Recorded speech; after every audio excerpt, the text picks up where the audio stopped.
you, this session is for you. Breaking down the guide in 15 minutes. All right. If you've got any questions as we go through the content, feel free to drop me a comment. I'll check in quite frequently and see if you have any questions.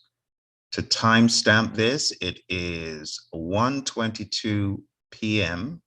on the 13th of December. So if you're wondering if this is live, I always timestamp when I'm coming to you live. This is live. Well, it might not be when you're watching it. Let's get on with it and let me stop the foolery. Let's get into the content. Here we go. All right, so the 7th edition is a bit of a different animal in that it doesn't entirely replace the 6th. The PMI have been very upfront in telling you that. And that's why you've got Standards Plus, and there's a bunch of stuff that was in the 6th that you can find in Standards Plus. The notorious page 25 is still in Standards Plus. All right, so let's get started. Chapter 1, if you follow me to chapter 1 of this book, after the introduction, chapter 1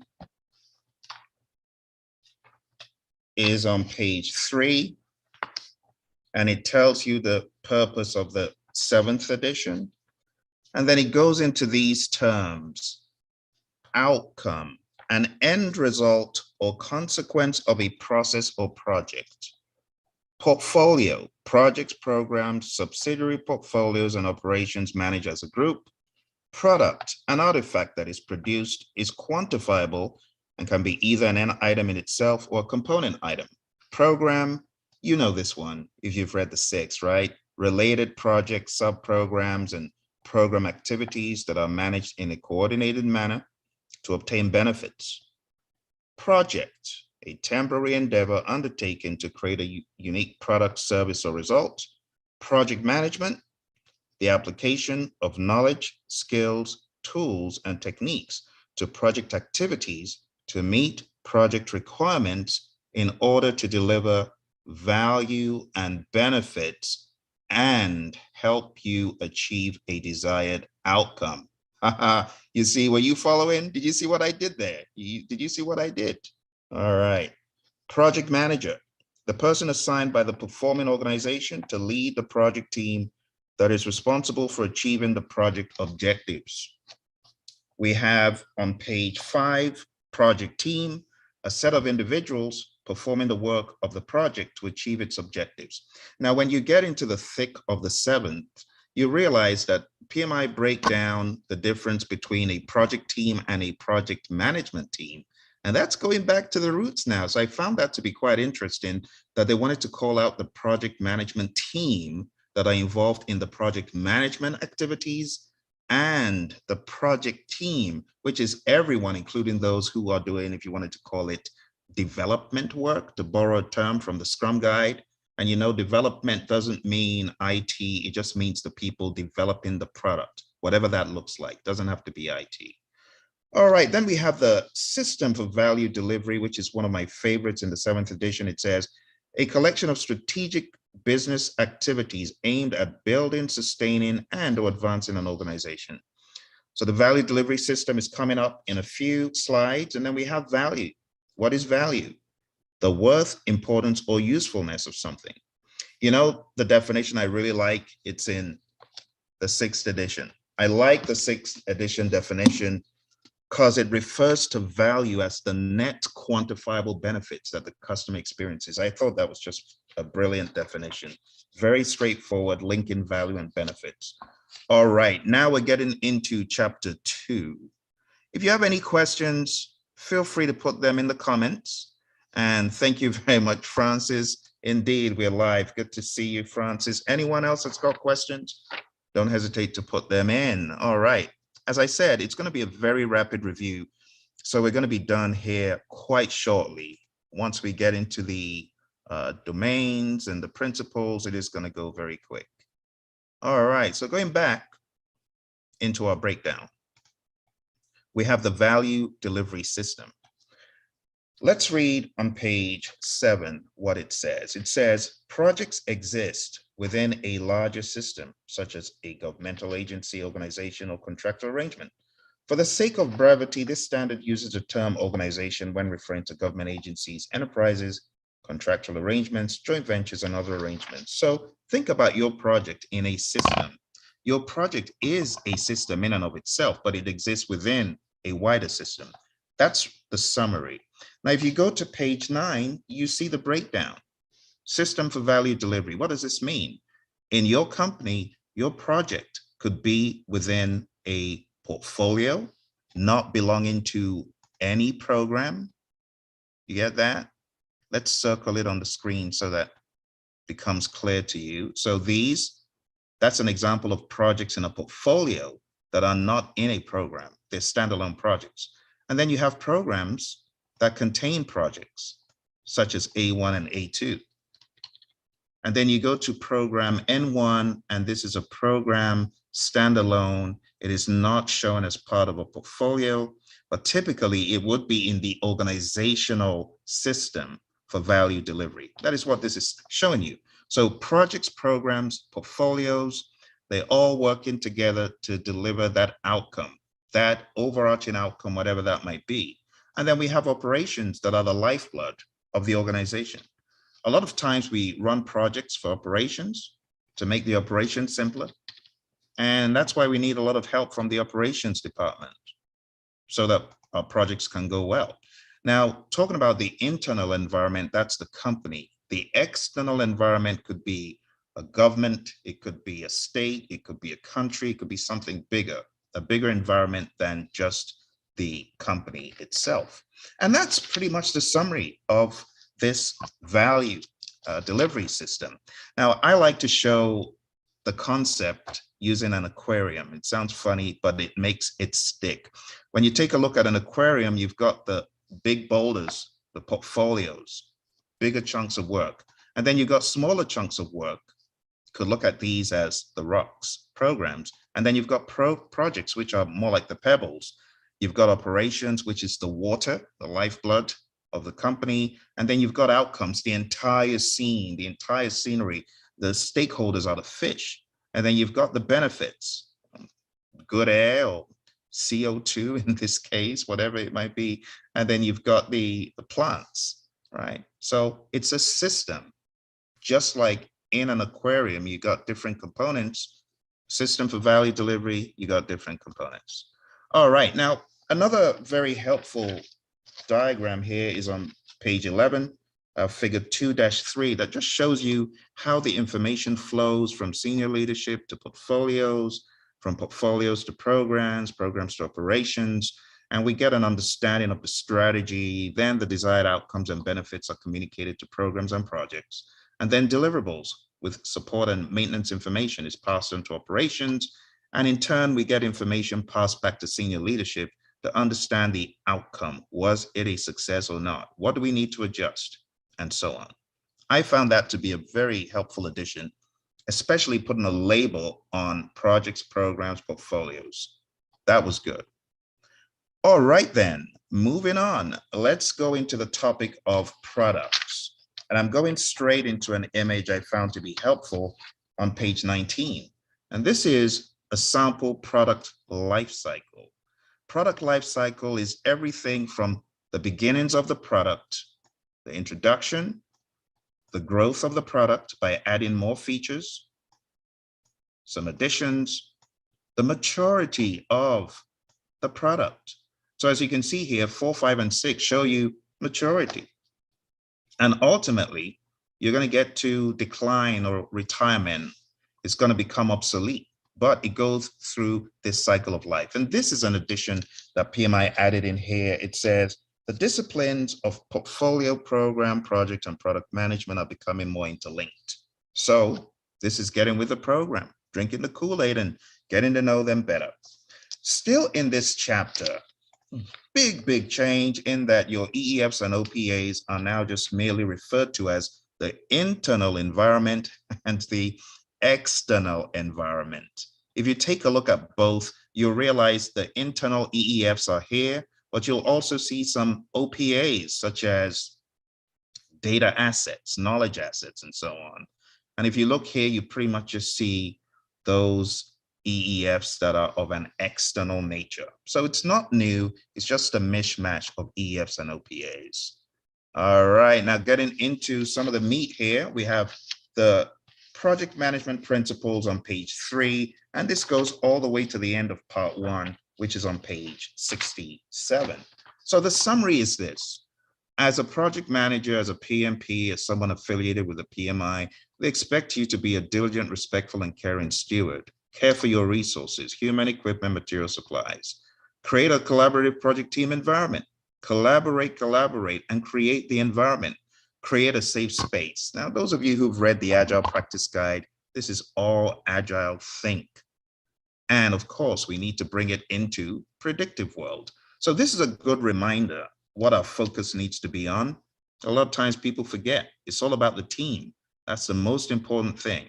Individuals and interactions over processes and tools. Effectively engage with stakeholders. Again, this is a people component. Think about your stakeholders. Without them, you wouldn't have a project, right? And without them, you wouldn't get stuff done on the project. So a lot of times we forget that our team is inclusive of stakeholders, so wider team. All right, next one is focus on value. Value. You know, we call the product owner the chief value officer in the world of Agile and Scrum. So focus on value. If it's not valuable, don't do it. Cut it off.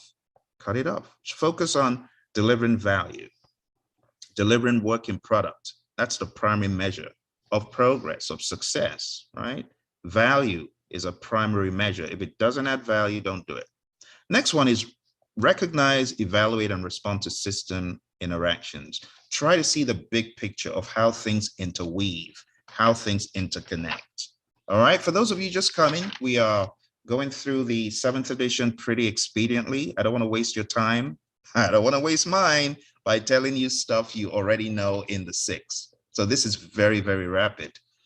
All right, next one is demonstrate leadership behaviors. What is leadership? True measure of leadership, as my mentor John Maxwell says, is influence. So demonstrating leadership behaviors means you're doing things that enable influence.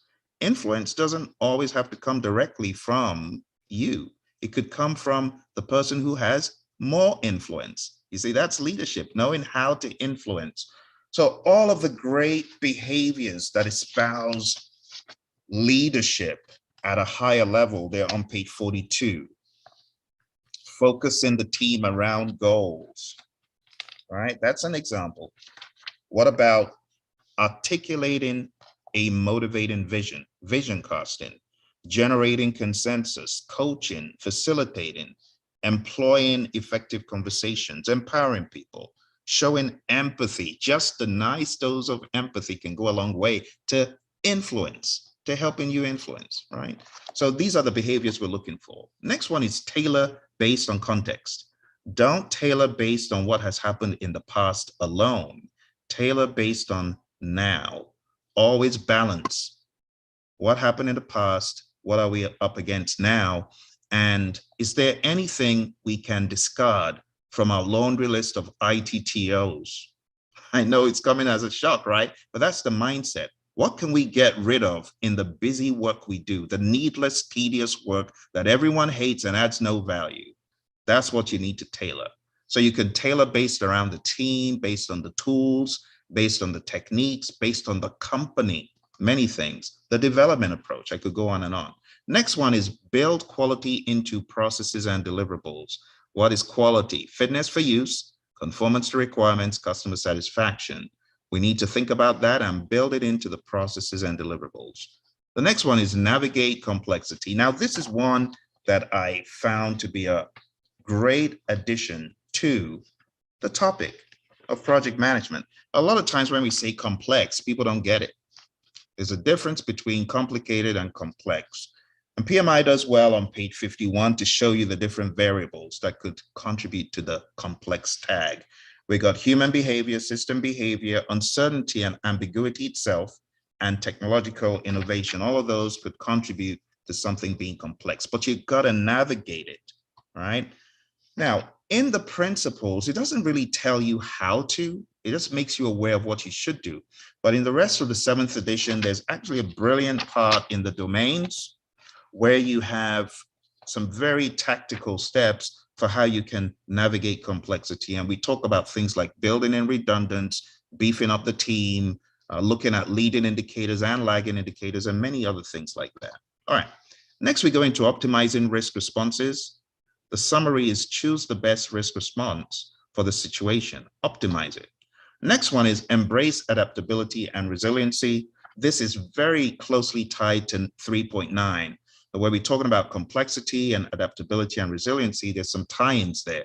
And we could harvest some of the things we do to become more resilient in order to tackle complexity. You know, part of what we talk about in both is the concept of iterations. Do you know that doing things in an iterative fashion helps you better navigate complexity, also helps you embrace adaptability? Think about that. And this is why when we look at the 7th, it looks like a step up in the direction of leadership and team think, but it doesn't do a very good job in grounding people to the basics of project management. It has its strong points, but it also has its weak points. Finally, enable change to achieve the envisioned future state. So be a change agent, enable change, and the PMI did well in the second part of models, methods, and artifacts to give you some very good models for change, like John Carter's model, the ADCAR model, the PMI FEPIMS model. They all talked about to some degree in the 7th edition. All right, now the final part of the 7th edition is the domains. 1, the stakeholder performance domain.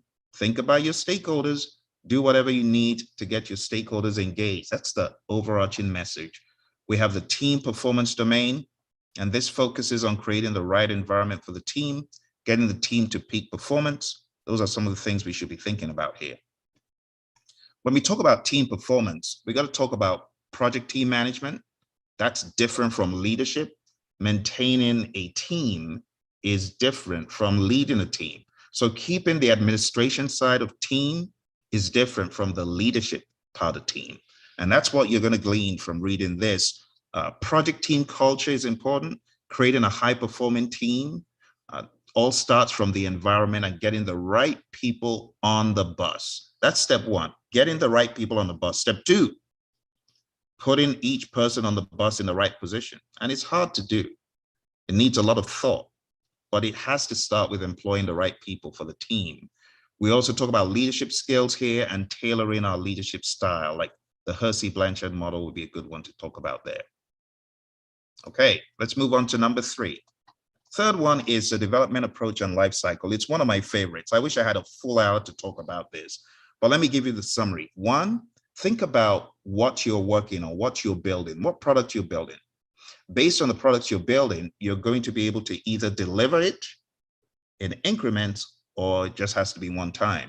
So you got to think about the development cadence, think about the life cycle relationship. What is your rhythm going to be? Is it going to be every 2-week delivery, every 4-week delivery? Remember, we choose the shorter when we have an option of using 4 weeks for a sprint. So what is the smallest chunk of functionality? We think about the MVP, the PSI, the MPP, and things like that, or MMP. Next, we go into delivery cadence and development approaches. There are many considerations you should make, not only the company, but also the product you're working on and the team. It's all about the team. Now, when I say you, I'm really talking about team on this one, because development approach and life cycle, there shouldn't be any, thou shalt use Scrum, or thou shalt use Predictive or Kanban. No, the team decides based on all these parameters, okay? And then we need to align the delivery cadence, the development approach, and the life cycle to get a good payout from that one. Next, we have the planning domain summary. The planning domain just says plan everything under the sun. So think about your knowledge areas. Just think knowledge areas for this one. They all have to be planned. I'm really not crazy about the breakdown in the 7th when it comes to planning. It wasn't done very well. So they talk about project team composition and structure, communication, physical resources, procurement, changes, metrics, and alignment. I'm like, that's a little bit hard for someone to take in. You get what I mean? It's a little bit hard for someone to take in, because an easier way, instead of having to reconfigure one's thinking to be more like this, where you're thinking about project team composition, you're thinking about physical resources, but you're not thinking the easiest way.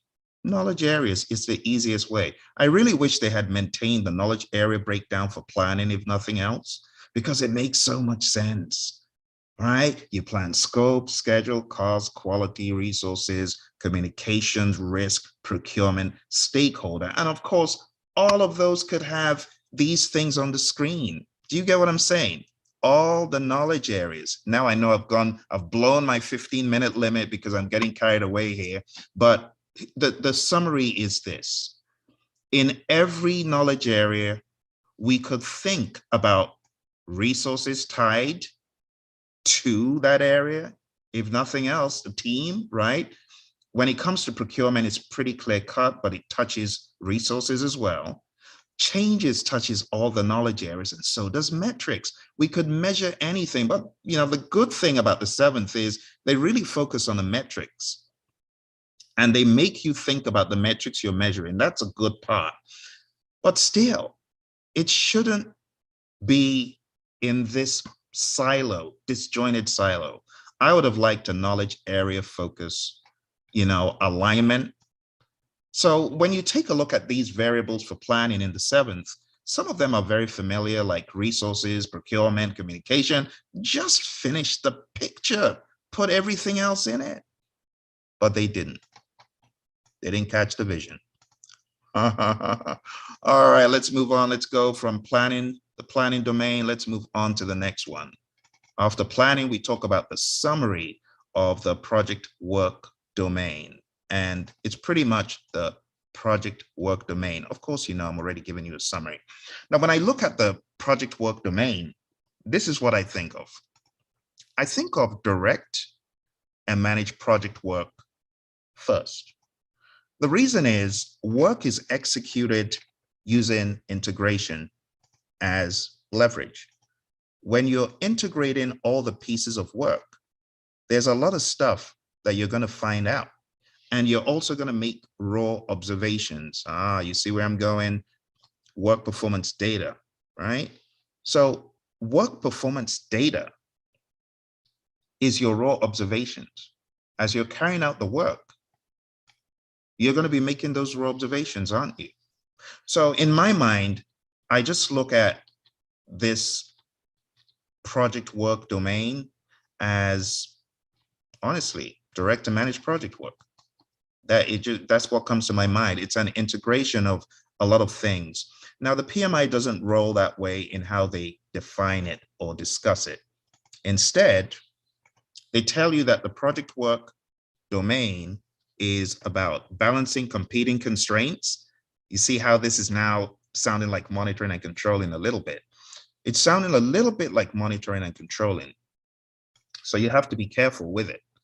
Even though it says project work and we're used to saying, oh, I'm executing work, so I'm doing direct and managed project work. No, there are more variables. And I want to show you the variables for a quick moment here. You take a look at the screen, we have, after this, let's go back. We have project processes, balancing competing constraints, maintaining project team focus, and then it goes back into communications. You see how it's a little bit focused on the executing stuff that you do. Managing physical resources. You see how they took control resources from the 6th and they created an addendum to it. You manage physical resources as well. I know we just had managed team in the 6th, but it's good to talk about managing physical resources. Working with procurements, RFPs, RFIs, all that stuff.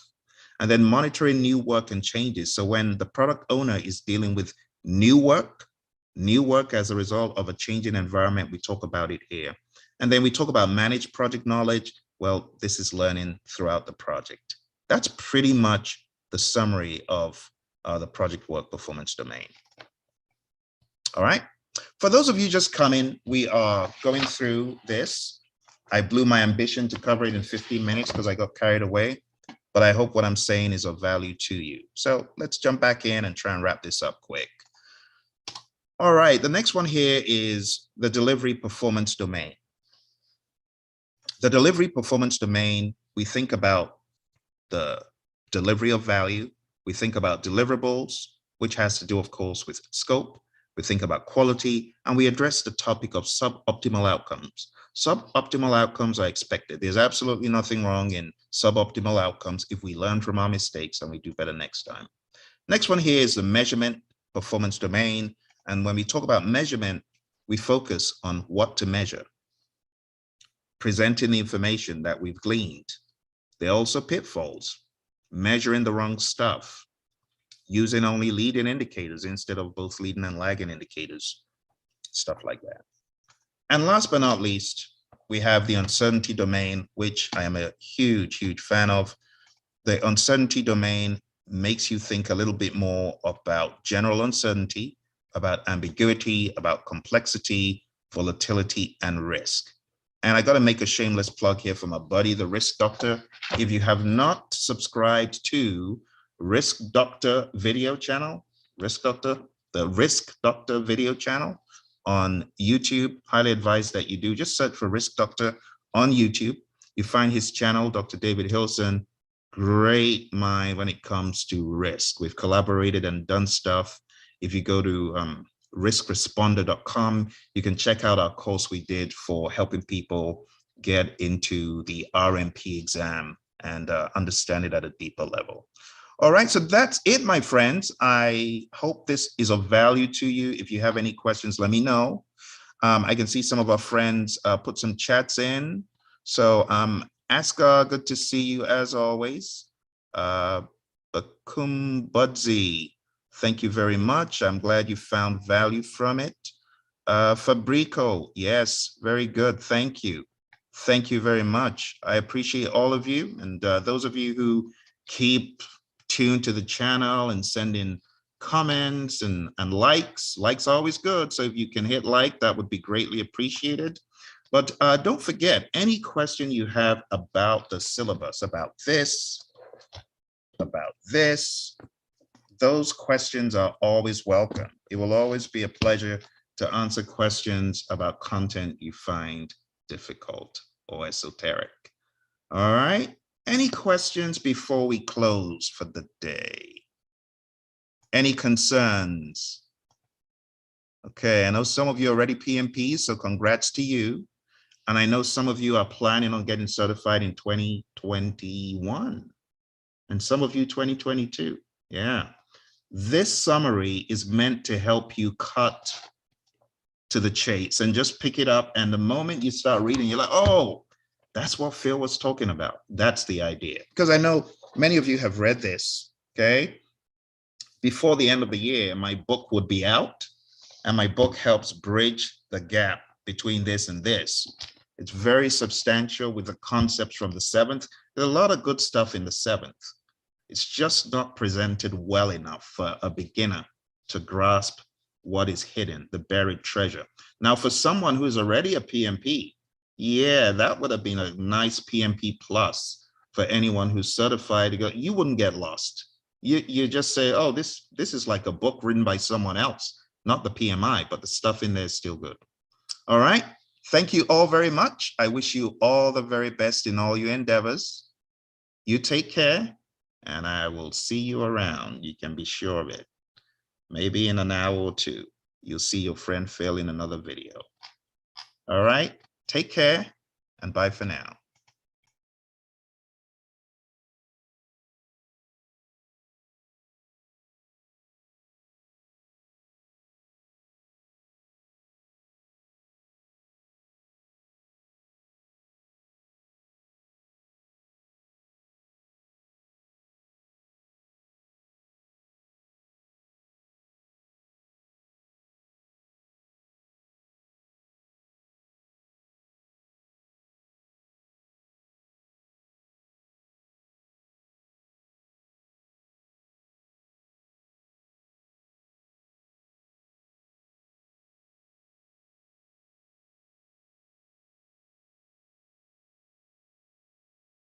Hello,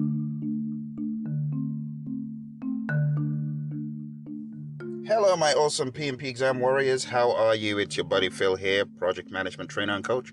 I hope you're doing awesome. Today, I've got a very quick pop quiz for you. I'm going to take you through some true or falses, some two options, choose one. Let's get straight into it. You are a project manager working on the authorization document for the project. What do you get out? A, business case. B, project charter. Which one is it? The answer is project charter. The project charter is the authorization document that we understand from the world of Predictive or the world of Agile. Next question. You are in the initiating stage of your project. You are working with your team on a document. What do you get as an output? A, project management plan. B, stakeholder register. The answer is stakeholder register. This is what you get as an output of the initiating process group. It is a stakeholder register. Next question. You are a project manager in the scope area of planning. What do you get as an output? A, project schedule. B, work breakdown structure.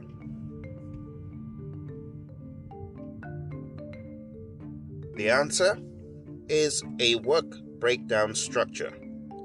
Next question. You are working on an Agile project and you are in the very first event. What is the first event in the world of Scrum? So this is one you need to know cold, no options. All right. The best answer, my friends, is the sprint. That's right. Not sprint planning, it's the sprint. Did you know that the sprint is a container for all the other events? And therefore, it is technically the first event. Within the sprint, we have sprint planning, the daily scrum, sprint review, and the sprint retrospective. Next question. You are working with your team on sizing stories. Which assumption should you make when doing this? A capacity of 8 hours daily. B, a capacity of 6 hours daily. C, a capacity of 12 hours daily. The answer is B, a capacity of 6 hours daily. That should be your starting point. Never estimate based on a capacity of 8 hours because there will always be time spent during the day for non-work items. Next question. You are a project manager working on an Agile project. You're using Kanban as an approach. Which of the following is correct? A, maximize your WIP. B, limit your WIP. The answer is B, limit your WIP. That just means limit your work in progress. As an Agilist and as someone who uses Kanban, you should know that the work in progress needs to be limited in order to get the most throughput. We always say in the world of Agile, stop starting, start finishing when we use Kanban. And that means we need to limit what we're doing so that we can actually get more done. Limit your WIP so that you can get more done. Next question. You are working on a Scrum project. Your product owner has decided to add backlog items in the middle of the sprint. True or false? This is acceptable under all circumstances.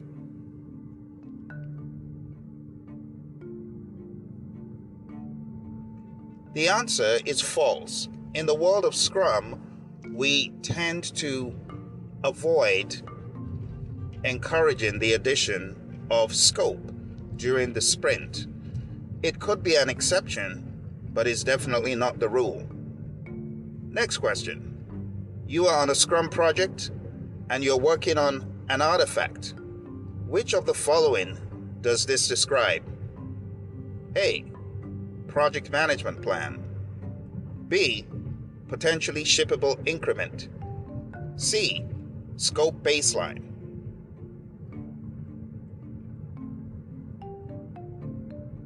The answer is B. It's the potentially shippable increment, PSI. Remember, in the world of Scrum, you have three artifacts. You have the product backlog, the sprint backlog, and the increment, also called potentially shippable increment. Next question. True or false? In the world of Scrum, everyone in the company is welcome to the retrospective.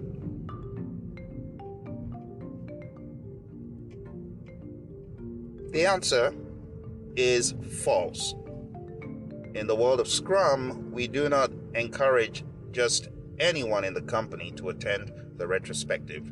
The retrospective is reserved for the Scrum team, although the Scrum team could invite specific individuals on agreement to the retrospective for different reasons. Next question. You're working on an Agile project. Which of the following should come first? A. Team charter. B. Project charter. C. Team agreement.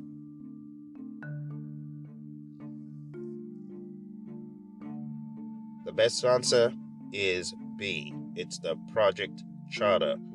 The project charter is established first to give a vision of what needs to be done on the project. And after that, the team charter, which is also known as a team agreement, also known as a social contract, also known as a team contract, could be developed. Next question. You're working on a project of a predictive nature. You are at a point where a phase needs to be transitioned.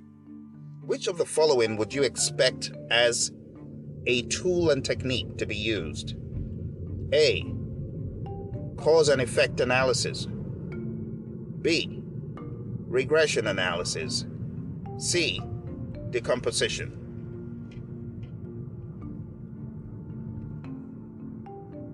The best answer is B. Regression analysis. Regression analysis is used as a technique during the closing of a project or phase. It helps us look in the rearview mirror to understand why we got the results we got. Next question. You are a project manager working on a predictive project. You have just finished working on a process known as Develop Project Charter. Which of the following would you expect as an output? A. Stakeholder register. B. Assumption log. C. Regression register.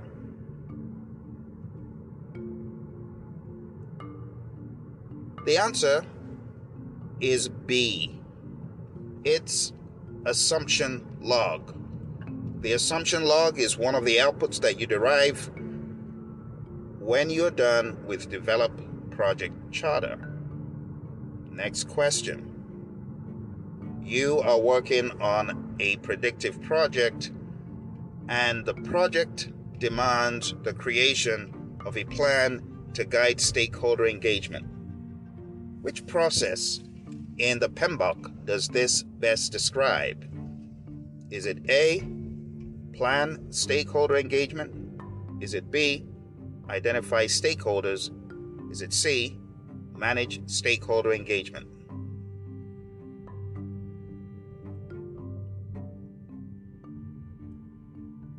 The best answer, my friends, is plan stakeholder engagement. This is where you are planning how to engage the stakeholder. It is not identify stakeholders. This is where we just identify the stakeholders and we do not plan how to engage them at this point. Next question. You are a project manager on a project and you encounter a risk. You decide to cut off some of the scope in order to deal with the risk. What strategy does this best describe? No options given. You should know this one. The best answer is avoid. This is risk avoidance, cutting off some of the scope. Next question. You're working on a predictive project and you encounter a risk. You decide to buy insurance to deal with the risk. What does this best describe? All right, the best answer is transfer. This describes risk transfer. You are transferring the risk to a third party through the purchase of insurance. Next question. You are a project manager on a large-scale engineering project. You encounter a risk and you decide to set up a special purpose company in order to deal with this upside risk. What strategy does this best describe?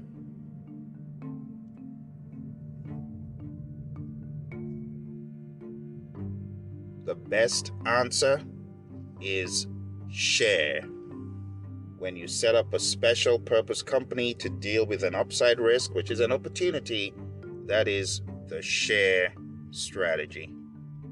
Next question. You're a project manager on a large-scale IT project. You encounter a risk.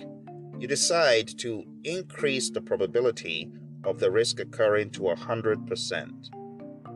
What strategy does this best describe?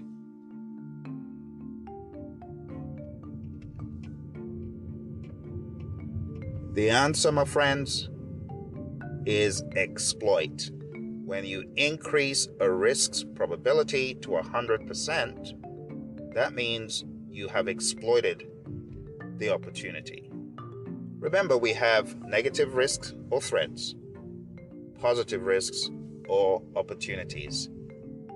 Next question. Your IT department has assigned you to be a project manager on a large-scale implementation.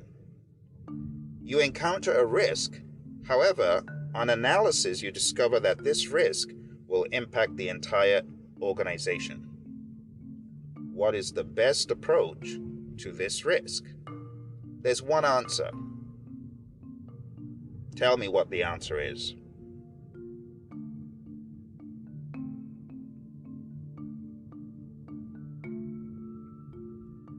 The best answer, my friends, is escalate. Escalating risks is a common strategy where the risk impacts not just the project, but beyond the project, for example, a program or a portfolio, or in this case, the entire organization. Escalating a risk could also be necessary when the risk may affect the project, but the power or authority to implement the strategy is beyond the project manager's authority. Next question. You are a project manager on a large-scale pharmaceutical project. You encounter a risk with the drug manufacturing process. You have decided that this risk will go to the bottom of the risk register without any further action. What strategy does this describe?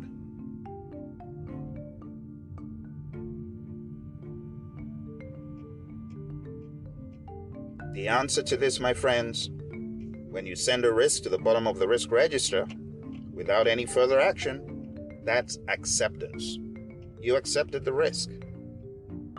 Next question. You're a project manager on a project and you encounter an opportunity.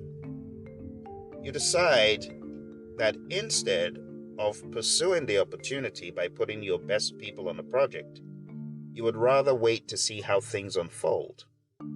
What strategy have you adopted for this upside project risk?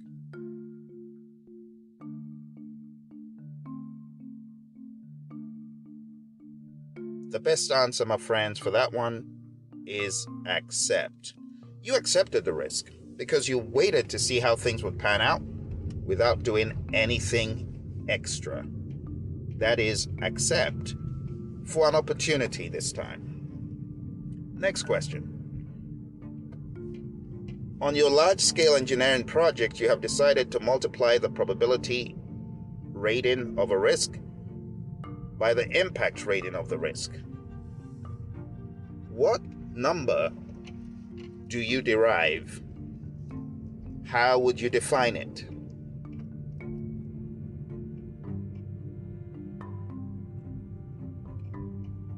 The best answer to this, my friends, is risk score. The risk score is probability rating times impact rating. Next question. On your large-scale marketing project, you decide to multiply the probability in percent by the impact of a risk in terms of its dollar amount. What number does this best describe?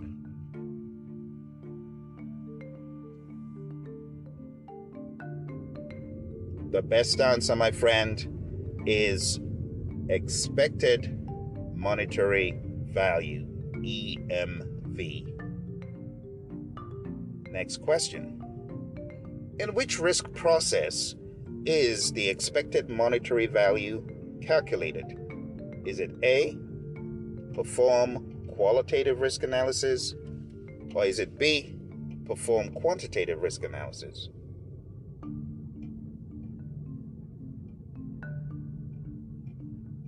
The answer, my friends, is EMV is calculated as part of perform quantitative risk analysis. Next question. You have calculated the risk score.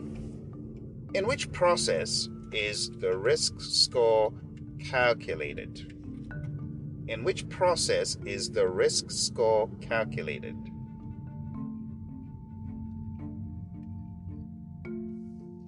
The best answer, my friends, is perform qualitative risk analysis. That is where the risk score is computed. Next question. You have found the earned value on your project for the current month. Which metric would you need to compute the schedule performance index?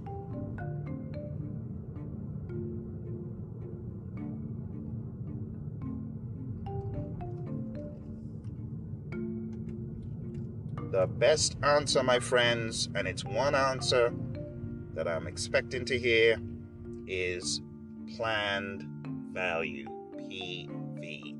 If you have earned value, you need PV in order to calculate the SPI. Next question. Your earned value has been found to be lower than the actual cost. What does this mean? A, you are under budget. B, you're over budget. C, you are right on target.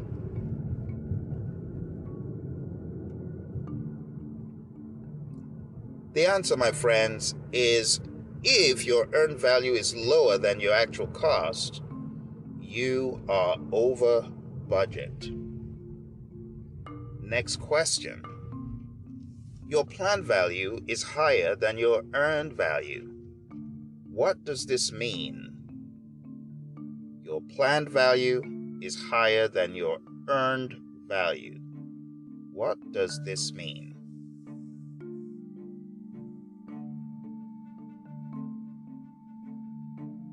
The answer? You are behind schedule.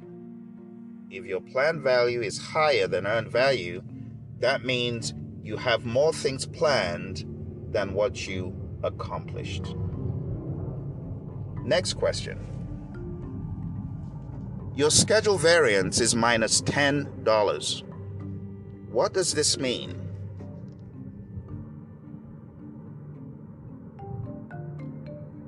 if your schedule variance is minus $10, what this means is you are behind schedule. Next question. Your cost variance is $500. What does this mean?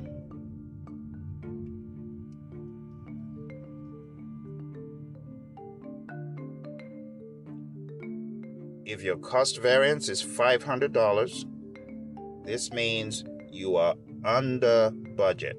I didn't say minus $500. I said $500. $500 is positive, and that means you are in good light. You are under budget, and that is the way you need to process the information when it comes to variances. All right, here's your next question. You are calculating the TCPI, the Two Complete Performance Index, on your project. What does this tell you? A, the schedule variance. B, the likelihood of completing the project on budget. The answer is B, the likelihood of you completing the project on budget. Next question. You're working on a Scrum project. What are the 3 roles in Scrum?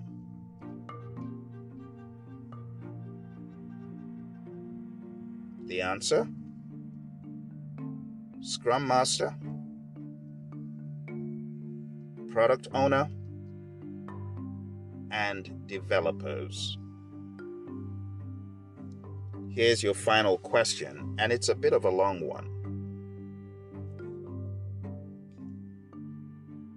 In the PMBOK Guide, 6th edition, mention is made of 10 areas of knowledge and 5 groups of processes. What are they?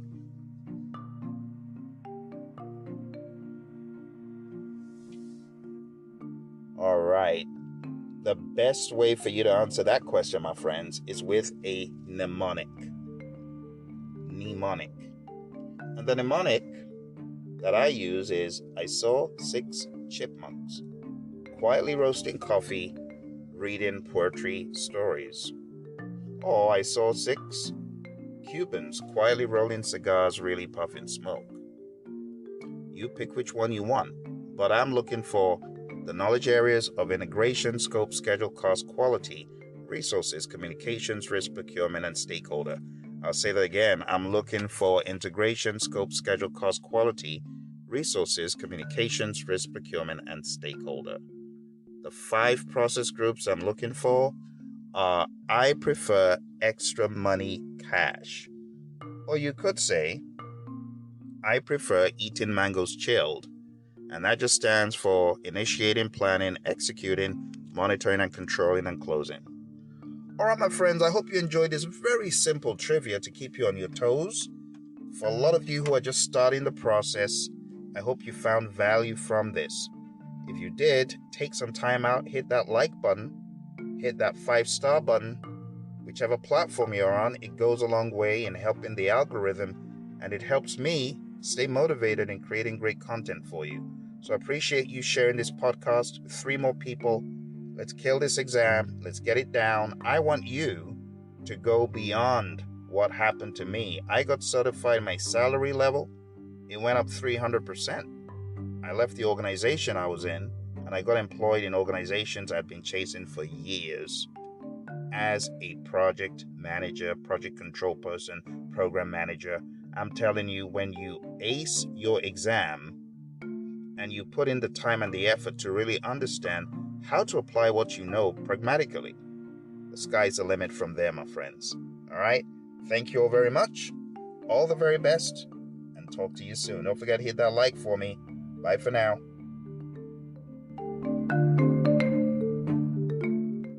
Welcome, everyone. It's a pleasure to be speaking to you here today on the big run-up to your PMP exam success. We're just going to give it a few seconds, and then we will be rolling along. but we have approximately 29 more days to the end of the year. And my question to you is, what are you doing to get PMP certified in 2023, if that was one of your goals? Because I know some of you were working pretty aggressively in the beginning of the year, the middle of the year, and then you just seem to have tapered off. It seems like you ran out of gas and you're not really pursuing it as vigorously as you were in the very beginning. Well, I want to encourage you to not relent in your efforts to get PMP certified. First and foremost, this channel is available to provide you with situational questions and a whole lot of training. I have over 3,000 hours or 3,000 videos. Hours is debatable. 3,000 videos, probably thousands of hours though, of content. I also have a number of podcasts to help you. So the purpose of today is to sensitize you to what is important, to help you hone in on the big ticket items for your success. So let's first of all establish what the exam is based on and what you should be doing on a daily basis. On a daily basis, you need to be hammering away at the PMP exam content outline, because the exam is not based on a PMBOK guide, as you know, okay? Or if you didn't know, now you know.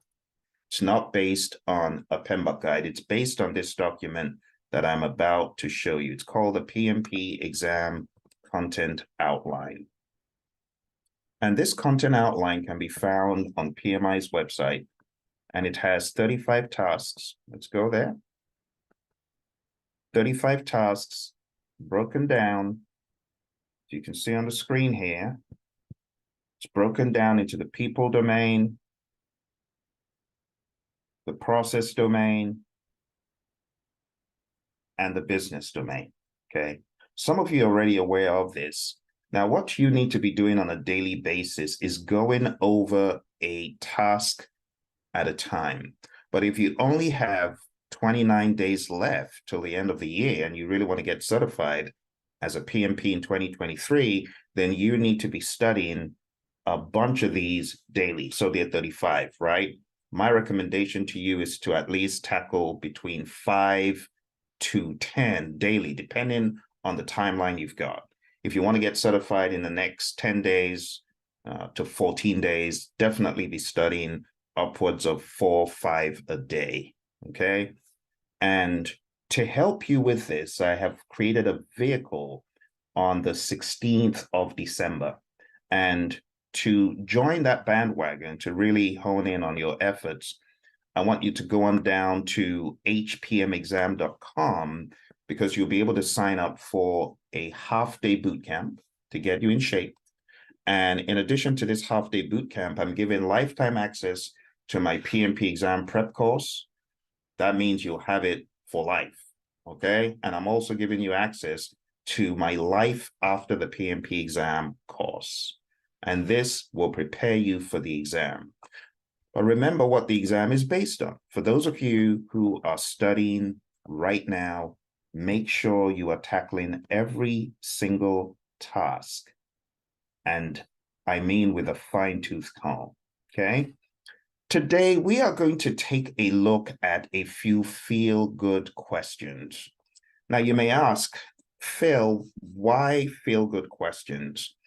I feel some of you need some feel-good questions because the study hall has been slapping you upside the head, beating you up, and you're taking these ridiculous questions on the study hall, and you're asking, how do I have hope? If I'm failing the study hall like this, where's the hope? And I came on today to encourage you that the study hall is not the exam, okay? The study hall has a lot of controversy about it. Personally, I have reviewed the questions in the study hall, and I can assure you that on the actual exam, the questions have been better vetted and validated. Are you listening to me? The exam has been better validated. What you're going to face on the exam has been seasoned. It's like it has gone through a live simulation, if you will. Study hall is not the exam. For example, this morning, as I was going through documentation from social media, I realized someone had posted a question, and this poor student was frustrated and said, I don't agree with the answer. And true to form, as I check out the question, it's worthless. The explanation of the answer is, well, acceptance criteria, which is definition of done. And I'm like, seriously? You're calling acceptance criteria definition of done? That's a huge error. Any agilist worth his or her salt knows that acceptance criteria pertains more to a story or a feature, but definitely not to be argued as definition of done. And this was the explanation given in the study hall. And I'm like, this is garbage. It's wrong. How do you put stuff like this out that is wrong for people to base their reasoning on? Are you listening to what I'm saying? And I hope that my friends from PMI watch this so that they get their act together on the study hall, because it's quite annoying. It's not the first or the second time that I've encountered study hall blatant errors, just blatant. All right. So if you're going through study hall and it's slapping you upside the head and giving you all these bogus explanations about this is why the question is right. And no, there's a lot of errors in there. I'm not happy about it. PMI did better some years ago when they came out with, if I may mention, the free mock exam that they put out a while back.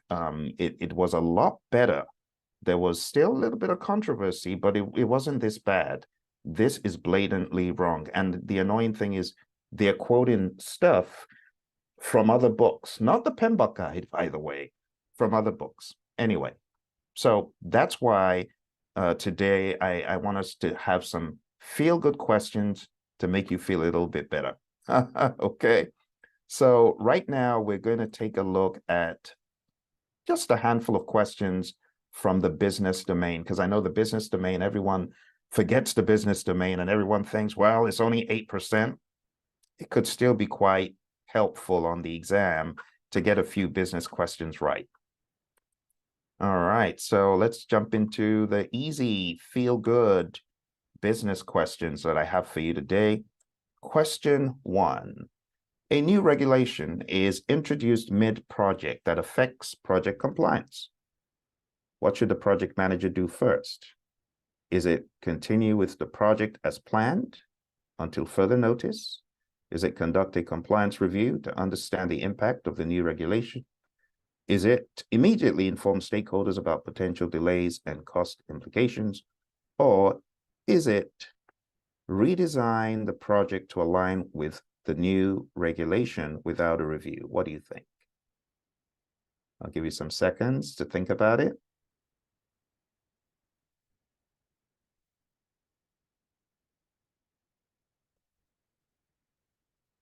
All right, for those of you that are just come in, as I said in the beginning, hpmexam.com is your one-stop shop for training half-day boot camp. So go on down there and check out the 16th of December. We're having our half-day boot camp. When I say half-day, I'm basing it on the 7-hour workday. So go on there, check it out, and see if that will help you to conquer the beast in 2023. We're going through the entire people, process, and business domains. All right, have you chosen an answer now? Good. Let's go ahead and take a look at the options. Continue with the project as planned. Even though there's a new regulation, we probably shouldn't do that, right? Conduct a compliance review to understand the impact of the new regulation. That doesn't sound like a bad option. Immediately inform stakeholders about potential delays and cost implications. Would you do that immediately without actually better understanding what is at play? And D, redesign the project to align with the new regulation without a review? That doesn't sound right. So the answer, my friends, is B. Conduct a compliance review to understand the impact of the new regulation. It makes sense to do that, right? Don't continue as planned. Don't go to stakeholders prematurely without understanding the full impact, and redesigning the project without a review could lead to unnecessary changes. I told you they were feel-good questions, all right? So I hope you got that one correct. All right, let's go to question 2, business domain task 1. It says, during an audit, it was found that a part of the project is non-compliant with organizational standards. What is the project manager's best course of action? I'm going to give you some time to think about it.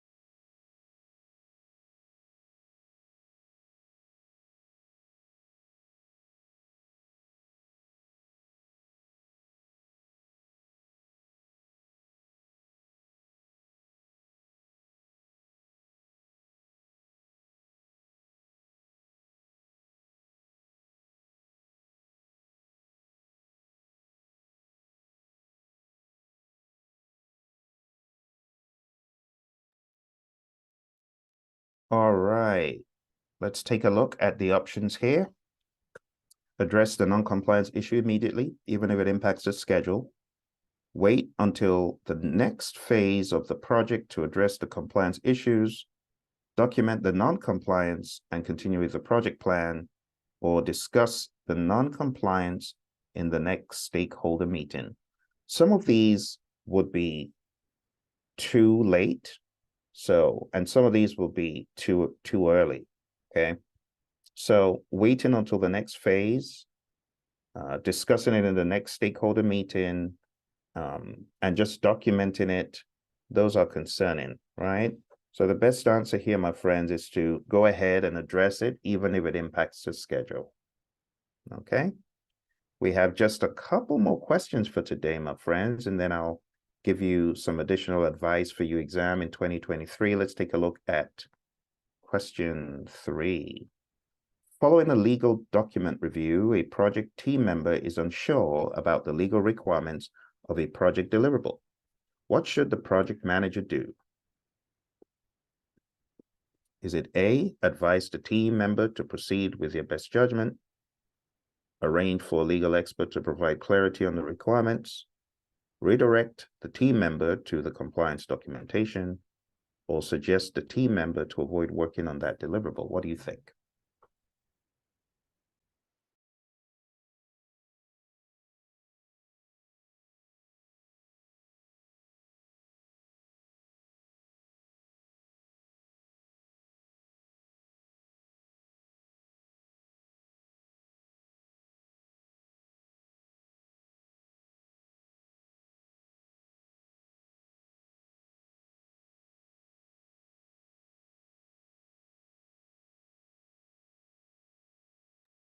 All right, let's take a look at the answers, my friends.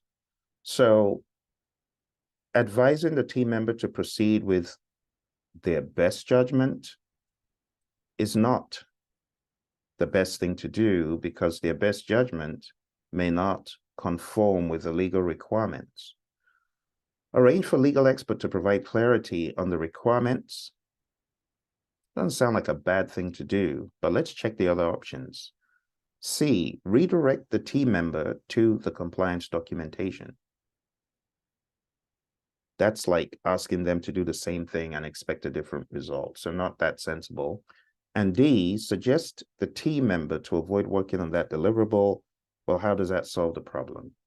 So the best answer here, my friends, to this question is option B. Arrange for a legal expert to provide clarity. Sometimes you just have to use the process of elimination, and things that don't make sense, you just have to get rid of them. All right, I believe this is our final one for today. All right, the project team is working on a project in a heavily regulated industry.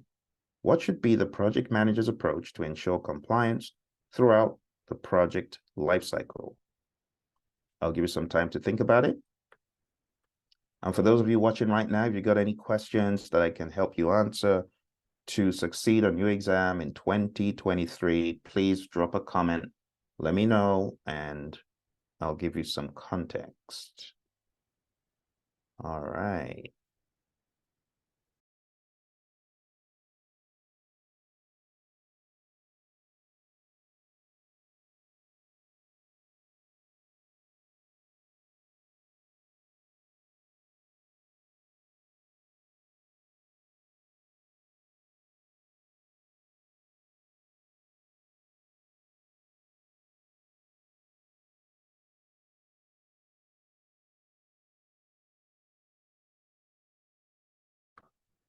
Let's take a look at the options here. So, to ensure compliance throughout the project lifecycle, should we regularly review and update the project plan for compliance, or focus on project execution and deal with compliance issues as they arise? Should we delegate compliance responsibilities to a dedicated compliance officer, or assume compliance based on the initial project plan? All right, well, the best answer, my friends, is not to delegate to a compliance officer, okay? Neither is it to assume compliance based on the initial plan. That's presumptuous, and C might lead to additional scope. Just getting that compliance officer, especially if they don't already exist in the firm. So it boils down to A and B. What do you think? Burying your head in the sand is never the best option, and therefore the answer is A. You want to regularly review and update the project plan. B might miss compliance issues, and delegating to a compliance officer does not absolve the project manager of responsibility. You know, the PMI want you to be accountable for these things. All right, well, that's that. We took a look at task 1 in the business domain, and we covered 4 questions. And before we go, I want to give you a general high-level idea of how to approach the exam, okay? So I call this the PMI, pun intended, of understanding. So it's a study tool, okay? And I'm just going to go past some of these questions here. I have shown these prior on this channel. So let's go straight to the eye of understanding. Here we go. Okay. So with the eye of understanding, I need you to go into the exam understanding that PMI will give you questions that are built around some sort of product life cycle. And the product life cycle is analysis, design, develop, test, and implement. And this is not just software, this is any industry, right? You're going to have these to deal with in any industry. Analyze what needs to be done, design what the product is, develop the product, code, test, whatever, and then implement. So that's a base that your questions will revolve around. On top of that, you need to understand the 10 areas of knowledge, not because the PMI is going to ask you questions rote, but because this will help you understand the context of the question. The question is going to come from one of these knowledge areas typically. It's going to be either an integration thing, which deals with the high-level view of the project, the vision of the project, the business aspects of the project, or it's going to be scope, schedule, or cost-related, or quality-related, or resource, communications, risk, procurement, or stakeholder management related. So you got to understand that your project is cocooned in a lot of these areas, right? And then you have the 5 process groups of initiating, planning, executing, monitoring, and controlling, and closing. So at any point in time, it's like this. Watch this. It's like this. Your exam is going to point to one of these areas, maybe one of these other sub areas, and maybe one of those. So at all times, you got to be thinking, where am I? Am I in analysis, thinking about the schedule, and doing some monitoring and controlling at the same time? Or is it just a straight, I'm in integration, initiating, and doing some sort of overall initial analysis? You need to be able to see yourself, see the question, and where you are, right? Ask, where am I? Where am I in this grand scheme? All right. Other times, my friends, on the exam, this is the case. Watch this. Watch this. Other times, you could have a triple whammy or a double whammy, right? You could have a scope, risk, resource, executing based implementation question. Do you see why this eye of understanding is so important? Now, what makes the eye complete is when you truly realize that all of these questions are centered on your problem-solving ability. That's it. It's your problem-solving ability. It's all about how well you're able to solve problems. And the problem that you're faced with needs to be, one, defined. You need to really understand what the problem is. And sometimes to understand what the problem is means you got to break it down into smaller pieces. So defining a problem is not just stating, oh, there's a problem with schedule. No, that's not enough. You need to really break it down to understand what exactly the problem is, which means you may have to break it down into finer pieces. After you have understood the problem, you identify what is causing it. There's a difference between understanding the problem versus identifying the root cause.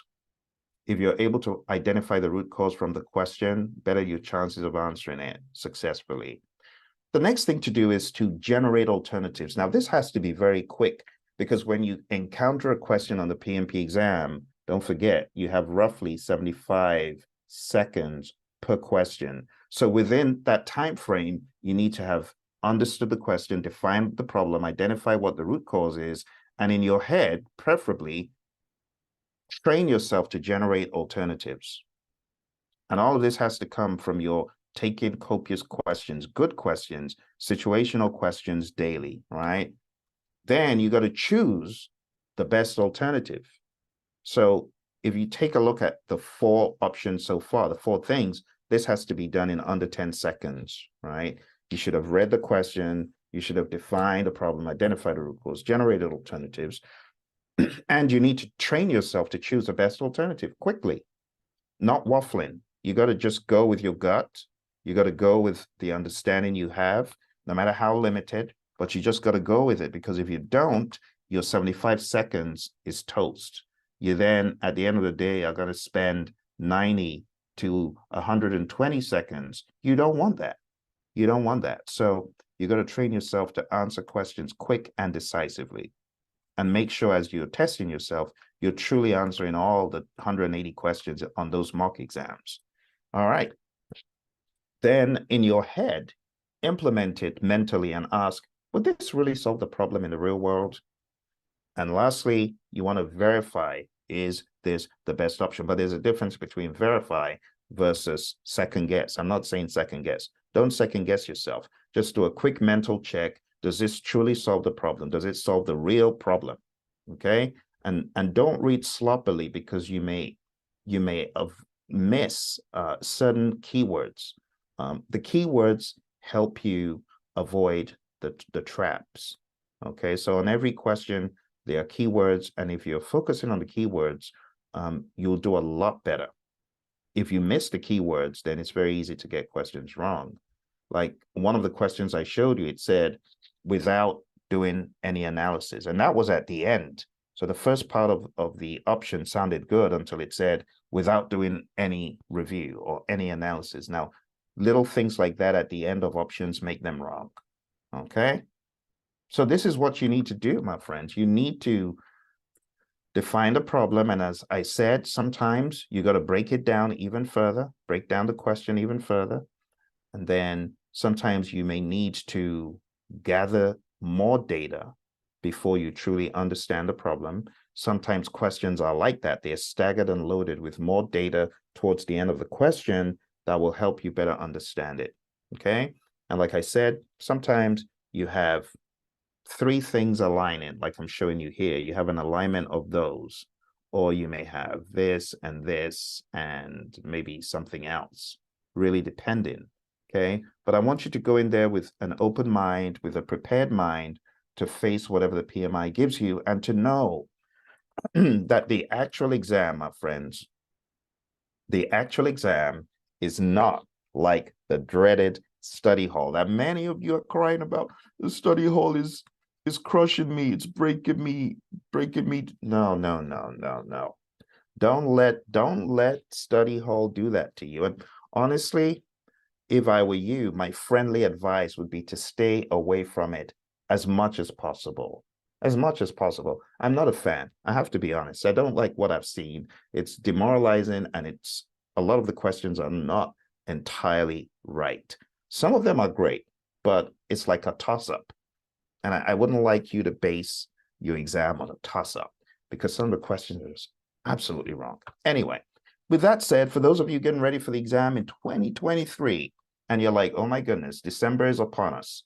How do I get certified? I want you to go on down to hpmexam.com, okay? I want you to check out the course. You're going to get a half-day live bootcamp with me, okay?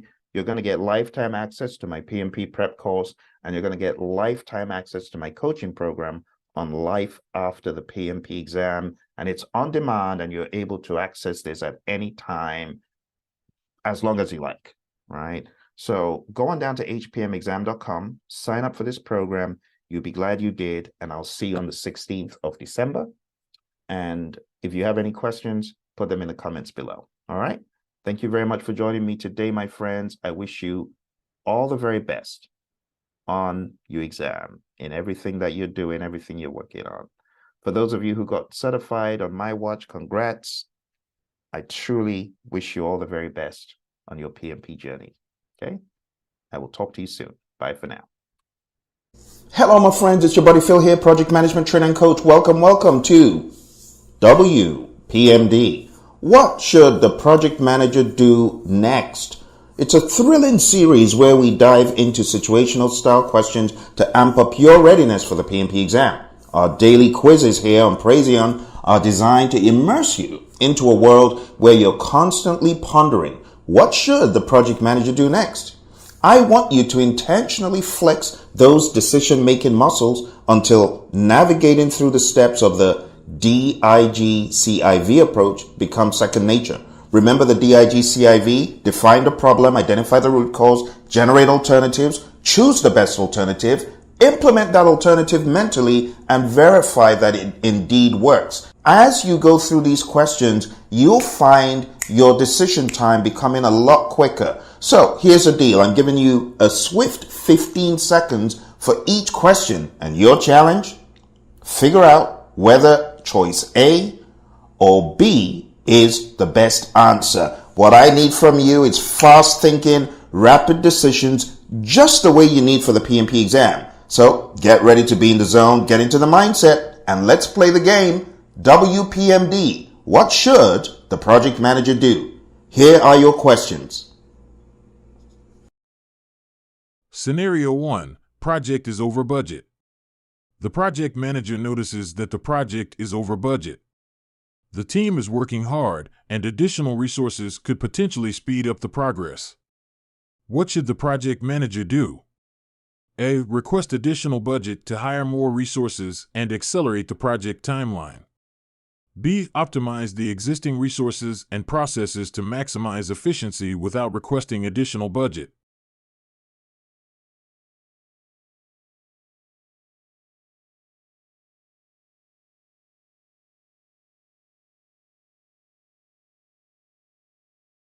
Answer is B.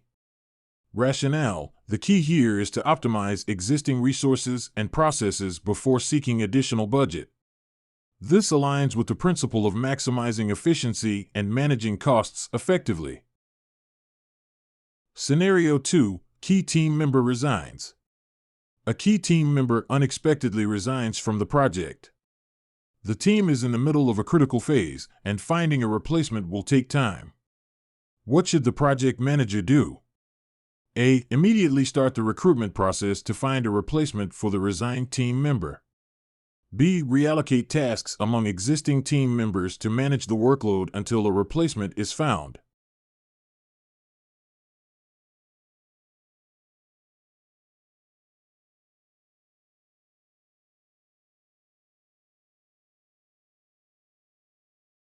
Answer is B. Rationale: in the short term, reallocating tasks among existing team members is a more efficient and immediate solution, allowing the project to continue smoothly while the recruitment process takes place. Scenario 3: Scope creep detected. The project manager identifies that the project scope is expanding beyond the initially defined boundaries. The additional requirements are requested by key stakeholders. What should the project manager do? A. Accommodate the new requirements to satisfy stakeholders and avoid conflicts. B. Communicate the impact of the scope change on the project timeline and budget and seek stakeholder approval before proceeding.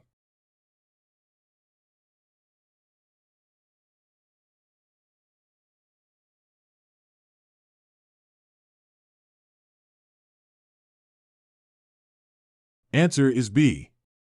Rationale: while accommodating stakeholders is important, it is crucial to communicate the consequences of scope changes to ensure transparency and manage expectations. Scenario 4: Stakeholder conflicts arise. Conflicts among key stakeholders are hindering the decision-making process. The project manager needs to find a resolution to keep the project on track. What should the project manager do? A. Mediate between stakeholders to reach a compromise that satisfies all parties. B. Escalate the issue to senior management to make the final decision and resolve the conflicts.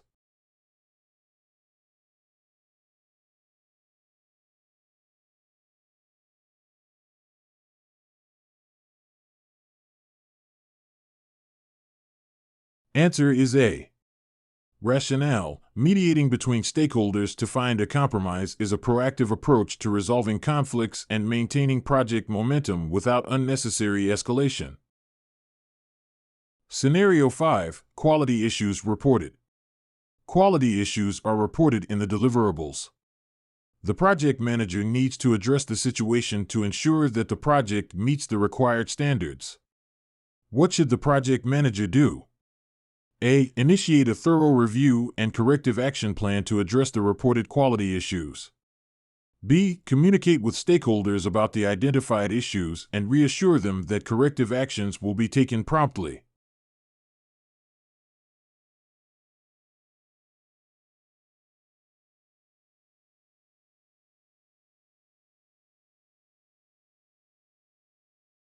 Answer is A. Rationale: taking immediate action to address quality issues through a thorough review and corrective plan is crucial to maintaining project integrity and meeting quality standards. Scenario 6: Critical path delay identified. The project manager discovers a delay in the critical path activities, jeopardizing the overall project timeline. What should the project manager do? A. Implement crash scheduling to accelerate critical path activities. B. Assess the impact of the delay, communicate it to stakeholders, and explore options to mitigate the delay.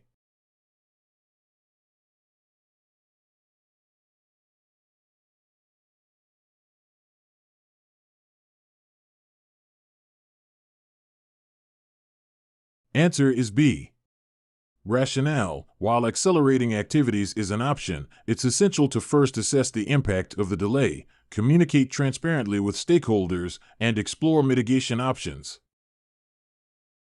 Scenario 7: Vendor delivery problems. The project relies on a vendor for critical deliverables, but the vendor is facing challenges, potentially causing delays. What should the project manager do? A. Work closely with the vendor to expedite deliveries and meet project timelines. B. Identify alternative vendors and initiate discussions with them as a backup plan.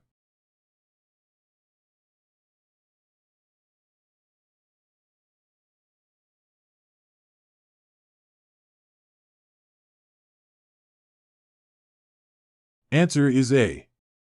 Rationale: collaborating with the vendor to expedite deliveries is a proactive step to address the issue without immediately resorting to alternative vendors. Scenario 8. Resource constraints impact schedule.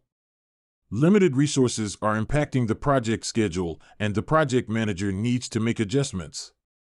What should the project manager do? A. Prioritize tasks and allocate resources strategically to mitigate the impact on the project schedule. B. Request additional resources from senior management to meet the original project timeline.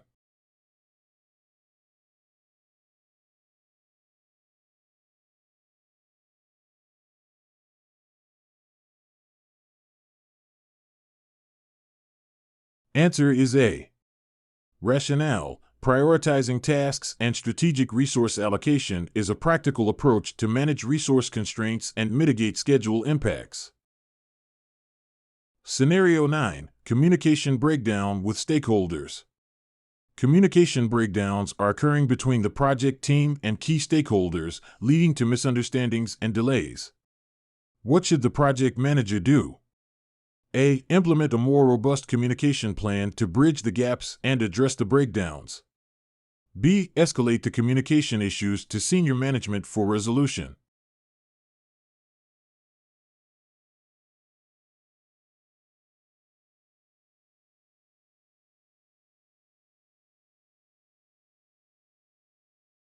Answer is A. Rationale: strengthening the communication plan is a proactive step to address breakdowns and enhance collaboration, avoiding unnecessary escalations. Scenario 10. Regulatory compliance challenges. New regulatory requirements emerge, impacting the project's initial plans. The team must ensure compliance with these regulations. What should the project manager do?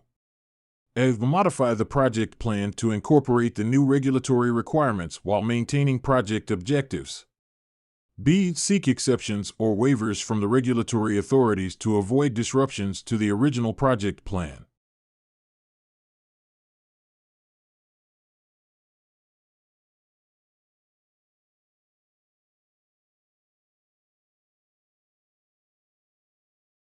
Answer is A.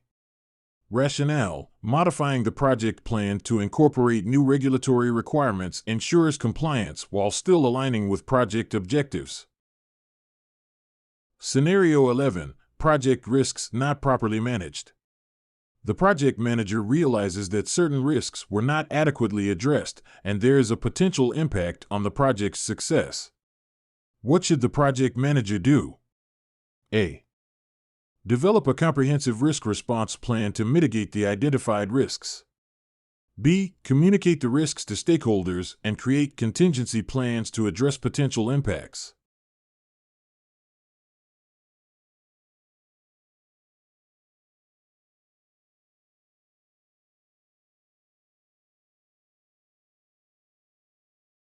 Answer is A. Rationale: developing a comprehensive risk response plan is a proactive measure to address identified risks and mitigate their potential impact on the project. Scenario 12. Change requests flood in. Numerous change requests are submitted by stakeholders, causing potential disruptions to the project's progress. What should the project manager do? A. Analyze the impact of each change request, prioritize them, and implement only those essential to project success. B. Accept all change requests to demonstrate flexibility and responsiveness to stakeholder needs.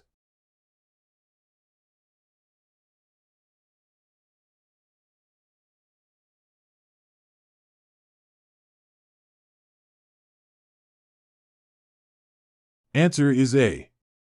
Rationale: prioritizing and implementing essential change requests aligns with effective change control and ensures focus on project success. Scenario 13. Inadequate risk reserves. The project encounters unforeseen risks, and the existing risk reserves prove to be insufficient to address them adequately. What should the project manager do? A. Secure additional funding to increase the risk reserves and manage unforeseen risks. B. Reevaluate the project risks, reprioritize them, and reallocate existing funds to address the most critical ones.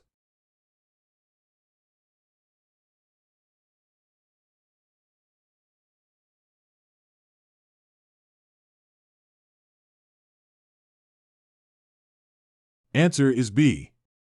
Rationale: reevaluating and reallocating existing funds to address the most critical risks is a practical approach to managing unforeseen risks within the existing budget. Scenario 14: Low team morale. Team morale is low, affecting collaboration and productivity. The project manager needs to boost team morale. What should the project manager do?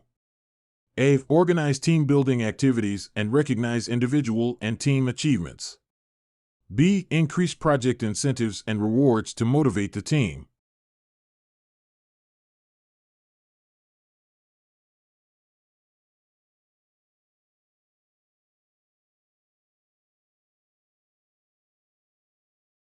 Answer is A. Rationale: organizing team-building activities and recognizing achievements are effective ways to boost team morale and foster a positive working environment. Scenario 15: Scope not well defined. The project scope is ambiguous, leading to misunderstandings and delays in project execution. What should the project manager do? A. Collaborate with stakeholders to define and document the project scope more clearly. B. Proceed with the current scope, addressing issues as they arise during the project.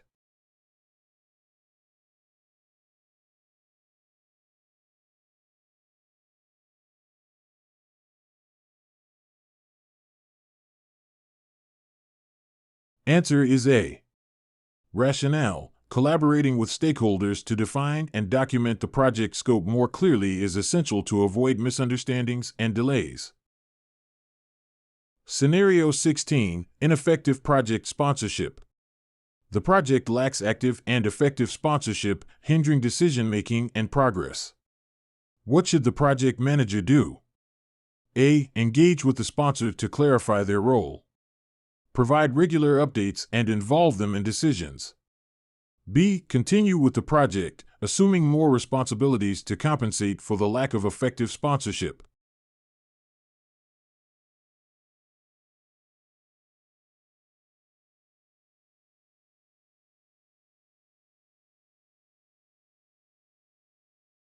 Answer is A.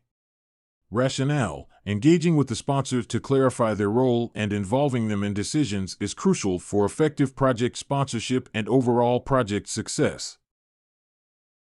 Scenario 17: Inaccurate project estimation.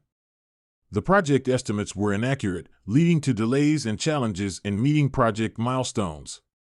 What should the project manager do? A. Review the estimation process and adjust the project timeline or resources. Communicate changes to stakeholders.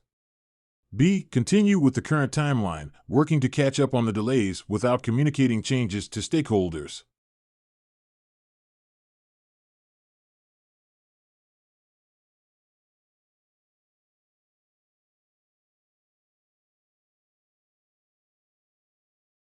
Answer is A. Rationale: reviewing and adjusting the estimation process, along with transparently communicating changes to stakeholders, is essential for managing expectations and ensuring project success.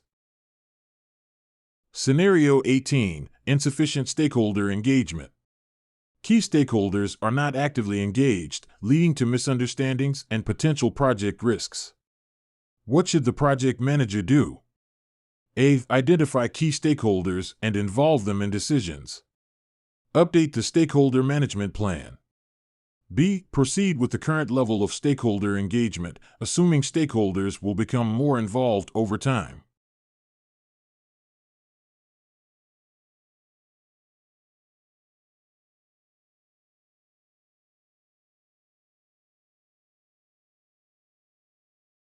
Answer is A.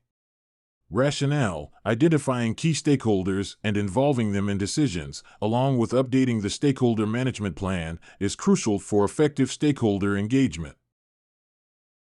Scenario 19: Incomplete project documentation. Project documentation is incomplete, affecting the project's ability to track progress and make informed decisions. What should the project manager do?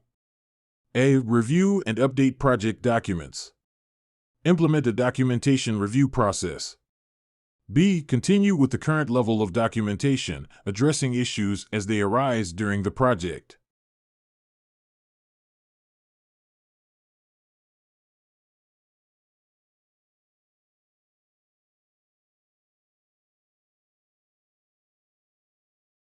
Answer is A. Rationale: reviewing and updating project documents, along with implementing a documentation review process, is essential for maintaining project transparency and effectiveness. Scenario 20. Unclear project objectives. Project objectives are unclear, leading to divergent interpretations among team members and stakeholders. What should the project manager do? A. Engage with stakeholders to clarify objectives. Document and communicate to the team.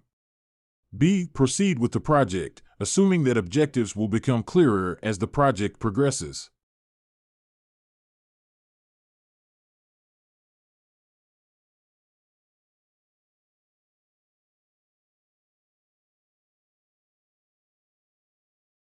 Answer is A.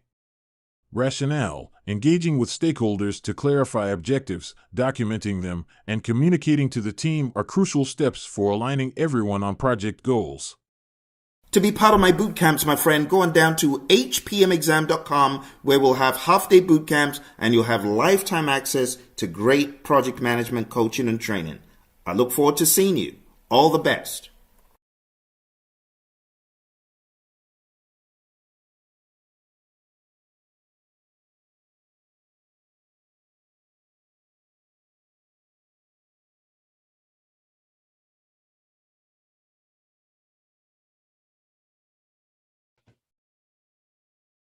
Hello, my friends. As you know, PMBOK 7 is now the talk of the town because the last man standing is down. What am I saying? I'm saying the CAPM exam that was standing as being the 6th edition referenced exam is now going out on the 25th of July. It's all going to be PMBOK 7 in the dialogue. Even though there's process groups, a practice guide that's still around, but a lot of focus is now on PMBOK 7. So I have with me today my friends from the Project Leadership Institute, Daryl and Ed, who are PMPs, and we're just going to examine this from a very agnostic perspective, not thinking predictively only or agile only. We're going to just look at this as stuff that can help us. And instead of just focusing on the domains and the principles, we wanted to focus on the big mass of the 7th edition and what it stands for. So without separating domains and principles, just the big philosophy of the 7th edition is you got to be agnostic. That's what this book is saying. You know, it's just saying you got to be agnostic. You got to be flexible and don't bucketize yourself into I'm predictive only or I'm agile only. I would say this is the hybrid PMBOK, if you will. Now, in order to hybridize, I know what the PMI wanted to do. They wanted to make a recipe that hasn't been shared before and something that would truly cover both worlds. However, I think they had already done that, to be honest, in the Agile Practice Guide, pages 90 to 95 of the Agile Practice Guide. They just didn't know. But Daryl, let's jump in. Ed, let's jump in and let me ask you, when you see this, what comes to your mind? Do you want to go first, Ed? Just tell me, just vanilla flavored, straight ahead slab of content. Don't look at this like anything, but just tell me what comes to your mind when you look at this. You know, when I look at that, Phil, I think the first thing that arrests my attention, and I think is really what Chris Williams says. He says, what separates people is not the skill, it's the patience and acquiring the skill and retaining the skill. And I think when you look at this, it's the opportunity to retain the skill set of learning what a stakeholder is and how the team can collaborate together. But based on what I'm seeing here is really all the drivers that can lead a project more effectively. You see, I said lead, not manage. I like that. I like that. I actually love that. Everything rises and falls on leadership. You're very correct. That's a great way of looking at it. Awesome. Darryl, what do you think? So in my opinion, Phil and Edward, it's more tailored to performance, which EVM stands out looking at that chart with performance, along with planning, project work, and it's more correlated around project controls. That's a great way of looking at it. And you're very correct. Actually, one of my favorites, now that you mention it, Darryl, from all of these is the one at 9 o'clock here, this one, measurement. This is my favorite. And it's funny that EVM, for those who don't know, it stands for Earned Value Management. EVM is very heavily measurement focused. But I like the mantra here. Maybe a different day we'll talk about this. Or I might find myself on a rabbit trail borrowing for more information about measurement. It's really nice. But I'll give you the summary about all of these. And then when we get to measurement, maybe I'll drop some more gold. So stakeholder, right? Let's take a look at what PMI says. And you tell me if you concur with what is here. It says, the stakeholder performance domain addresses activities and functions associated with stakeholders. Effective stakeholder interaction contributes to successful project outcomes. Stakeholder engagement includes implementing strategies and actions to promote productive involvement of stakeholders in project decision-making and implementation. Quite straightforward. Wouldn't you agree, gents? Absolutely. Absolutely, Bill. And what does this remind you of from previous PMBOK guides?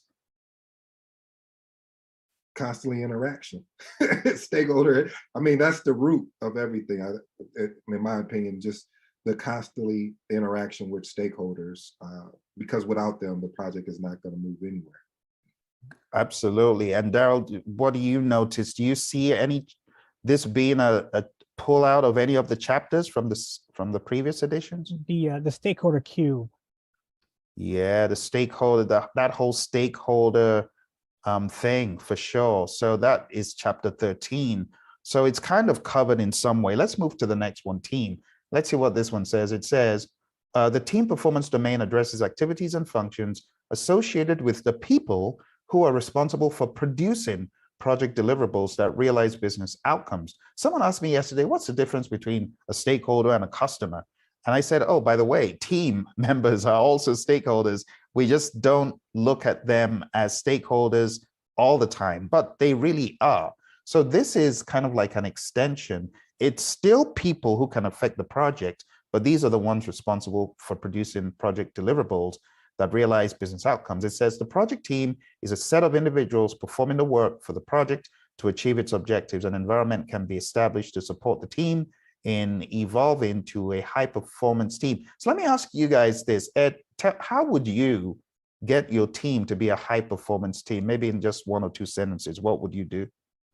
To get the team to be a high performance team, I would take time to invest and find out what are the gaps between them and the project itself. And that would just take interviewing with them, meeting with them one-on-one instead of a group setting. Brilliant, brilliant. Darryl, what would you do? The term servant leader stands out for me, Phil. You always have to be part of that leader, not only as a manager, but be that leader to learn and understand your team. Brilliant stuff, folks. Let's see the last pieces that PMI has here. It says the development approach and delivery cadence influence the project lifecycle and its phases. So the build up from there is they're saying the deliverables and the development approach influence the number and cadence for project deliveries. So this is where we're seeing the team as being a powerful force You see, the team in this next one. So here we finished talking about the team, but when it gets to the development approach and life cycle, this is where the team needs to be given some more power, because it's not just the project manager in isolation deciding upon the development approach and life cycle. This is where you're going to bring more people to the table in the form of the team. So if you notice, it's kind of like a buildup. So we have a general concept of stakeholders. Then we understand that the team is a subset of the stakeholders. Then we are talking about the development approach. And this is where the team comes in, because this shouldn't be a one man or one woman affair when one person decides the development approach. So are we going to do this project in a predictive way or in an agile way or hybrid way? This now comes into the conversation. And in the last paragraph here, it says, the project deliverables determine the most appropriate development approach. But beyond the deliverables, you also need to include the humans. Won't you agree that humans should have a say? It's not just automatic, you know. I agree, Phil. I think humans should play a part into it. I think the best concept that I've ever heard when it comes to leading a team is you need to get buy-in. In order to get buy-in, you need to be able to have their ideals combined with the direction you're going, because people only want to work with you if they feel like they're respected and appreciated. They'll go further than if you're just being directive and saying, just like what you were saying, a project manager and being siloed and saying, this is what we're doing, and being more directive instead of taking a step back, or the whole team of saying, we're going to be collaborative, we're going to work together, we're going to identify the framework and of how we're going to move with regards to being predictive, adaptive, or hybrid approach. And if we're running a predictive project and we find out it's not effective enough, can we have the courage and be leaders and say, this is not working, and raise our hand and say, we need to pivot and make a change. Absolutely, Ed. I love it. Good deal. Daryl, what do you think about the development approach and involving people in this decision? I feel that it opens up the dialogue from being black and white, especially when it comes to project controls and earned value management. Once you're that EV guy, or you're labeled an EV guy, you're considered taboo. But having to step outside the box and thinking outside the box, it will help in many ways. Very, very true. I've been there. I see how people look at my earned value posts. This guy, I thought he was getting agile. What's wrong with him? It's talking earned value again. Oh dear, people don't get it. Anyway, that's a different topic. Hey Phil, isn't that so funny too when you think about it? Is that when you start your journey off, is that people put you in a box, and that's sometimes I think with project management we can get so caught up in the box. At that time, that wasn't effective, but now the box has changed, because watch this, Phil, the contents in the box are not the same anymore. So because the contents in the box is not the same, it's time to make an adjustment and figure out what we need to do to address what the contents are in the box. It's so true. Absolutely. That's the dynamic life of a project manager. That's what it should be like. You bring up a great point. I love that analogy. Good deal. All right, let's go to this one and let's get to the punchline. And it says, planning organizes, elaborates, and coordinates work throughout the project. Planning takes place upfront and throughout the project. The amount, timing, and frequency varies depending on the product, development approach. There we go with development approach, environment, and stakeholders. So the thread is, when you know the development approach, then you know how you're going to plan. Is it going to be like a sprint planning, or is it going to be full on back-to-back planning from the beginning to the end and making adjustments, very little adjustments to scope in a more predictive environment? That needs to come up. So planning is quite straightforward. You folks remember planning is a process group. So all the things that came under the planning process group, that's what this is talking about. So it says the planning performance domain addresses the activities and functions associated with the initial, ongoing, and evolving organization and coordination necessary for delivering project deliverables and outcomes. This one's quite straightforward, right? Planning is planning. Would you agree? What do you think? Absolutely. And if you fail to plan, and you plan to fail. So Absolutely, Phil.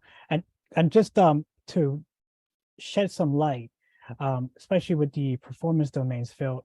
It's talking more about synergy in regards to the domains that you have up on your screen.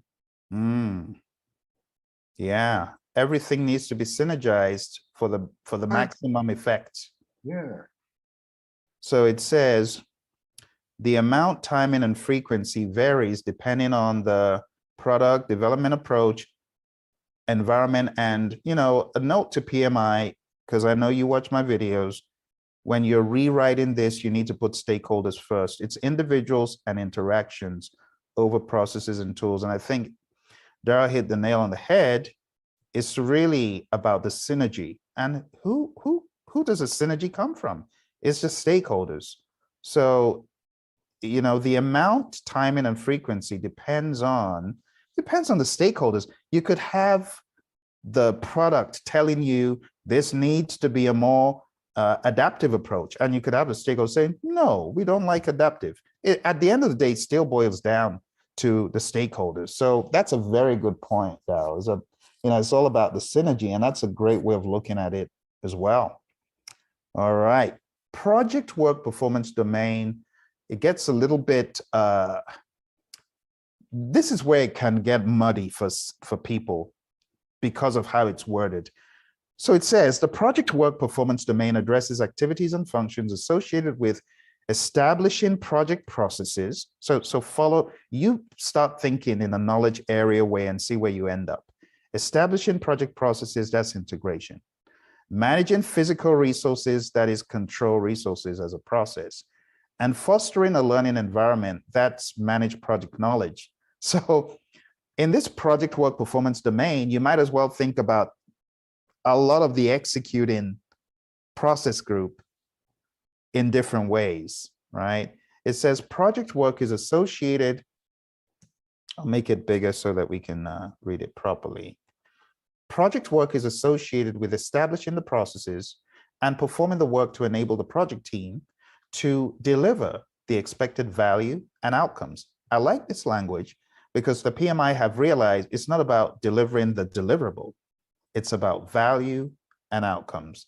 And I know the alarm bell is going off in Daryl's head because he's seen the word value and thinking earned value as well. And it's true, whatever the value is, but you got to remember the definition of earned value. It's the budgeted cost of work performed. And you want the earned value to match your actual cost. Why would you want to spend more than what you got? So this is another place that you can see that, you know, if you like earned value bend, but beyond the earned value, the outcomes are also important. So this is where you're looking at the end of the project and saying, did it really move me from my current state to my future state? All right, let me move on because I digress. Any comments on project work? Anything come to mind, folks?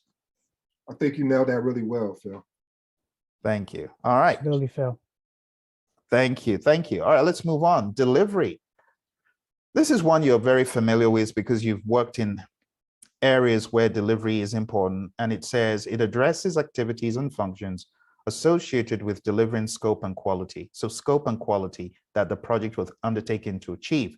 In the world of Agile, we got to be careful, right? When we say delivering the scope that the project was undertaken to achieve. It's very subjective in Agile because scope is dynamic. We don't fix our scope down. Quality, fitness for use, conformance to requirements, customer satisfaction, Kaizen. Yeah, you should be thinking about this. But it says project support, strategy execution, and advancing business objectives. I'm going to get to the punchline. It says business value often continues to be captured long after the project has ended. So yes, you may deliver the scope and the quality, but the outcome, we want to see those benefits that we set out to achieve actually being realized. Does this concept make sense? What are your first impressions?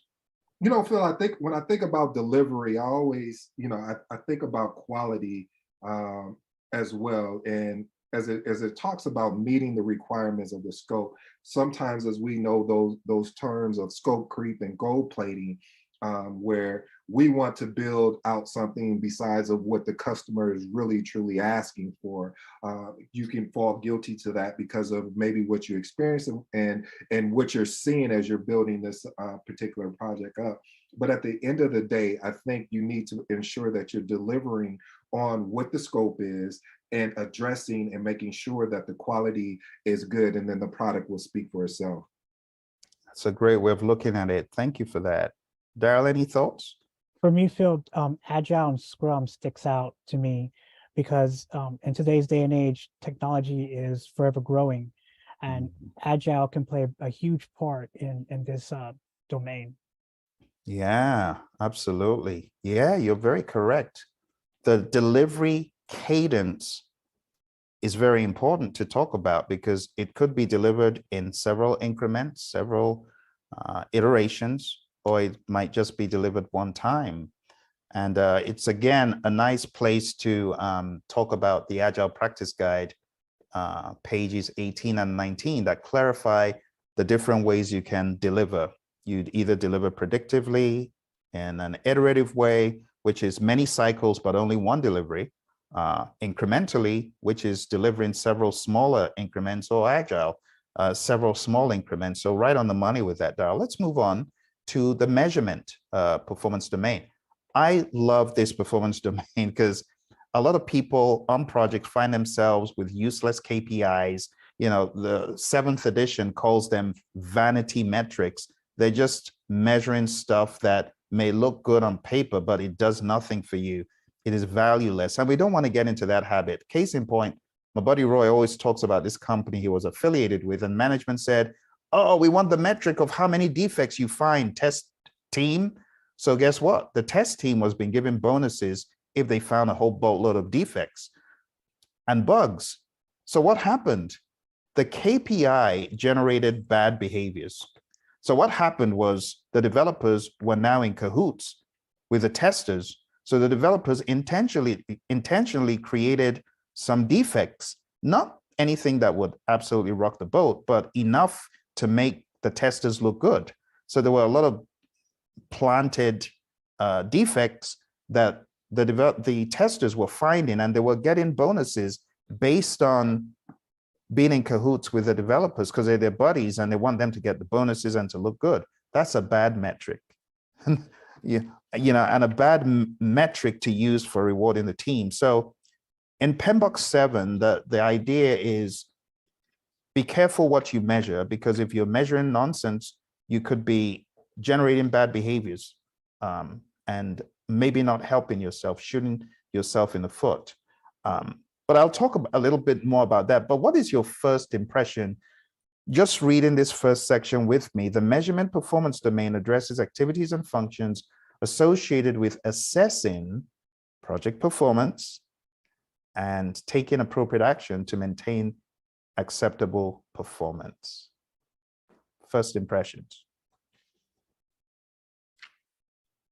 That's a great question, Phil. I mean, there's so much to unpack here, and I know you're going to do it. So, but I really think it reminds me of just status reports and how that as you mentioned, that vanity of KPIs that hold no value. It doesn't address the outcome of what we're looking to get out of why we're doing this project. It's just addressing the results, and the results, even though they're good, they still are not what the end customer wants. They want the outcome being, when you finish this widget, I'll be able to take this widget and do X, Y, and Z with it with my organization. So being able to have true measurements of where we are and where we're going is always going to be key. Good stuff. Thank you, Ed. Daryl, any thoughts? The way I see this domain, Phil, is plan value, actual cost, and earn value, where you always express that earn value is king. Absolutely. Yeah. Very good deal. Thank you. Let me just take us down. I promise I'm not going to get on a rabbit trail. I promise. I will be brief. But I got to show you my favorite page in this book.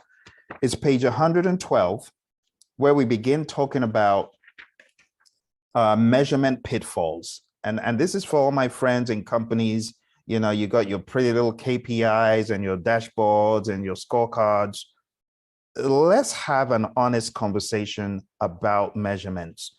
It says project measures help the project team meet the project objectives. However, there are some pitfalls associated with measurement.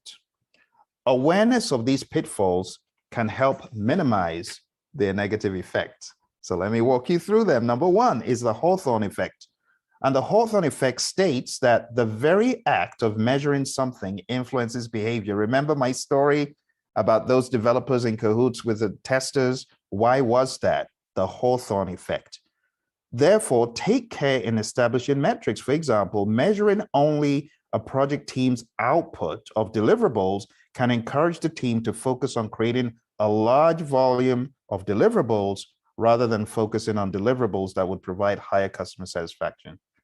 The next one is a vanity metric I talked about. A vanity metric is a measure that shows data but does not provide useful information. I'm sorry to say, a lot of teams, they got vanity metrics. It looks good. Management, oh yeah, they're keeping track. That's garbage. You got to make sure that whatever you're measuring is important. Measuring page views of a website, for example, is not as useful as measuring the number of viewers, the number of new viewers, rather. If you're just measuring page views, how do you know that it wasn't the same person viewing 1,000 times? You know, that's kind of the argument that the 7th edition is making here. Next one is demoralization. If measures and goals are set that are not achievable, project teams' morale may fall as they continuously fail to meet targets. So there's such a thing as stretch goals. Yes, yes, yes. But people also want to see their hard work recognized. And if they're never attaining it, it's not going to be recognized. So you got to beware. Another pitfall is misusing the metric. Let me just tell you one of the one I hate the most. It's using velocity as a measure of team performance. It's foolish. We don't do that when we are mindful in the world of Agile. That is not a good way of measuring, because you do know that velocity is a factor of many different things. One being capacity, another one being the general complexity of the content that you just got done trying to work on for that sprint. So don't get sucked into misusing the metrics. It says, regardless of the metrics used to measure performance, there is the opportunity for people to distort the measurement or focus on the wrong thing, focusing on less important metrics rather than the metrics that matter the most, focusing on performing well for the short-term measures at the expense of long-term metrics, working on out-of-sequence activities that are easy to accomplish in order to improve performance indicator. You see, you can always game the system, you know, which is why when people say, oh, we want to use velocity as a measure, I'm like, don't be dumb. The team's just going to hike up their story points and make the story points worth a lot more if they know that you're measuring them based on velocity. It's dumb. Don't do it. The next one is confirmation bias. As humans, we tend to look for and see information that supports our pre-existing point of view. This can lead us to false interpretations of data. The final one is correlation versus causation.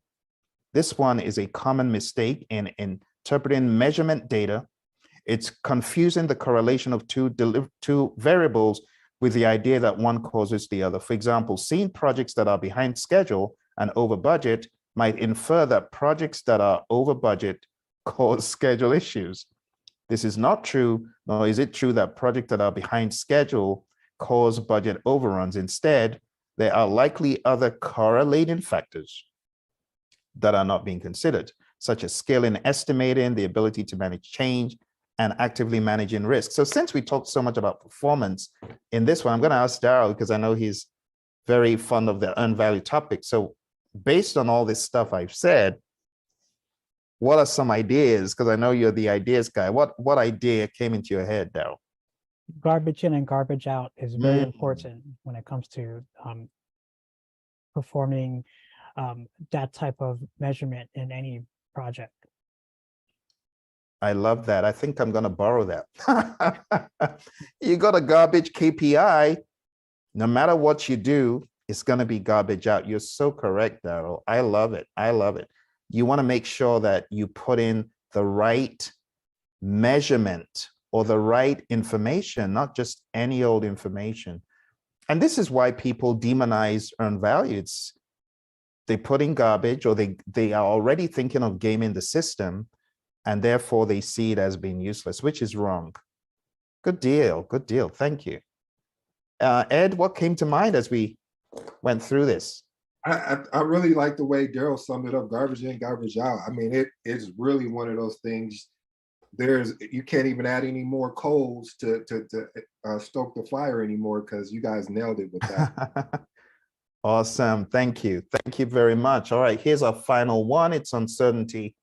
And the uncertainty performance domain, it addresses activities and functions associated with risk and uncertainty. Projects exist in environments with varying degrees of uncertainty, and uncertainty presents threats and opportunities that project teams explore and assess and then decide how to handle. Uncertainty, in the broadest sense, is a state of not knowing or unpredictability. There are many nuances to uncertainty, such as risk associated with not knowing future events, ambiguity associated with not being aware of current or future conditions, complexity associated with dynamic systems, with unpredictable outcomes, and many others. So when you think about uncertainty, think about risk, but don't just think about the negative, think about positive risks and how to harness them. ChatGPT is an example of a positive risk. This time last year, who even knew the word GP? What's that? But back in the United Kingdom, the only GP we know is a general practitioner that sees you for health reasons. Now we got a new GP, it's GPT, and it really transforms. The T is for transforming, because it transforms lives. So if you were in a state of doubt about whether AI is going to affect the world, and you were in that uncertain state, well, now we're more certain. But a lot of people, they remain uncertain about technology and the future because they choose to. We don't want to be like that. Let me show you one more time what the PMI is saying your mindset needs to be. Address activities and functions associated with risk and uncertainty. AI is one, but you got to capitalize on the opportunity. I'm just using this as an example. There's no mention of GPT in this article, okay? It says, there are many nuances to uncertainty, such as risk associated with not knowing future events, ambiguity with not being aware of current or future conditions, complexity associated with dynamic systems with unpredictable outcomes, and many others. So for this, I would just encourage every project manager to jump aboard managing uncertainty, especially with technology and AI. You see how I smuggled that in there? Wasn't part of the agenda. What are your thoughts, Daryl? I'm going to be completely transparent with you, Phil.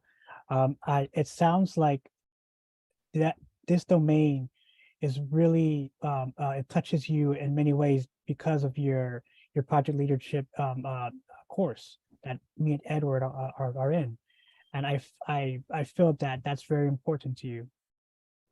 Thank you. Absolutely. That's true. Thank you, Daryl. You're right. You're right. Ed, what are your thoughts about the uncertainty domain? You know what, Phil? This is one of my favorites. And you're probably saying, well, why is this one of your favorites? I'm glad you asked, because see, uncertainty, I want to remix this, Phil, if you don't mind, if we, take a step back. I will call this, Are We There Yet? And reason why I say that is because when I was growing up, before, we used to get on planes and automobiles. I'm not that old, but the whole point, we used to take road trips. And me being young, I would always ask that question to my mother, Mom, are we there yet? And she was like, no, not yet, but we're close. And the uncertainty, which created the anxiety, because I was excited about where we're going. And when you look at that, when you correlate that to project management, and you're looking at as a project manager, there is a lot of uncertainty. There's a lot of risk and issues and things that come up. Yet along the journey, watch this, you have the opportunity to think about those things and put put corrective actions in place, and just in case they do not happen. So the uncertainty really is what makes project managing so exciting, because you never know once you open up door number one what you're going to get. So I'll land with that. Thank you, Phil. Wow, I So- love that. We need a so- video on that, Ed. Yes, Tom. So this also challenges project managers to learn about emotional intelligence, leadership for once, and also the ability to think outside the box when it comes to this domain. Mm. This really hits home for me, especially because I'm still growing as a project manager and trying to handle situations that you're not used to. It's really key to understanding yourself, understanding the knowledge that you have, and being able to be humble within yourself to not enforce, but influence Mm. in many ways you can think of when it comes to this domain. I love it, gents. Thank you so much for your breakdowns. We're going to wrap this up now. For those of us who are already PMP certified, you're probably saying, okay, we got the domains. What else do I need to understand? Here's the map. The 6th edition had the 5 process groups, but the 7th edition has the principles. We've already looked at the principles. Be a good steward, get the team to synergize, collaborate with stakeholders, add value. If it's not value, don't do it. Think systemically, always see the big picture. Be a great leader, make the tough decisions, influence all the way positively, tailor according to your project, think about fitness for use, conforming to requirements and customer satisfaction, and Kaizen in quality. Break down the project into smaller pieces and manage complexity as you need to. Manage risk by optimizing the outcomes, optimize the risk response, be adaptable and resilient. I call it having bounce back ability, and be able to respond to change. Help people in their transitioning to the future state of the firm. Those are the principles which have replaced the standard for project management. Now, when it comes to a guide to the project management body of knowledge in the 6th, all of those knowledge areas, which by the way, haven't gone, they're just not emphasized in the 7th. What has been emphasized is everything that we just went over. And those are the 8 domains. Now, someone says, but the 8 domains, it sounds like some of them are knowledge area. And I say, similar to what Daryl did, remember, these are about performance. I also like the word synergy. It's about how can we synergize in order to get optimum performance. A lot of what we had in the 6th edition is now in PMI Standards Plus, so it has not gone away. So someone says, okay, Phil, what is the big picture of all of this? If I wanted to compartmentalize my thoughts so that I can see everything in one map, this is how I see it. I call it the process group pentagon. You got 5 process groups. Those 5 process groups, we have all of these pieces: integration, scope, schedule, cost, quality, resources, communication, risk, procurement, and stakeholder. That's the house that PMI built in the 6th edition. This is standing the test of time. It's not going away. Now, on top of this, we're going to bolster it with the 12 principles at the base. So you got to see it like this. You've got the 12 principles. You got the 10 knowledge areas. You got the 5 process groups. But if we wanted to add another layer of understanding on top of this, you could etch in each domain. So the stakeholder domain, the team domain, the planning domain, you could actually impose these on top to give an even clearer picture. And if you look at some of my videos on YouTube, you'll find where I have taken the domains and I have superimposed domains on top of these for clarity. So that's kind of how I see the world now of project management, with the 12 principles at the base, The performance domains, we could overlay them. You know, for example, the stakeholder domain, if you're going to talk about stakeholder domain, it's here, right? Stakeholder domain, it's there. You're going to talk about the team domain. Team domain is here, pretty much on top of the resources. If you're going to talk about planning domain, it's the entire planning process group in my mind, right? If you're going to talk about delivery performance domain falls here. It also falls here a little bit. You're going to talk about uncertainty domain. It falls there, and so on and so forth. You can talk about the measurement domain as being somewhere in the outskirts of monitoring and controlling, because that's where you actually do the measurements. And you can think of it as also touching a little bit of planning. So however you want to slice or dice it, project management hasn't changed, but the mindset has. We're now more aware of what we need to do to get to optimum performance. All right, my friends, any closing remarks from you, Ed, to close out on these thoughts? You know, Phil, first of all, I'd like to thank you for taking the time to show us this information, especially to the audience here, because of the shift, especially with regards to CAPM being changed on the 25th of July. We want to be cognizant and get ahead. And so getting ahead is being proactive. And what does proactive look like to me is planning and then following the path. So thank you for being committed to your craft field and not just interested.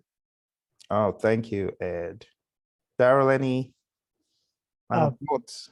Phil, I share the same as what Ed was talking about. Also, I wanted to also influence EVM, and I can always tell that EVM is instilled in project managers because as far as what you're projecting, the Pentagon, if you go back and look at the history of the EVM was pioneered by the Air Force.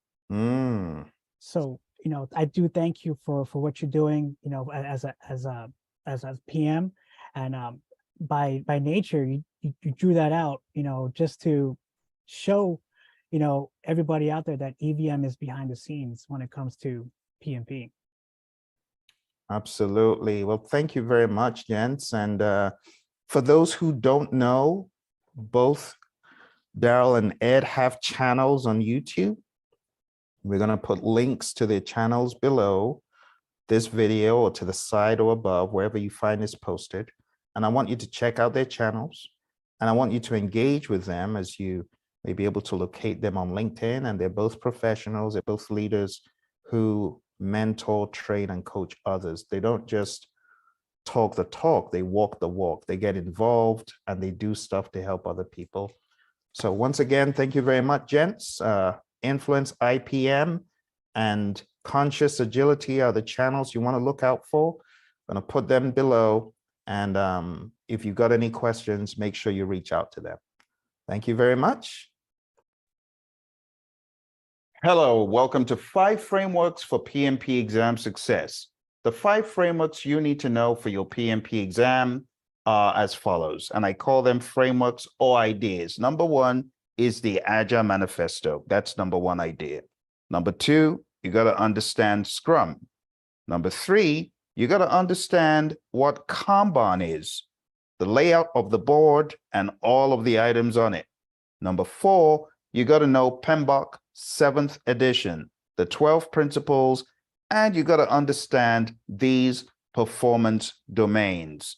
Number 5, final, you got to understand the predictive world in detail. So this table that a lot of people avoid, you should understand this table.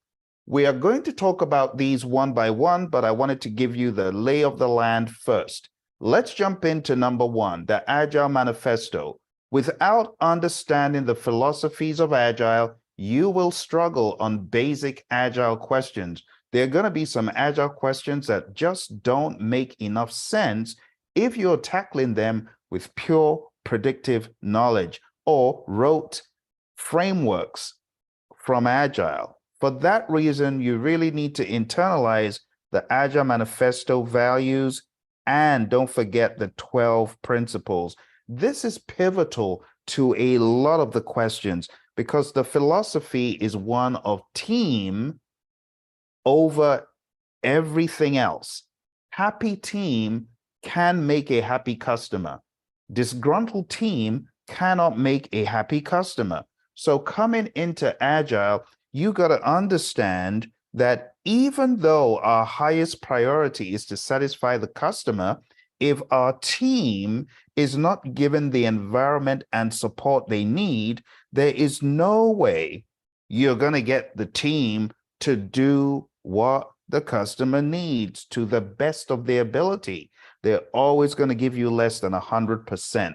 That's the overarching idea. So when we say individuals and interactions over processes and tools, you got to think about that as the team and their interactions, the stakeholders and their interactions with the team. But it starts with team, my friends. I know it may be counterintuitive for some, but it starts with the team. That's the general mindset.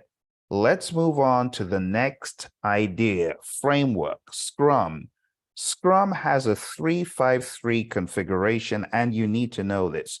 3 roles, 5 events, and 3 artifacts. And this has been the staple for a lot of companies as far as their Agile is concerned, because this is what they use as the framework to carry out the practices that show the Agile philosophy.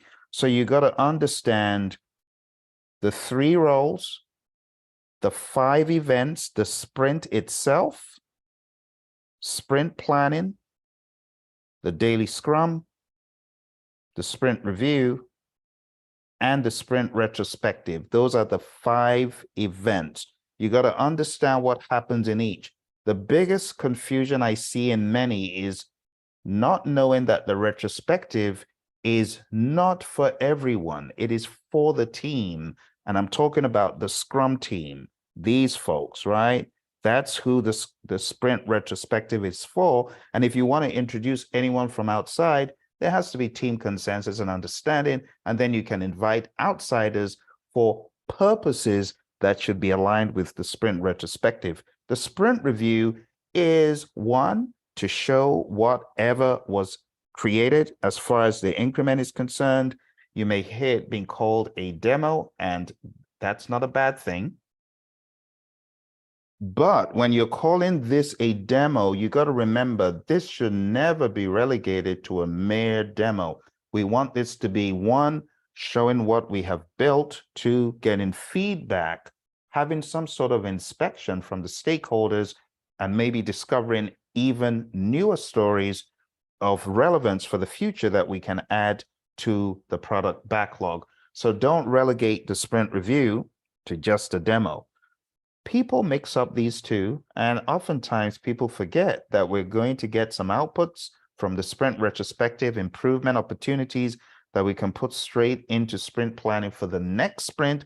You're also going to find things you could do right away. So understanding this framework in a lot of detail is going to help you on the exam, cut through the crud, and understand the do's and don'ts of this framework. And while the PMI may not explicitly mention Scrum Master, trust me, the philosophies, the ideas of Agile, and the intricacies of Scrum are going to be built into the questions. All right.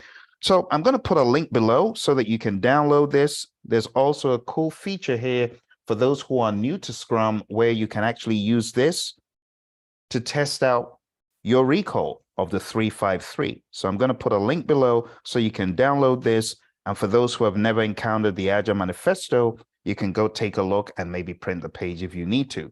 For those who are not aware of the Scrum Guide that goes into all the details of Scrum, go to scrumguides.org, click on that link, and you'll be able to read the Scrum Guide. There's also an audio of the Scrum Guide that I have on YouTube. I'm going to put a link below so you can read that. Let's move on to the next framework. The next framework is Kanban.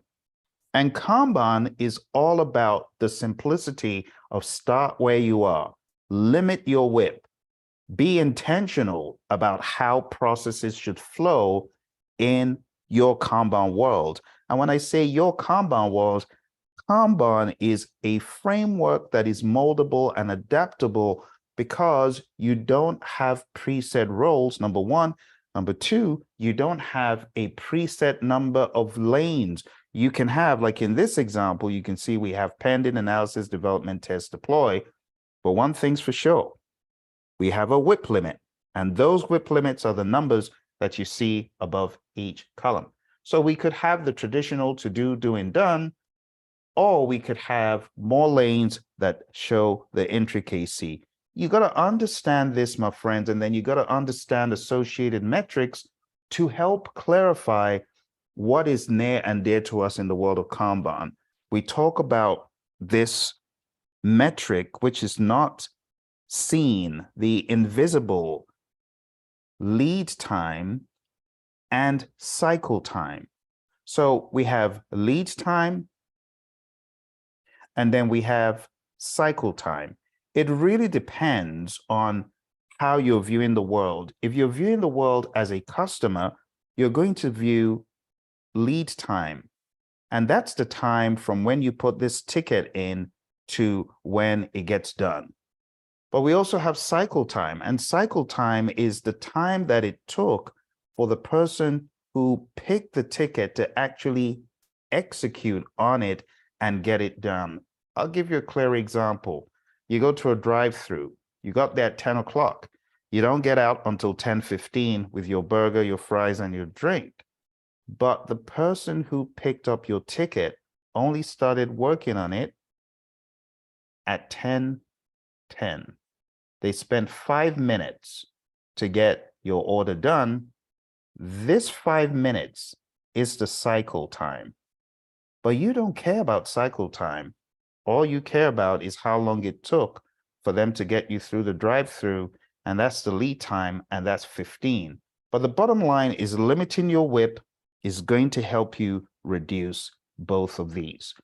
But that's all about Kanban for now. I would say just read your Agile practice guide, and you'll be able to get more information about the world of Kanban that is relevant. This is a snippet that I quite like from the Agile assessment guide, and a shout out to Scrum Bob for making this available to me, making me know that this was available out there on the gao.gov site. So I'm going to put a link below so that you can download this. This is a really great Agile guide, a little bit outside of all the stuff that you need for PMP. But as a practitioner, you want to know that the government put some time, money, and investment into this, so it's available for you. The next framework we're going to talk about is the PMBOK Guide 7th edition. And the key thing in the PMBOK Guide 7th edition that people don't remember is that this is the PMI's mindset. This was carved out of the PMI Code of Ethics and Professional Conduct. So when they're coming at you with these 12 principles, you got to remember, oh, this is PMI's way of thinking. This is how they want the project manager to see the world around them. So they want you to be a good steward, to help the team collaborate, to get the stakeholders engaged, to demonstrate value, to think systemically, to lead, to tailor your project depending on what is going on. Quality should also be thought about. Fitness for use, conformance to requirements, customer satisfaction. Tackle complexity by thinking in an agile way. Think about risks, uncertainty that could impact your project, and be adaptable and resilient. I call it bounce back ability. One of the ways you do this is by being agile, because adaptability is really agility. Change, lastly, is all about change at various levels, the project level and the organization level and everything in between. And you, as a good project manager, should be mindful of all these 12. That's the summary of the principles. On top of that, you should also be aware of the PMBOK 7th edition performance domains and understand the lens that PMI is looking at project management in this edition. Here is the summary. The overarching view is these are all agnostic flavors of project management that you could look at in a hybridized way without getting prescriptive about knowledge areas, process groups, and processes. This helps you see that on any project, hybrid, agile, predictive, you got to think stakeholders. and how to engage them. Then you got to think about the team and how to get them to synergize and collaborate. Then you got to decide which development approach and life cycle are we going to use. Do you see the agnostic flavor in here? Because this is a question where you ask, what are we? Are we Scrum-Ban? Are we Scrum? Are we going to do a predictive model? What exactly are we doing? And this is a very important step that is not called out in the 6th edition, that is brought more to the surface. So as you go through the exam material, you got to ask yourself, do I truly know which development approach and life cycle I'm going to select and why? And you got to understand that page 14 in the Agile Practice Guide, the Stacy complexity model. Remember what is on the Stacy model? You have 2 dimensions. For those who have forgotten, let me remind you, you've got the x-axis, you've got the y-axis, y and the x-axis, and you have R for requirements, right? This is requirements uncertainty. And on the x-axis, you have the technical uncertainty. And you got to understand where exactly you are in the scheme of things. Are you here where we have requirements, uncertainty, or where we have technical uncertainty? Where we have a high degree of uncertainty, you're going to find yourself moving towards anarchy or chaos. This region is chaos. And you as a practitioner, you want to make sure you choose the right life cycle. You, as it were, engineer the right life cycle with, of course, team input, but putting in a lot of thought. And this is where you tackle a lot of these principles that we just looked at, because the way you roll with the principles is pivotal to development approach and life cycle. Depending on the life cycle and development approach, you could apply this in a number of ways. You tailor in a number of ways, and the team dynamics and everything else does change somewhat. But there's some pivotal principles. These are the things you need to be aware of in the 7th edition. It's nuanced. It's not as emphatic in the 6th. And this, my friends, is what I need you to focus on primarily. If you're looking at the differences between the 6th and the 7th, this is one of the major differences. The development approach and life cycle. Am I predictive? Am I iterative? Am I incremental? Am I agile? Am I a hybrid? What am I and why am I? For this, my friends, we don't call this a framework, but I want you to check out the Agile Practice Guide. I want you to look at pages 14. I want you to take a look at pages 18 and 19. And that's where this is going to become a lot clearer to you. You're going to appreciate the value of this more. And then the pages that follow that tackle predictive, iterative, incremental, and agile, this is all going to make sense in the context of this domain. So if there was any domain you're going to say is your golden ticket domain that makes a big difference by adding it to the mix of chapters 4 to 13, like if there was meant to be a chapter 14 in the 6th edition, it would be this. It would be development approach and life cycle, because that needs to come first. And then based on that, when you take a look at the Agile Practice Guide, pages 90 to 95, everything there makes sense in the context of what is my development approach and life cycle. I hope this makes sense. I want you to ask questions. So if you have them, put them in the comments below. Moving on, the other domains are quite intuitive. Planning makes sense if you've already read the 6th edition. Project work is like a potpourri of different things. We're talking about a bunch of ideas here that are being grouped together to facilitate the discussion of agnostic project management. Delivery, measurement, uncertainty, which is really risk when you boil it down in a different lens, stakeholder and team, and then the concept of having a universal view of your project. All of these things, my friends, are going to help you augment your already huge knowledge repository from the 6th edition. Now let's go to the final one, because I know this is the one you thought you were going to see first, but you're not seeing it first because I wanted to keep it last. A lot of people think it's gone away, but this has not gone away. Why do I say it has not gone away?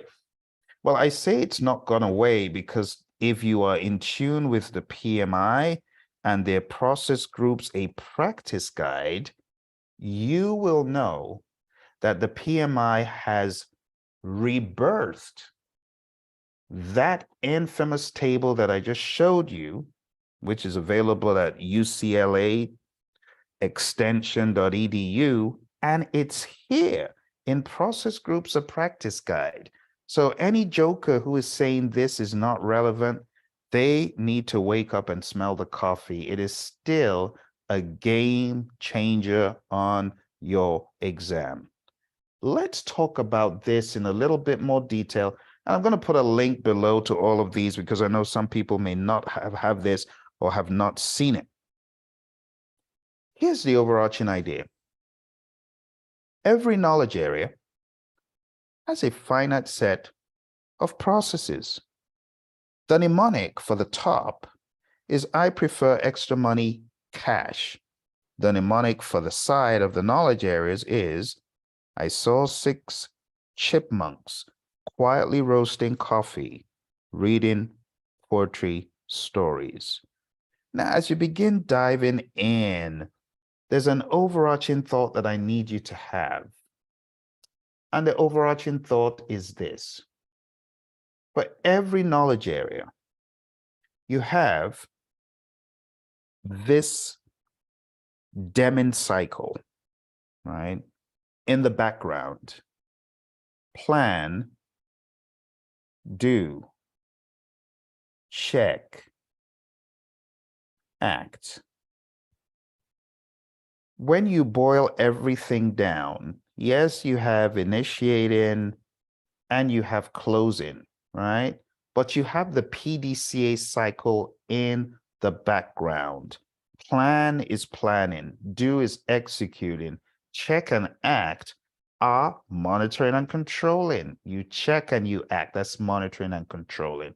So this is I prefer eating mangoes chilled, or I prefer extra money in cash. Once you have that understanding, my friends, everything else should be based on this progression.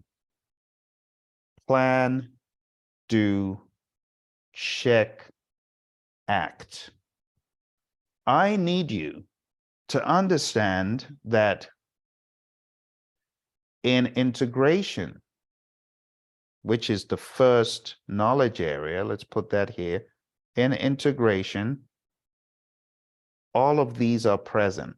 Tick the box on all of these. It has processes in all of these. And then when you do the same for scope, schedule, cost, quality, resources, communications, risk, procurement, stakeholder, and so on, when you do that, you got to know where the boxes are checked. So there's nothing all the way on here to stakeholder. But for all the others, this is where the table comes in, okay? I don't need you to cram the table. That's not as much value to you on the exam. What is of value is for you to take a look at these, as I'm about to right now, and for you to look at them like this.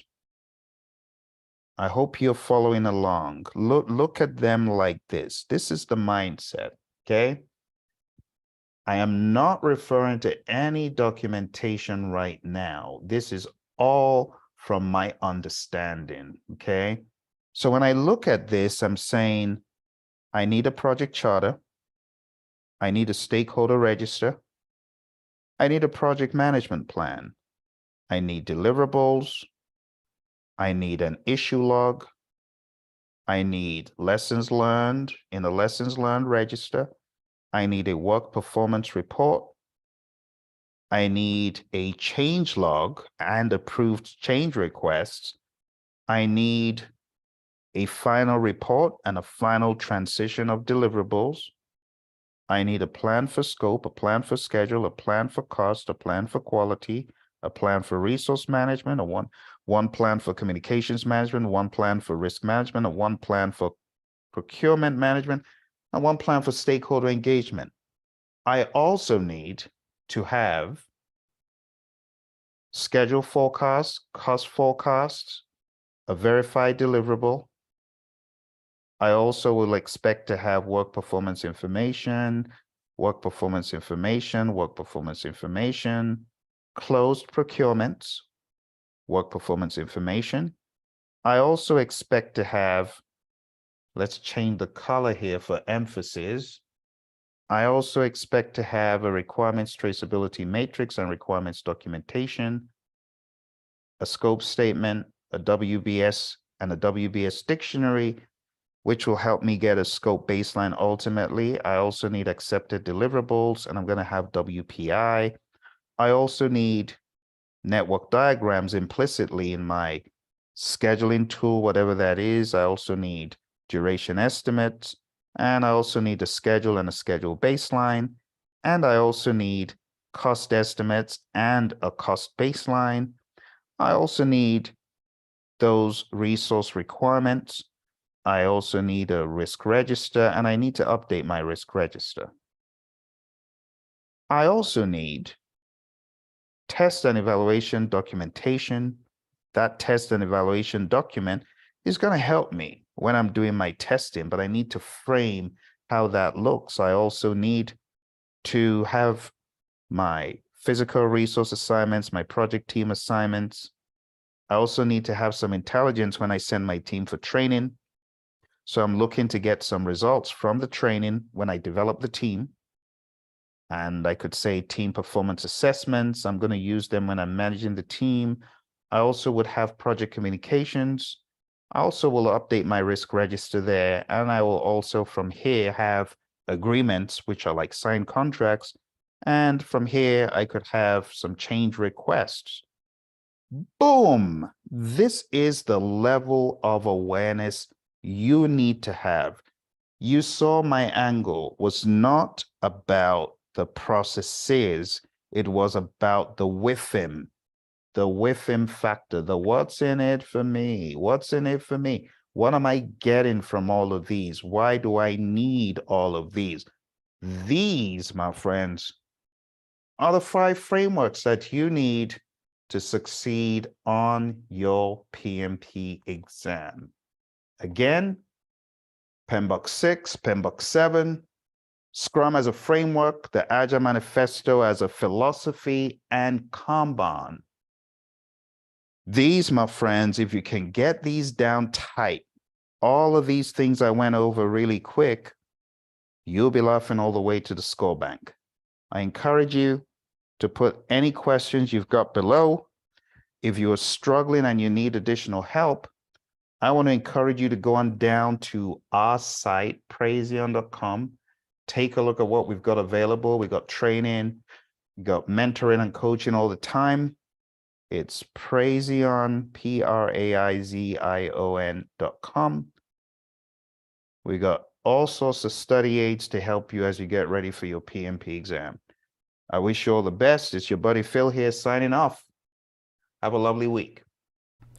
If you are taking the PMP exam, you need to understand that the anatomy of the questions always has what should the project manager do next?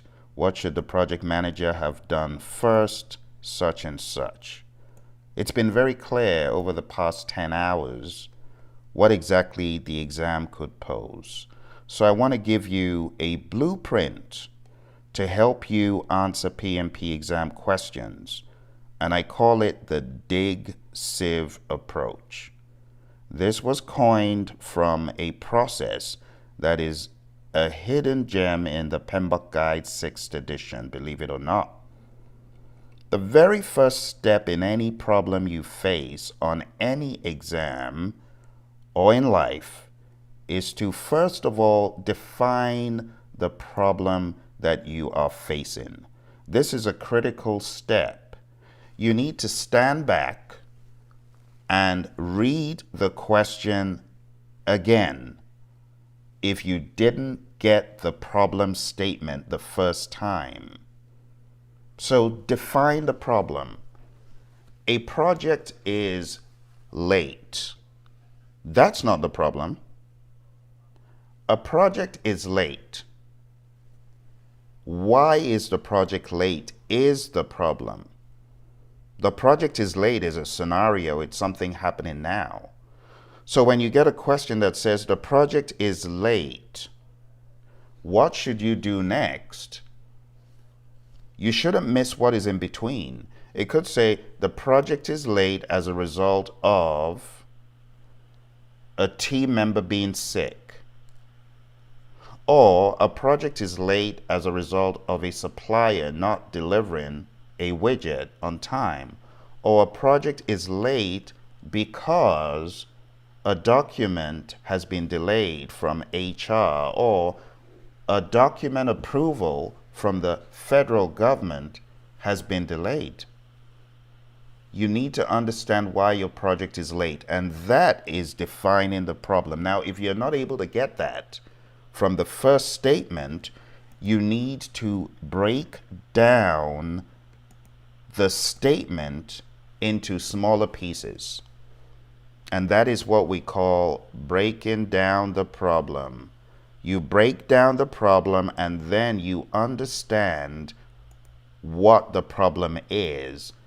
Afterwards, you could gather data to support your understanding of the problem. You gather data and you can use that to identify the root cause. So, the project is late. There has been a delay in a document approval. Make sure you have gathered as much data from the question as possible to identify the root cause. Now, the question sometimes might be silent on what has caused the problem. If the question is silent, then you need to use the process of elimination straight up to understand, okay, this is a predictive project. This is possibly what could have happened, or this is an agile project. This is definitely not agile, so I'm not going to choose options A and D. Then you've got B and C. Through the process of elimination, many a time you are able to choose what is in the spirit of agile or what is tailored more to a predictive scenario. But it has to start off with a solid understanding of the problem. So if you're told a project is late, you need to find out, why is it late? In my mind, the problem could be a document is stuck. Now, when you understand why the document is stuck and the level of the people involved, perhaps escalation could help, perhaps.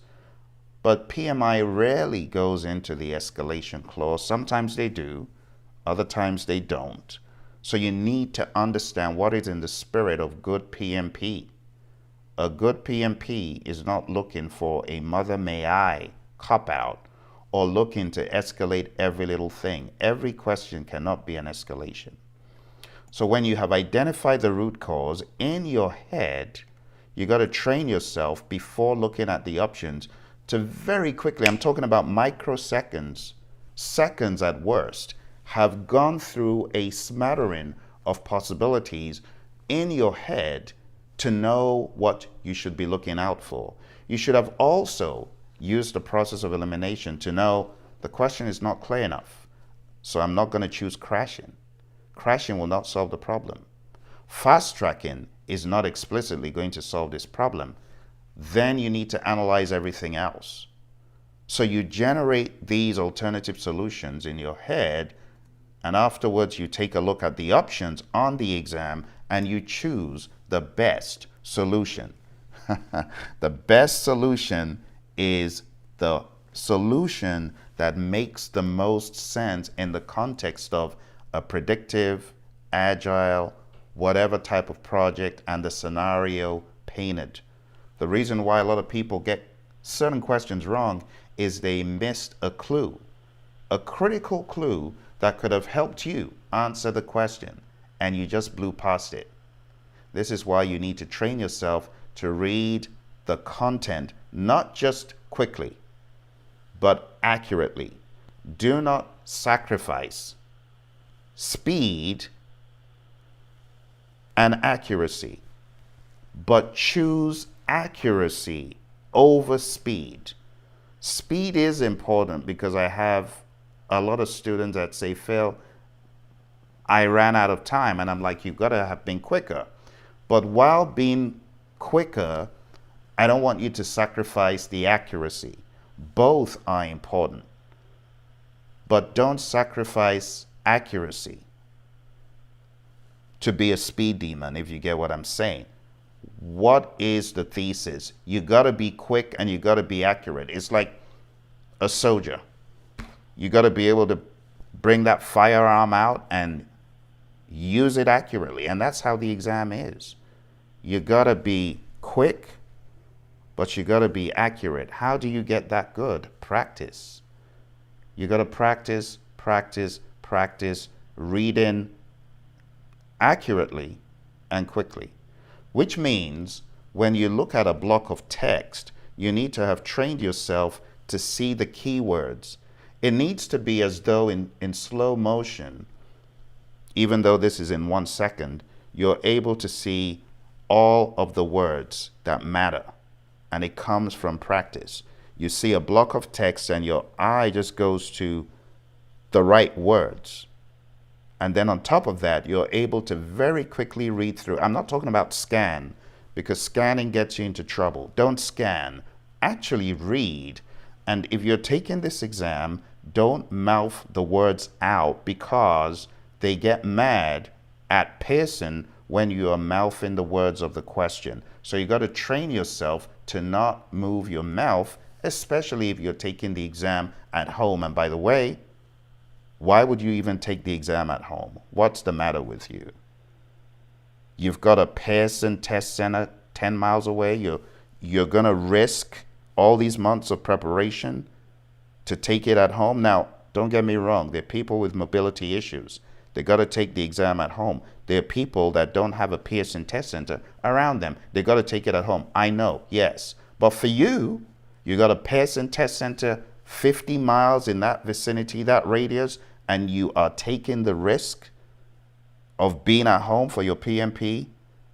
I'm going to ask you again, what is the matter? Get smart, my friends. I've been doing this for 18 years. And when PMI came on the scene in COVID with a proposition to take it at home, right off the bat, my friends, disaster for a lot of my students. A lot of my students would take the exam at home and they would not be able to complete the exam because of technical issues or the proctor just being difficult and tough to get along with and being so judgmental. You moved out of frame. You mouthed the words, and all sorts of ridiculousness. So if you can take the exam in a test center, please do that. And then no one's going to be saying, well, you can't mouth the words. You can actually mouth the words if you are in a test center, as long as you're not speaking audibly. And honestly, there's some of us that have to do that. When you are mouthing the words and the solutions, it helps sometimes to process the information. Okay? So in your head, you implement the solution and then you check in your head, did that really work? Would that solve the problem? And I have to be honest, some of you have been scarred, sadly, by taking questions on the hall. You know what I'm talking about, the so-called hall. And then you get scarred because You followed the steps and then you get a ridiculous answer out of left field that doesn't make sense. Hey, this is to encourage those of you that have been scarred by the study hall, okay? I know a lot of you are taking those questions and you're frustrated. And you have every right to be frustrated. I am an instructor and I am frustrated at the lack of finesse and the inaccuracies that exist in that exam. I applaud you for looking for the truth, taking questions over and over again. And I want to give you this hope. All is not lost because the exam is not written by the same people. The exam isn't written like the study hall. There are some questions that are so needlessly tedious and so ridiculous. And I'm like, who even thinks this happens in the real world? What planet do you do your project management on? I was reading a question that one of my students who recently passed the exam very kindly let me know about. And I'm looking at this question and I'm like, this isn't even real world. You're looking for stakeholders on a project. How many companies even do a lessons learned? Come on now. Let's be honest. I know times have changed. But those who do a lessons learned, I'm telling you, those companies, you're starting a new project, ain't no project manager going back to look in the archives because there ain't no archives in many of these firms. So you're looking for your stakeholders. PMBOK 6 captured it quite realistically. It's expert judgment. So the answer that says brainstorm with your team, which is what you would typically do in the real world, is wrong. And the outlandish answer of go into the old archives and look for documentation is the right answer. And then it refers to some outlandish book that isn't even part of the PMP trifecta that the PMI have been pushing, which is the Agile Practice Guide, the PMBOK 7 and PMBOK 6. I want to assure you, your exam will not be as ridiculous. I'm going to say it again because you're looking at me like you don't know what Phil is saying is the truth. No, your exam is not written like that. Your exam is written in a similar style of what should the project manager do next, but the different 100 shades, 100 shades of blue that the exam presents and the study hall presents, and it's very debatable, very controversial answers, and quite annoying. Your actual exam is not like that. If it was, people would fail very frequently on this new exam. That is not to say people don't fail, but it's not as bad. Because I hear a lot of people on the social media boards crying and lamenting, I failed, I got a 60. What is the real exam going to do to me if this is doing this? And my answer to you is, quite frankly, you're doing the right thing and looking for answers from the source. I often say, you got to go to the horse so you hear from the horse's mouth. So I know it is a bit frustrating to go to the body that presents the exam and to have questions that are not reality, because it's written by a different team. So my advice to you, who has been doing your best and working your tail off on these outlandish questions, is to don't fret. All is not wasted. You'll get into the exam and you realize, oh, it's not crazy like this. And I know a lot of you are overachievers. So you're like, oh, I got to go for the strongest exam. I got to go for the craziest of the study halls. If you are a Martian or Plutonian, if you're from out of this world, then perhaps you will not be moved or discouraged. If you are from Earth, if you are an Earthling, I expect you to be very discouraged about some of the marks. Here's part of the frustration. some of those questions have no rhyme or reason. So you're frustrated. You're discouraged. I want to caution you. Don't get so discouraged that you refuse to take the exam when you have scheduled it. If I were you, I would pull back from the, in quote, difficult end of the spectrum of those questions, because in my mind, they are worthless and I do not prescribe them. If you have taken a number of questions that are in the intermediate, easy realm, in my mind, I would say, don't do more than that. Okay? I would say balance up the perspective by looking at questions such as the ones in the playlist I have. I have a couple of playlists. One is 180 questions thereabouts. The other one is 250 questions. Balance it up with that and be true to applying the dig, sieve approach. Define the problem, identify the root cause, generate alternatives, and go for the kill. Choose the best alternative. Then implement it hypothetically in your head and ask the question, will that really solve the problem? Another piece of advice I have for you is to go with your gut. In instances where everything else fails, go with your gut. So, to tackle situational questions, you got to read carefully.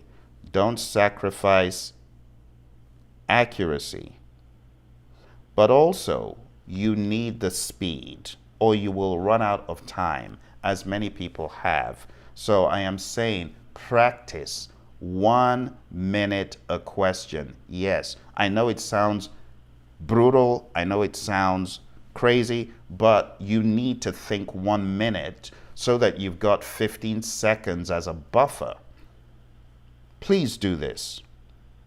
Okay, I've been doing this for a very long time, and I realized that a number of students that are slow in reading and they don't have any accommodations, they don't finish the exam conveniently. They rush, they sacrifice quality for speed, and they fail because they ran out of time. I know a lot of students like that. So you got to get quick. Okay? Number 2, identify the core issue. Focus on the main problem or challenge. Number 3, determine the project phase. Recognize the project life cycle phase. Where am I? Am I in initiating? What happens after that? Am I in planning? Where could I not be based on what this question says? What could I not do immediately? You have just completed the authorization document for the project. What should you do next? Develop a schedule. Develop a work performance report. It's definitely not the latter. The work performance report, you don't do that. Why it is not the report is if you're done with initiating, you have done no work to develop a report. So it would have to be the schedule, right? It would have to be the formal one, the schedule. If you're also in a situation where it says you have just completed the project management plan, what should you do next? And you have a business case versus a project closeout. Even though the project closeout seems far-fetched, it would have to be the project closeout and not the business case. So knowing where you are in the scheme of things is going to help you as you tackle these questions. Recall the PM processes. You don't have to cram the processes anymore. I want to give you this perspective. The exam barely contains mention of the 49 processes. Barely. You might get one mention of the 49 processes, maybe 2, maybe a handful, but not more than that. So I want to encourage you to understand the processes as opposed to cramming the processes. Okay. There's no need to cram them. There's no need to cram the ITTOs. That era has gone. Number 5, eliminate extreme options. Some of the options that say never or always are flat out wrong, and you can tell that right from the get-go. Number 6, avoid generalizations. You got to beware of words that I mentioned and further generalizations. All the stakeholders. What do you mean invite all the stakeholders? All? Why would you invite all the stakeholders to a weekly meeting? Doesn't make sense. Especially when the question says you're a project manager on a large size government project, blah, blah, blah. And then you have a statement that says all the stakeholders or all the customers. Look out for things like that. Look for the next logical step. Focus on the immediate step. You have identified your risks. What should you do next? Plan the risk responses or perform a quantitative risk analysis. It would be a quantitative risk analysis. The risk response will come next. So there are going to be times where you have A, B, C, D, and in your head, you need to rearrange A, B, C, D. If you're in a test center and you have writing material with that blank slate they gave you, you can write the order of things. If you're at home, you cannot. It's one of the downsides for people that are very kinesthetic. They have to write, they have to see something in a flow chart. They have to imagine it or see it in reality. For those kind of people, you may want to write down as much as possible, which means not taking the exam at home, taking it in a test center. Even though the exam has a whiteboard electronically, it's quite clunky. Number 8, beware of distractions and options. Align with the core issue. There's always going to be distractions, red herrings, things that send you off the beaten track. You got to beware of things like that. All right, number 9, trust PMBOK principles. Rely on the PMBOK guides principles. You know, we have these 12 principles. Yes. My advice about the 12 principles is to really understand them as presented in the PMI's PMBOK 7th edition. Understand the context of them, and as I said, go with your gut when all else fails. Okay. So if you follow the structure that I have mentioned, if you ensure that you understand the material and then follow the advice I've given you by practicing daily, practice a mock exam a day, even if it's a 15-question mock exam, it'll help you. It'll help get your thinking into that realm. There's a realm of thinking you need to be in, and it comes with warming up and practicing on the regular. If you are able to do that on the regular, the chances of success are going to be a lot higher.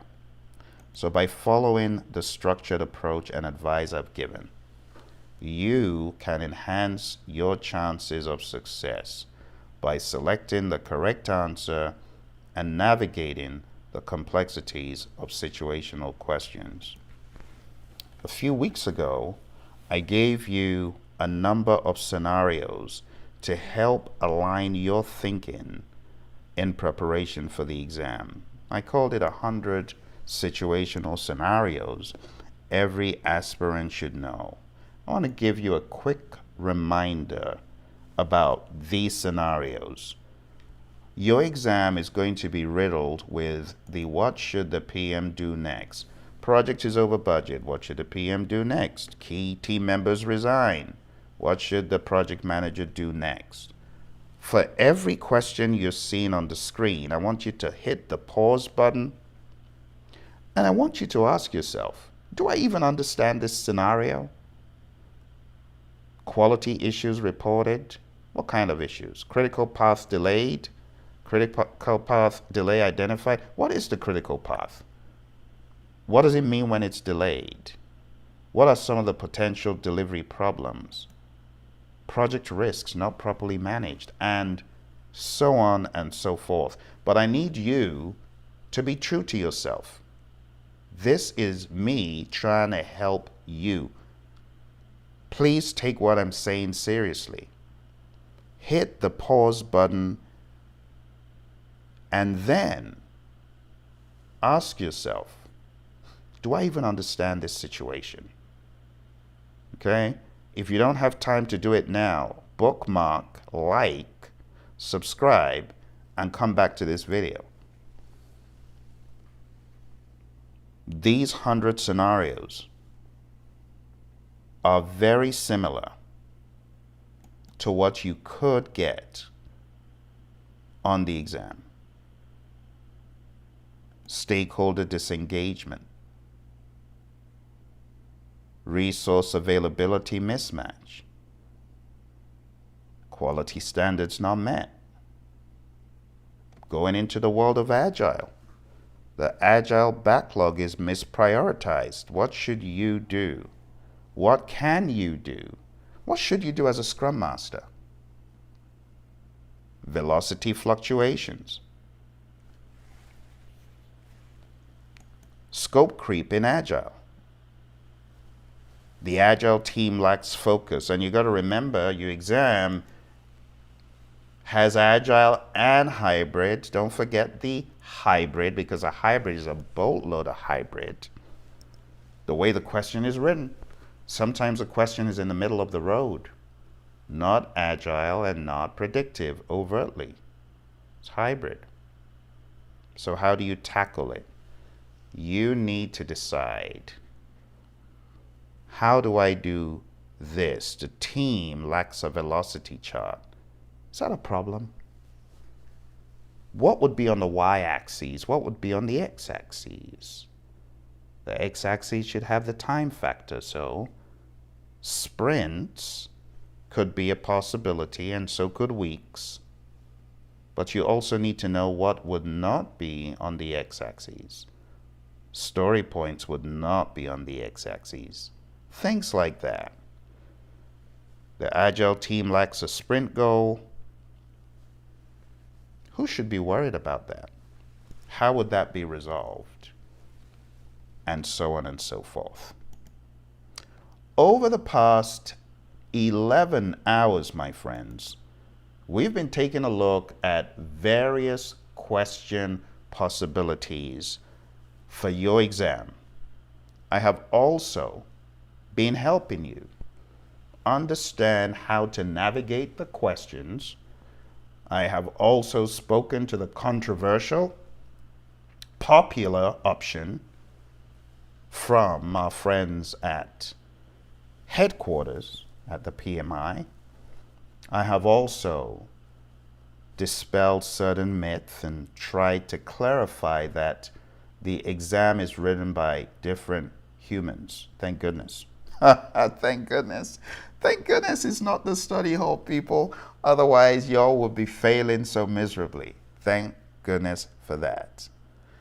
If you're looking for training, coaching, or development, even beyond your PMP, I provide leadership coaching to help those of you who are graduates of the PMP. It's one thing to get PMP, it's another thing to up the ante in your career. PMP is not the answer. It's the beginning for many of us, like it was for me, but it's not the answer. Many people getting certified still unable to crush it in the marketplace. Many people getting certified, but they ain't killing it. They're still playing small because it ain't about PMP.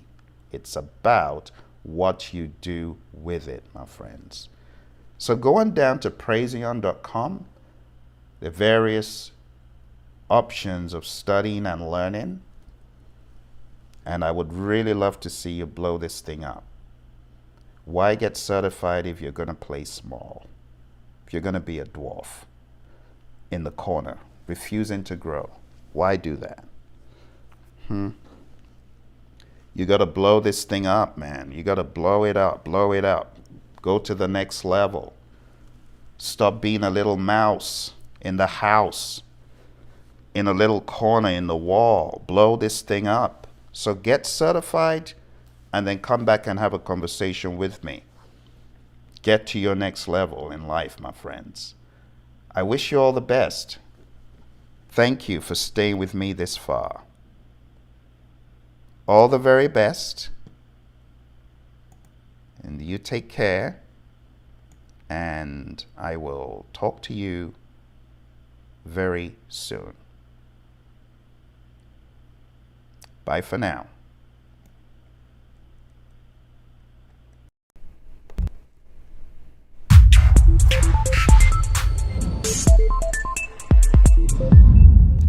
Welcome, my friends, to our session for today, where we're going to take a look at the Agile Practice Guide and the key pages that you need to focus on for your exam.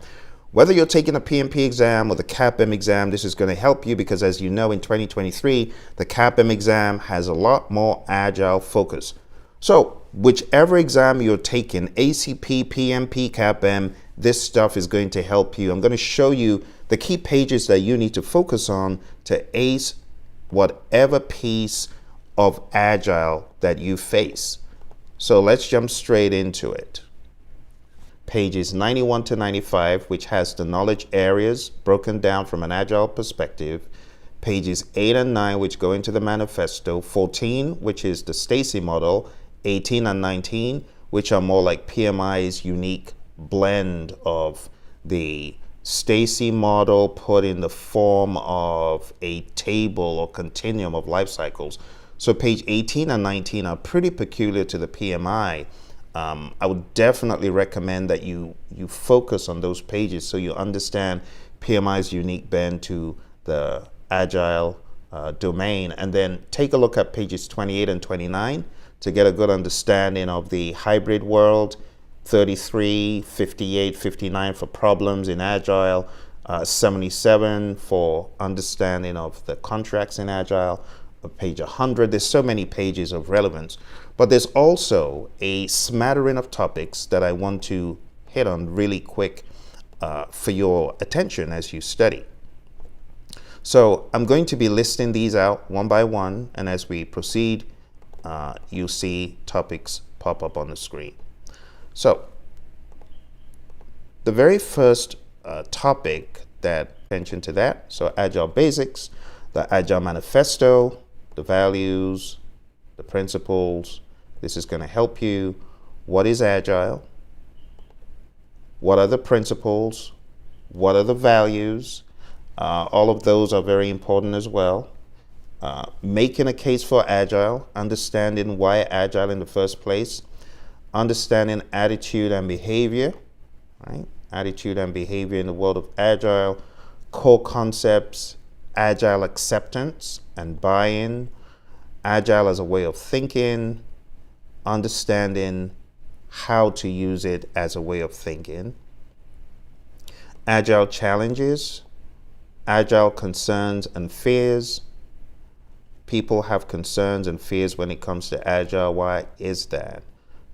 The concept of team building, Scrum basics, getting into the 3-5-3 of Scrum, the Bay Essentials. You got to understand that too. Uses of Scrum, Scrum theory, Scrum values. Now that's not in the Agile Practice Guide, but that's a good topic to be aware of. The concept of commitment, courage, openness, focus, respect. Understanding the roles. So as you study for your exam, you got to understand the roles in Scrum. Understand that PMI may call this a development team. They may refer to the cross-functional team as development team, or you might even hear them refer to it as developers. So I want you to take some time out. You know, if I were you, I'd get a blank piece of paper and a pen, and I would draw out the entire framework, the entire thing from the beginning all the way to the end of the 3-5-3 of Scrum. And when you've done that, you know for sure that you truly do understand Scrum when you're able to dump the 353. The Scrum Master, Scrum events, these are all topics that you want to make sure you got down before your exam. The concept of the sprint planning, the daily Scrum, the sprint review, the sprint retrospective, Scrum artifacts, the 353, right? So we talk about the three. You got to know the product backlog, the sprint backlog, the increment, artifact transparency. These are all topics that I expect you to be able to fluidly discuss. If your exam is coming up and you get to any of these and you're like, I don't know what that is, that's a red light. That's a red light for you to pause, go back, close the gaps, right? Small group dynamics, definition of done, servant leadership, self-organizing teams, effective and empowered teams and team dynamics, the 5 stages of team development, the concept of reaching consensus and understanding the vehicles that are in place to help you reach consensus. You know, there's this misnomer that consensus is the same as unanimity, and it's not. Unanimity is one of the ways you could get to consensus, but not every team employs unanimity as their vehicle to consensus. Some do, but you could also have the largest block in the group decides, or at least 60% of us must agree, or 70%, or some other unique blend. So it's good to understand the deep details of things like this. All right, moving on, meeting rules, team charters and contracts, estimating, forecasting, velocity, Kanban, the concept of WIP, work in progress, the concept of delivery rates. You know, in the world of Kanban, we talk about, there's really 2 metrics. We talk about the lead time and we talk about cycle time. You need to understand that page in the Agile Practice Guide, which breaks it down, okay? Knowing that lead time is the entire time from the time you got into the queue at McDonald's to the time you left with your purchase, right? Cycle time is the time the person in the kitchen picked the order to the time they finished fulfilling the order. That's cycle time. So there's a difference. There are little nuances here and there that you need to be aware of. You just never know when that could help. All right. I also suggest understanding the concept of Little's Law, not because it's on the exam, but because it will help you as an Agilist. The concept of cost of delay, again, it is something that I would recommend that you know. It's talked about a lot in the world of Agile. It will help you. And these two, Little's Law, the summary of Little's Law is, if you want to increase your throughput, limit your WIP. The concept of the cost of delay is there is a cost for delaying certain value in the business to your stakeholders. So you don't want to delay delivering value when the cost of delaying is high. You got to figure out a way to make that cost go away or be as low as possible or negligible. All right, urgency. The concept of urgency as a product owner, you got to know that. Kanban roles, small group dynamics. So as you prepare for your exam, this is just a reminder of things that you want to hammer down, things that you want to go button up. And when you come across questions on either exam, whether it's the ACP, the CAPM, or the PMP, you would have already covered the most important stuff. But if there's one thing that I want to point out as being the super, super important aspect, it would have to be the Agile Manifesto. The Agile Manifesto values and principles. Because if you don't imbibe the values and the principles, the PMI could run circles around anyone who hasn't. I know this firsthand from my ACP exam.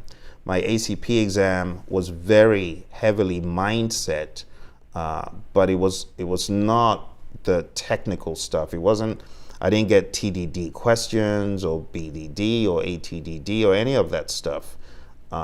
More than anything else, it was the mindset in the Agile Manifesto, the values and the principles. What I would advise you to do to get this piece down tight is to critique the Agile Manifesto Perhaps if you spend some time critiquing it and asking yourself the question, what could I write better for my unique circumstance? I'm not saying there's anything wrong with the manifesto, but I'm saying when you critique the manifesto, when you look at the manifesto and you say, I'm going to customize this to fit my own unique needs, when you do that, it helps you come away with a much deeper understanding of the Agile Manifesto values and principles. So take some time out and do that, and I'm sure that the payoff will be huge. All right, thank you very much. If this was of help to you, if this was a great memory jogger for you, don't forget to hit like, subscribe, share with your friends, and I'll see you in the next episode. Bye for now.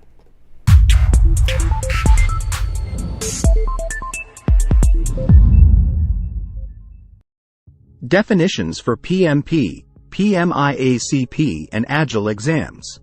Acceptance Test-Driven Development, ATDD. Creating test criteria collaboratively before delivery starts. Agile, a mindset of values and principles. Agile Coach, an experienced individual who trains, mentors, and guides teams through their Agile transformation. Agile Lifecycle, an iterative and incremental approach to project delivery with frequent deliveries. Agile Manifesto, the official definition of Agile values and principles.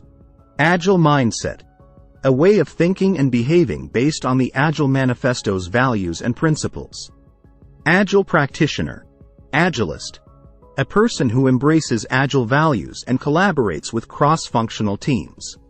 Agile Principles, the 12 principles of Agile as embodied in the Agile Manifesto. Agile Unified Process, a simplified approach to developing software using Agile techniques and concepts. Anti-pattern, a known flawed pattern of work that should be avoided. Automated code quality analysis, scripted testing of a codebase for bugs and vulnerabilities. Backlog, product backlog, a list of project requirements that the team collaboratively reviews and updates to satisfy customer needs. Backlog refinement, the ongoing activity of elaborating project requirements to satisfy customer requests. Behavior-driven development, BDD, a design and validation practice using test-first principles and English-like scripts. Blended Agile, combining two or more Agile frameworks, methods, elements, or practices. Blocker, impediment, something that is hindering or blocking the team's progress. Broken comb, paint drip, a person with multiple skill sets at varying depths, also known as T-shaped and I-shaped. Burn down chart, a graphical representation of the remaining work versus time left in a time box. Burn up chart, a graphical representation of the completed work toward a product release. Business requirement documents, BRD, a listing of all requirements for a specific project. Cadence, a rhythm of execution, also known as a time box. Collective code ownership, any team member can modify project work products or deliverables, emphasizing team-wide ownership and accountability. Continuous delivery, delivering feature increments immediately to customers through small batches of work and automation technology. Continuous integration, frequently integrating and validating each team member's work products with one another. Cross-functional team, a team that includes practitioners with all the skills necessary to deliver valuable product increments. Crystal family of methodologies, a collection of lightweight Agile software development methods focused on adaptability to a particular circumstance. Daily Scrum, daily stand-up, a brief daily collaboration meeting in which the team reviews progress, declares intentions, and highlights obstacles. Definition of done, DOD, a team's checklist of criteria required to consider a deliverable ready for customer use. Definition of ready, DOOR, a team's checklist for a user-centric requirement with all the information needed to begin work. DevOps, Practices for improving collaboration between development and operations staff to create a smooth flow of delivery. Disciplined Agile, DA, a process decision framework for incremental and iterative solution delivery. Double loop learning, a process that challenges underlying values and assumptions to better elaborate root causes and devise improved countermeasures. Dynamic Systems Development Method, DSDM, an Agile project delivery framework. Evolutionary Value Delivery, EVO, the first Agile method that focuses on delivering multiple measurable value requirements to stakeholders. Extreme Programming, XP, an Agile software development method that leads to higher quality software, more frequent releases, and greater responsiveness to changing customer requirements. Feature-Driven Development, FDD, a lightweight Agile software development method driven from the perspective of features valued by clients. Fit for Purpose, a product suitable for its intended purpose. Fit for Use, a product is currently usable in its current state to fulfill its intended purpose. Ideal, an organizational improvement model that is named for the 5 phases it describes: initiating, diagnosing, establishing, acting, and learning. Impact Mapping, a strategic planning technique that acts as a roadmap to the organization while building new products. Impediment, blocker, an obstacle that prevents the team from achieving its objectives. Increment, a functional, tested, and accepted deliverable that is a subset of the overall project outcome. Incremental life cycle, an approach that provides finished deliverables that the customer may be able to use immediately. Information Radiator, a visible, physical display that provides information to the rest of the organization, enabling up-to-the-minute knowledge sharing without having to disturb the team. I-shaped, refers to a person with a single deep area of specialization and no interest or skill in the rest of the skills required by the team.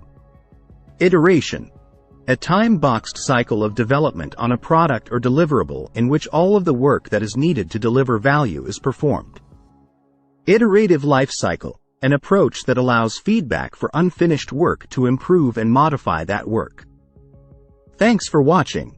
Like and subscribe. Support organizational change 3.4. This is one of my favorites because change can be extremely helpful in moving an organization to a state of excellence. And this is what PMI wants you to know. 1, you got to assess organizational culture. Why? You got to ask yourself that question. Are we ready for this change? Or do we need a change in culture first? Do we need a change in thinking first? 2, evaluate the impact of organizational change to your project. And then you can determine the required actions. A lot of folks may not evaluate the impact of a project or evaluate the impact of change to a project. And that is what 3.4.2 and 3.4.3 urge you to do. 3.4.3 is, what is the impact of the project to the organization? And from there, you'll have a better understanding of what the change needs to be effective and what the change could do. What the change could do if it is not done the right way.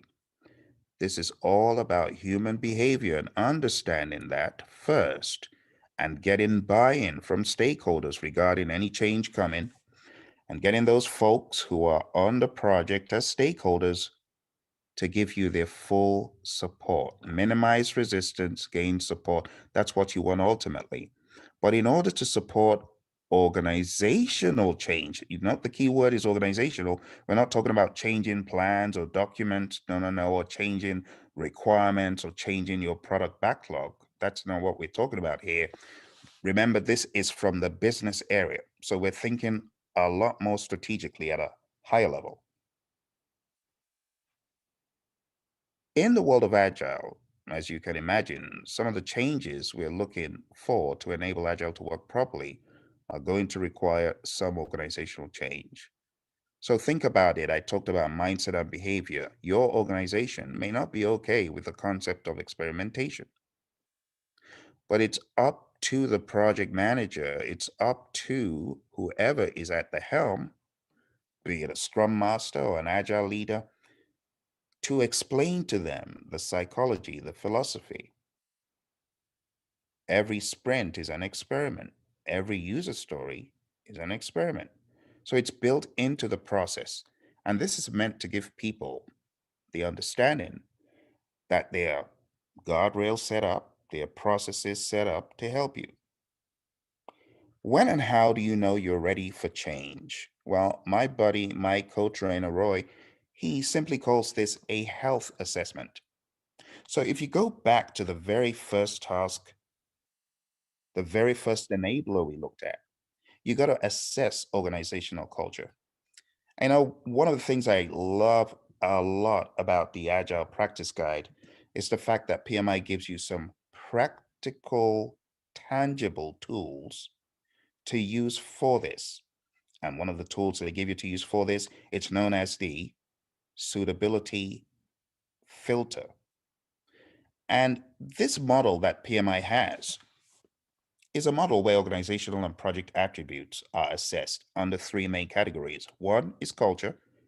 Is there a supportive environment with buy-in? Their trust?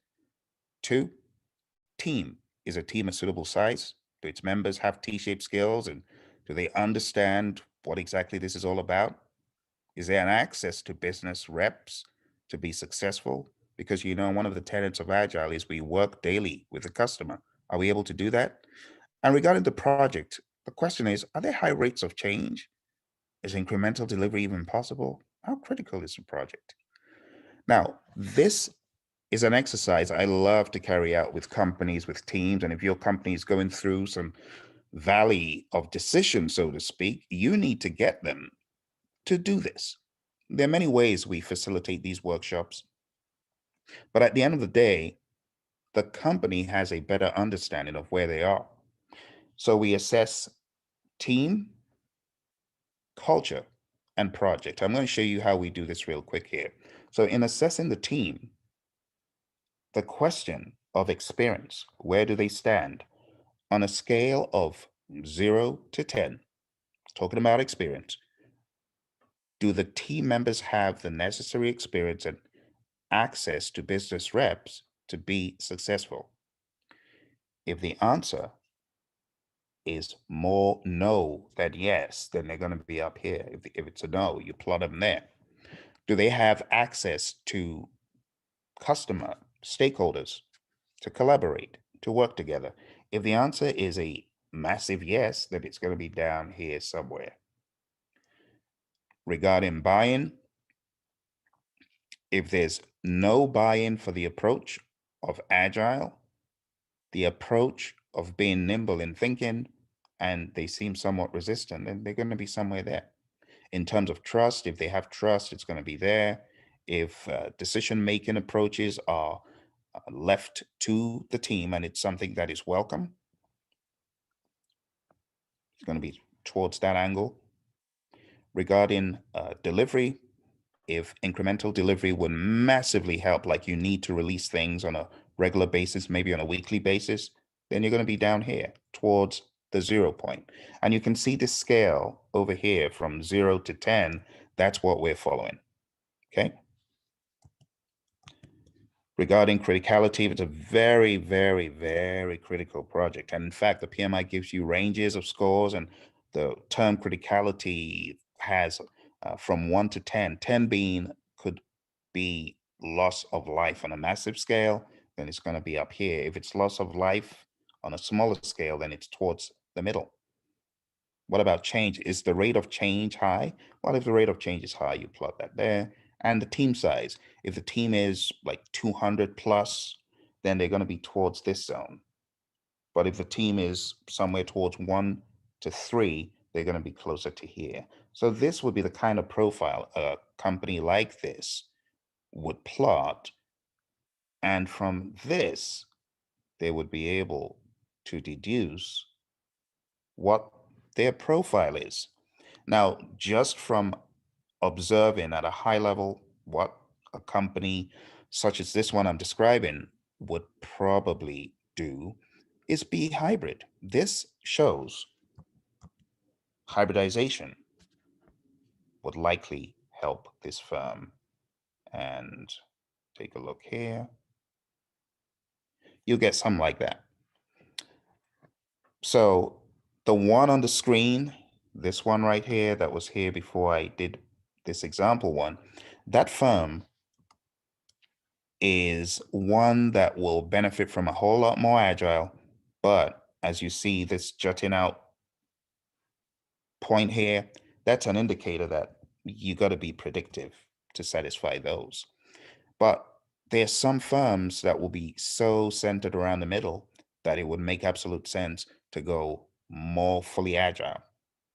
But this shows that there are a lot of predictive influences, even though there are some nice agile possibilities. So you would need to hybridize. And as you can see, the interpretation of what we're doing is right here. It says clusters of values around the center of the chart indicate a good fit for agile approaches. Results around the outside indicate a predictive approach may be more suitable. And values in the middle portion between agile and predictive indicate a hybrid approach could work well.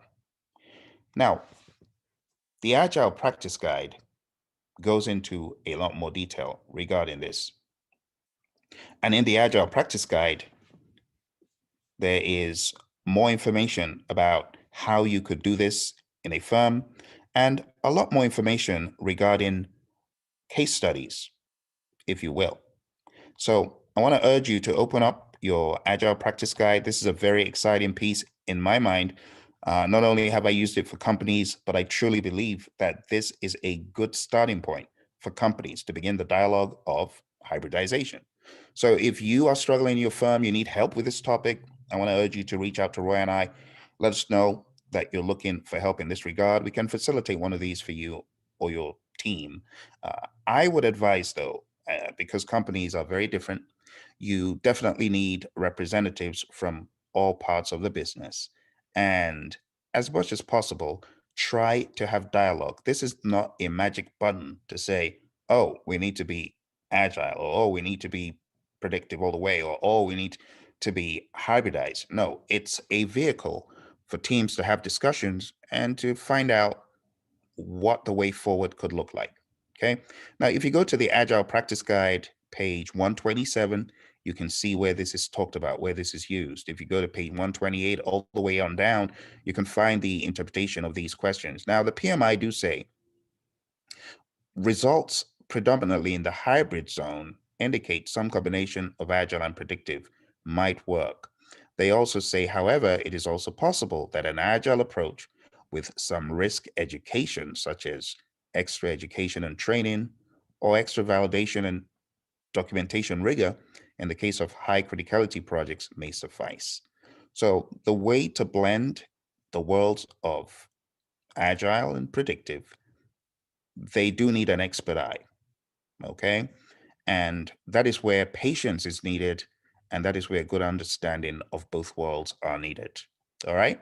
I would advise don't try this alone at home. Look for expert advice, look for expert help in things like this if you want to do them in your firm. All right. So the area that I talked about, I just want to touch on the area of criticality. And the scale for criticality, 10 is many lives lost, 1 is only time lost, and 5 on that scale is essential funds. Essential funds are lost. See, that's why it's a 5, but not loss of life. The actual radar, you could take a look. I'm quite excited the PMI made this available to people. It's on page 134. Take a look at that. And the case studies talked about on page 135, the radar chart looks at an online drug store project. And it's interesting in seeing how things spike out. And the commentary there is because of that spike, right? It says some projects are centered around the middle, but then spike out on 1 or 2 axes. These projects may be best solved with a hybrid approach. And then if you go to page 136, you get the full breakdown of how they did this. And it reads, the project was to develop an online drugstore to sell cheaper Canadian prescription drugs to US customers. And it says, as shown, and I'm not showing you the figure, go check it out, X312, high levels of buy-in and trust are evident for those who worked in an empowered way. The visual nature of the website make it easy to show new increments of functionality. You get it? So they took this, they employed it, and the approach was very helpful. There were high rates of change, and the team handled it well. And this was a good predictor that they were down the right track. The second example that you can see on the next page is a military messaging system. And for that one, you can see it looks even more on the outside than the example that I'm showing based on the random numbers I threw out. In this one, you can see it is all across the board predictive, probably best predictive, largely predictive. But it's not enough for you to just look at this big old shape and say, oh, that's predictive. No. You need to investigate why. Why are we not considering an agile approach? So there were many questions, as usual, that were answered. And one of the questions that was answered in the example is, why is there no agile buy-in? And the answer is, well, an agile approach was not being considered. Trust in the vendors was mixed, but generally respected. Decision-making was not local, but was made by architecture and requirements committees. While elements of the design could be tested incrementally in a laboratory, they could not be gathered together for an end-to-end demonstration. Many lives were potentially at risk, so criticality was very high. So if you take a look at that PMBOK guide example, what you'll find, and I'm going to erase what I have up here, but what you'll find generally is something like this. Something like this on the outskirts. A lot of the points were very much on that periphery outside. And that is why the first look at something like this, you're going to think, oh yeah, this is definitely going to be predictive. But if you read the Agile Practice Guide, if you go further to the actual descriptions that PMI shares there, it says, the project was large, with more than 300 people from one vendor side alone, but each role had many experienced practitioners. Finally, access to the business or customer was not possible, but contract analysts were available to ask specification questions, and they usually replied or asked clarifying questions within 10 days. Parts of the project could have been carved off and run as agile projects, but at the heart of the initiative was a single large project. See, so when you take a look at these points, you should also ask yourself, are there any opportunities here? Why is this data the way it is? You see, perhaps there needs to be dialogue, and that is exactly what this tool is meant to do. It's meant to get dialogue. It's meant to be a conversation piece.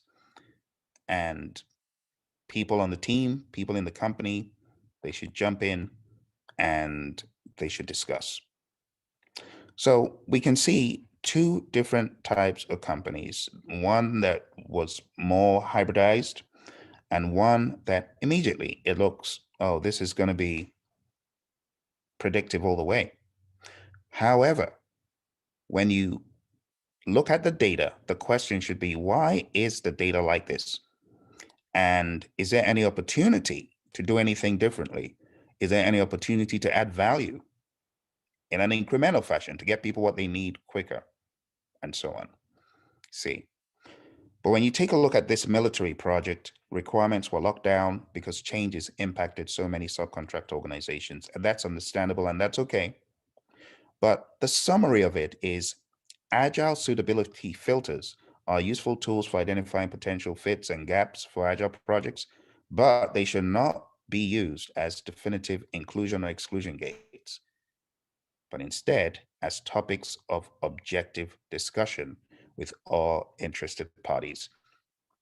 So I urge you as a professional, open up the Agile Practice Guide, not because you're taking the PMP exam alone, but because this suitability filter is a very, very cool piece in my mind for people who are thinking of the idea of, are we ripe for hybridization?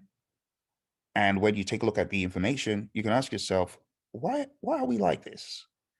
Is this as a result of some biases? Is this a cognitive bias? And maybe you realize people have no clue, you see, about Agile, and they just need education. And then there's a bigger opportunity to help them.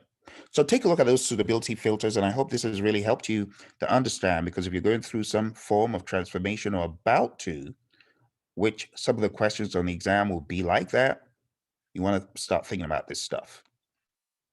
So how do you assess an organization's culture? Practices, symbols, values, assumptions. All members of the organization understand these.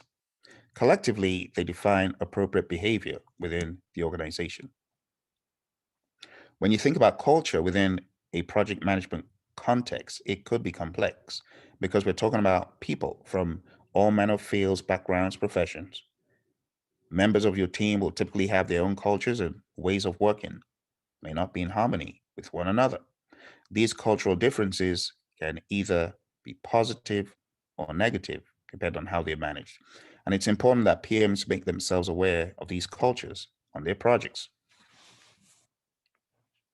You also need to realize that these are EEFs, enterprise environmental factors. Get to know the team, do some research, find out what you can know about the team, and identify components of the organization's culture that are important for the project you're working on, and then be able to prepare a strategy for implementing change on their behalf. Some projects are very global in nature, and other projects are local in nature. So it's your job as a project manager to understand that.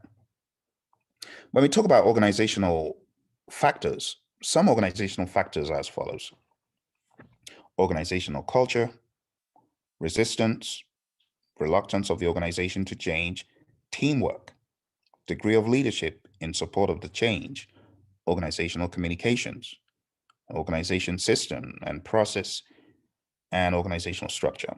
These are things that you want to be thinking about as part of that task as a project manager. Okay. So when we take a look at the task overall, the task is supporting organizational change.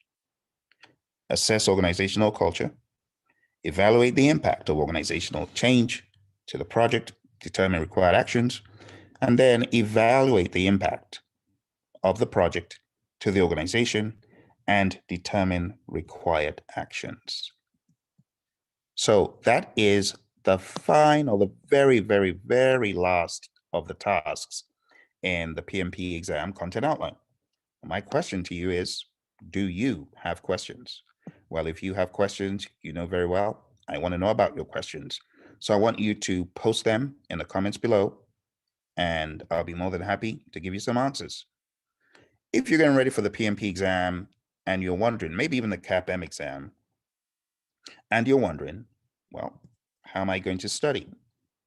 How am I going to get support? Well, there is a website that you need to go to, and it's our home website. It's called praizion.com, Praizion.com. When you get to praizion.com, I want you to check out the vehicles that we have to help you, to add value to you, to train you. And one of the vehicles is the Project Management Masterclass.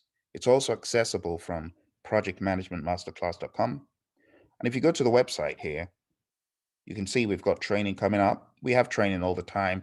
Click on that link, check out the training that we've got, the next round of training that we've got. Sign up for it. And if you're already a PMP and you're looking for some help for your exam, well, whatever the exam might be, maybe what you need is not PMP exam training. Maybe what you need to help you, to mentor you, to coach you is a vehicle that we call the Project Leadership Institute. And if you go to that page there for the Project Leadership Institute, you can see that we have training, coaching, mentoring, to help people pass the exam. As you can see that they're working on, that is not PMP, because you need more support. So if you're taking more of the advanced exams like the RMP exam, the risk management professional exam, while not offering you training full blown, we could offer you mentoring to help you get there. If you're taking an exam such as the SP exam, the scheduling professional exam, or the ACP exam, or any of your aspirations as a professional, you want to be in a program like this that keeps driving you towards your goals. All right, this starts March 27th, and we've got a keynote from my mentor, leadership guru, John C. Maxwell. I want to implore you, if you're really looking to grow in this world of project management, go on down there, take a look at the offerings we've got, and it'll be a pleasure to have you as one of our mentees. You take care, and speak to you soon.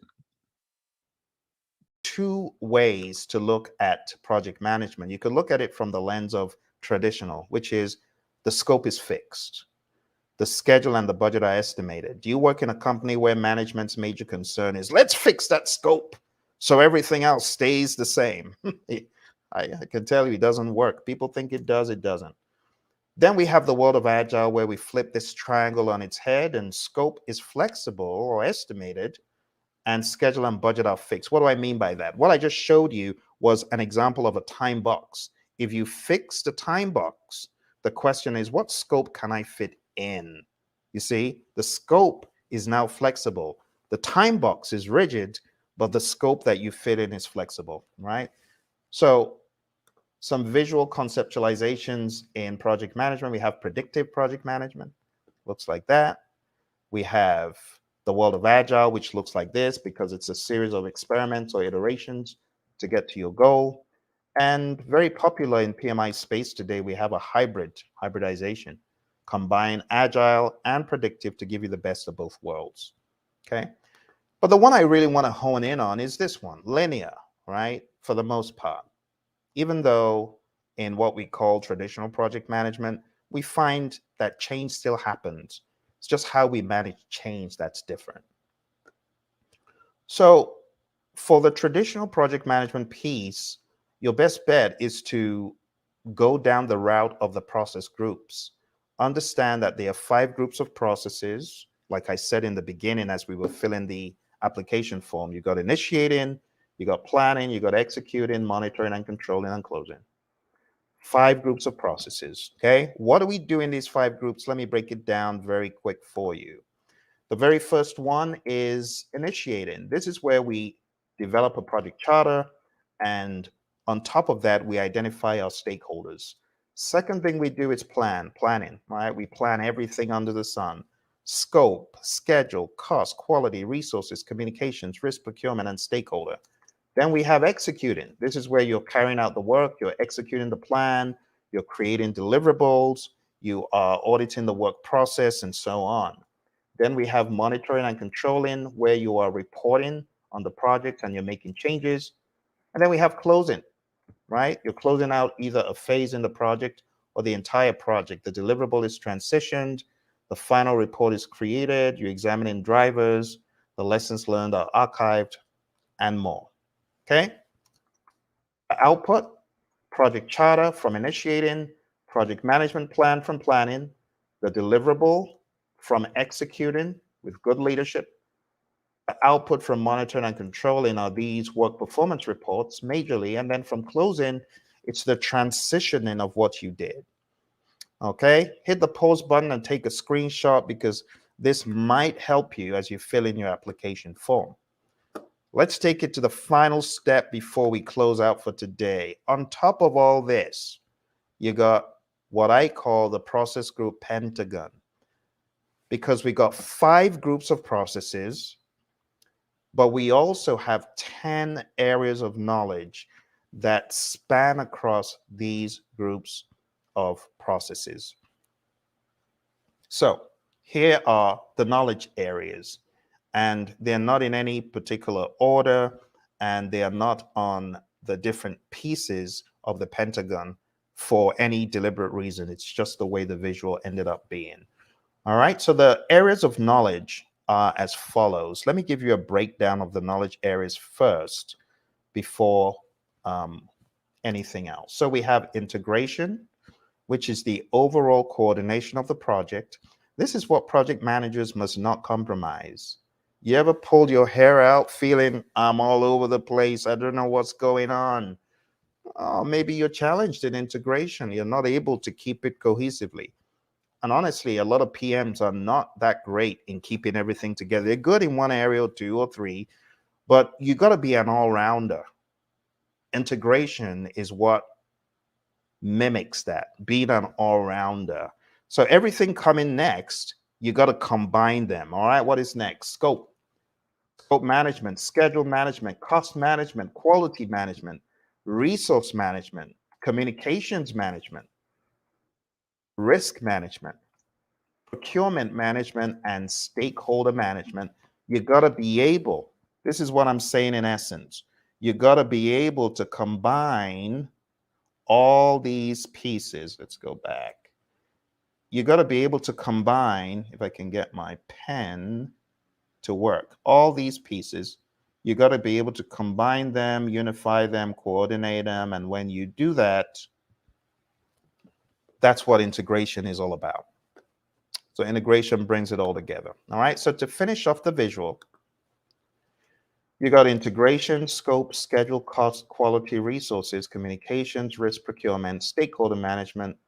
And that's what forms the knowledge areas. So what have we learned today? We learned about the PMP exam, a ton about the PMP exam, but I've also taken you through how to complete the application. I've taught you some Agile. I've taught you the process groups. Now I've taught you the knowledge areas. Final thing before you go. You can't go without principles. So what did we learn in the Agile Manifesto? Individuals and interactions, right? Over processes and tools, and so on.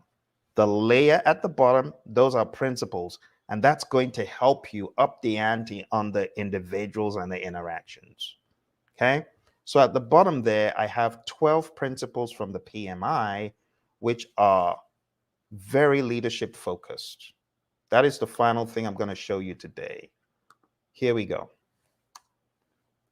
The 12 principles from the Project Management Institute. Number one, you got to be a good steward. You got to be responsible. You got to be diligent and respectful. Respectful to the resources entrusted to you, be they human, equipment, materials, supplies, facilities. Number two, collaborate. You got to create a collaborative project team environment. Number three, you got to effectively engage stakeholders. You got to effectively engage them from a point of collaboration. You got to think team customer. I look at a lot of people, they're always moaning about their customer. Oh, my customer, my customer, my customer. Hi, Uche, how you doing? Good to see one of my friends from the training program. Good to see you, Uche. How are you? Let me know when the big day is. Is it approaching? I'll put you on blast, buddy. You can tell me in secret. Don't worry. All right. Number four, value. It just says focus on value. You got to focus on value. If it's not valuable, don't do it. Number five, systems. Recognize, evaluate, and respond to systems interactions. Number six, leadership. Demonstrate leadership behaviors. Number seven, tailor. Tailor based on context. Tailoring is so important. And all this is saying is take all of this project management stuff and appropriate it to your project as needed. You can't use or shouldn't use the whole kitchen sink for every single project. Number eight, quality. Build quality in.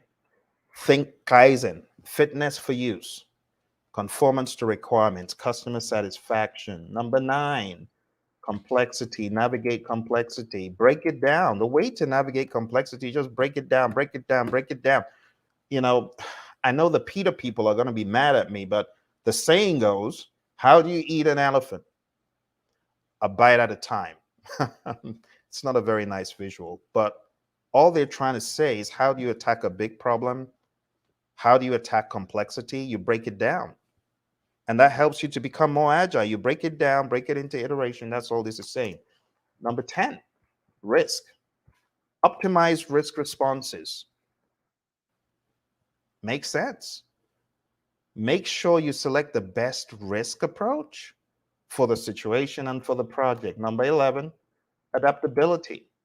Embrace adaptability and resiliency. It just says be agile. That's the summary of this. And number 12, change. Enable change to achieve the envisioned future state. And with that, my friends, we've come to the end of our presentation for today. If you really mean business and you want to be with one of the best in the business, you want to be with a buddy who has not only gotten certified, but has shown prowess in the world of predictive and agile, someone who has actually gotten their feet wet and hands dirty in various industries, various companies like Honeywell and Motorola and Caremark at the time, now CVS, right? American Airlines, Skillsoft. I mean, the list goes on, and some of my clientele, you know them very well. The FBI is one of my clientele, US Army, the Air Force, the US Air Force out in Europe, the US Army Corps of Engineers who I volunteered for. So many firms worldwide, Department of Transport, Department of Commerce.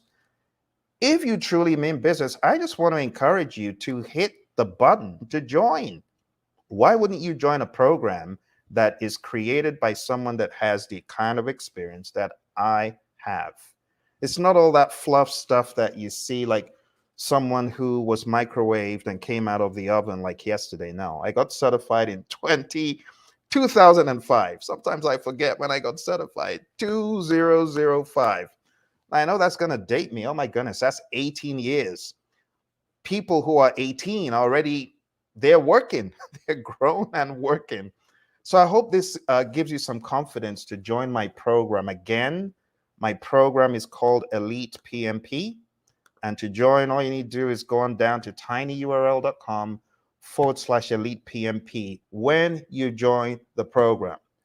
Right here, whether it's LinkedIn or wherever you found this, I need you to message me because I have some really awesome freebies for you. If you do join the program, send an email to support@praizion.com and let me know. I'm going to verify that you really joined the program. Please join the program. And then I am going to send you a boatload of editions. I'm going to send you this book. I'm going to send you this book. I'm going to send you a third book. And I'm going to load you on ammo. I call it ammo, knowledge ammo to ace the exam. You got to understand where I'm coming from. I'm a pragmatic trainer. This isn't about passing the exam alone.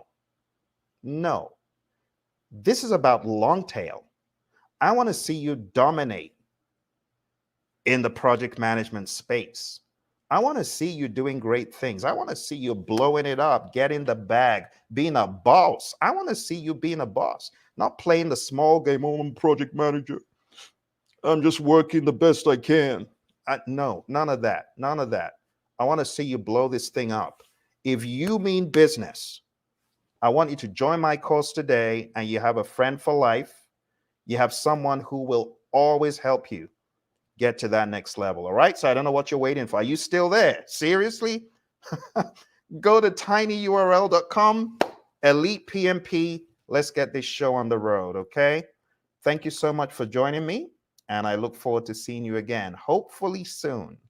Those of you who are hiding, I see you. Some of you, my students, you're hiding. You don't want to get certified, but I'm looking for you. I've got at least 20 to 30 delinquent PMPs at any time, but I usually catch up with them. I find them. I find them. Like the bounty hunter, I find them. I get them certified. All right. Thank you very much. I wish you all the very best. You take care and bye for now. Hello, my friends. How you doing? It's your buddy Phil here, project management trainer and coach. Welcome to the PMP exam radio show. It's a pleasure to have you here today. We're talking about the PMP exam, and today we're going in once again on the PMP exam blueprint. What exactly is a PMP exam blueprint? It's the document on which the PMP exam is based. A lot of folks don't realize that the PMP exam is not based on the PMBOK Guide 7th edition. Neither is it based on the 6th edition or the Agile Practice Guide. It's based on a document that you need to read, and it's called the PMP Exam Content Outline. The content outline is made of 3 parts, similar to how the exam is broken out. It's people, process, and business. The people domain has got 14 tasks. You gotta know them well. The process domain has got 17 tasks. And the business domain has got 4 tasks. Now, these tasks are not just relegated to the PMBOK Guide or the predictive piece. In fact, people, process, and business cuts across Agile and hybrid and predictive. You really need to understand this document so that when you get into the exam, you'll know what to expect. You would have already known what to expect. So today we are going to very succinctly tackle it. And if you want to attend a podcast set of training that is based on this document, you can go on down to study.pmradio.org. That's study.pmradio.org. Sign up for my second podcast where I cover all tasks in 40 days, and I go in on this stuff pretty deep. All right? So we're going to start off with the people domain, and this is going to be very quick. I mean, I cover the material in about 11 hours in that other podcast, but here I'm only going to cover it in minutes. I'm going to give you the high-level thesis of it. So for the people domain, the very crux of the people domain is leadership. And what it's saying in essence is be a great leader, be a servant leader, be a people person, be a good steward. That's pretty much what it's saying. It's telling you as a project manager to be aware that you should be able to tackle conflict head on. Tackle conflict head on, and that doesn't mean quarreling with people, fighting with people. That's not what it's saying. It's just saying you got to manage conflict. You got to understand that conflict will happen. That's not the question. The question is, how will you handle conflict? So you got to be able to handle conflict and being aware of the different approaches to handling conflict. You know, you could choose to ignore it. That's avoid, run away from it. You could choose to confront it. There are many things you could choose to do. You could choose to compromise or reconcile. That's look for a 50-50 solution. You could choose to smooth or accommodate, which is sweep it under the rug, concede, roll over, just say, okay, you win, move on. And you could choose to use a forcing approach. You know, you could choose to say my way or the highway. And you could do that in case of an emergency. So that's pretty much it. Then everything else in the people domain is very leadership and people heavy. You know, you are encouraged to be a servant leader, to lead a team, to support the team, to empower team members, to ensure that team members and stakeholders are adequately trained, to build a high-performing team, to address and remove impediments, which is like the job of the Scrum Master or the servant leader, as we call it in the world of Agile, to negotiate project agreements. Notwithstanding, though, you should also bear in mind that these negotiations are not done maliciously. They're done with a mindset of collaboration. And that's why it says collaborate with stakeholders and build a shared understanding across the project. Make sure everyone is on the same page. Engage and support virtual teams. If your team needs to be supported virtually, by working virtually, let them work virtually. Let them suggest the tools they want. Don't make them use tools you want, but let them choose tools that they want and support whatever they come up with, right? Support the team. Also, you are encouraged to have a project charter as well as a team charter. The project charter puts the team on the same page as far as what the project is meant to do, the team charter puts the team on the same page as far as how they're going to do it. What rules are they going to adhere to, and so on. And then we have mentoring being espoused, mentor relevant stakeholders, and promote team performance through the application of EI. Now, no one's going about with a big old book of Myers-Briggs saying, oh, Phil's an INTJ, I got to behave this way with him, or he's an ENTP or whatever. That's not it. It's really just being sensitive to the fact that people are people, and you need to apply emotional intelligence when you're working with people. It's part of the manual. And that's pretty much it for the people domain. Now, the kind of questions you're going to get are, you're a project manager on a project, you're experiencing this problem, this people problem, there's conflict, what should you do? Someone isn't doing what they should, what should you do? A stakeholder is mad, a stakeholder is upset, what should you do? A stakeholder is acting out of turn, what should you do? All that stuff. Let's move on to the process domain. Process domain is similar. It's always, you're a project manager on a project, this is going on, what should you do?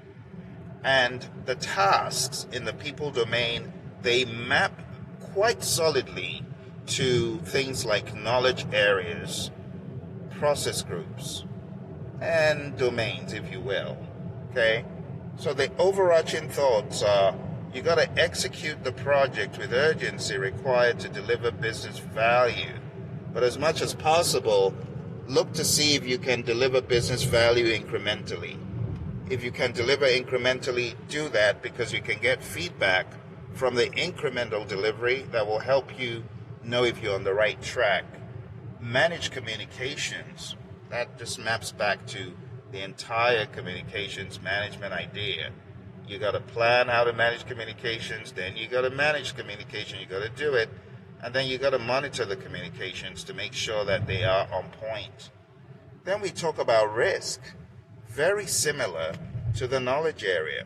It just encourages you to manage risk. You got to assess the risks, you got to manage the risks. So all the steps, for example, in PMBOK 6, this is where PMBOK 6 shines, because all of the details, it just helps you know what to expect, you know. So in PMBOK 6, it says, plan risk management, identify risks, perform a qualitative risk analysis and a quantitative risk analysis, and then plan risk responses, implement risk responses, monitor risks.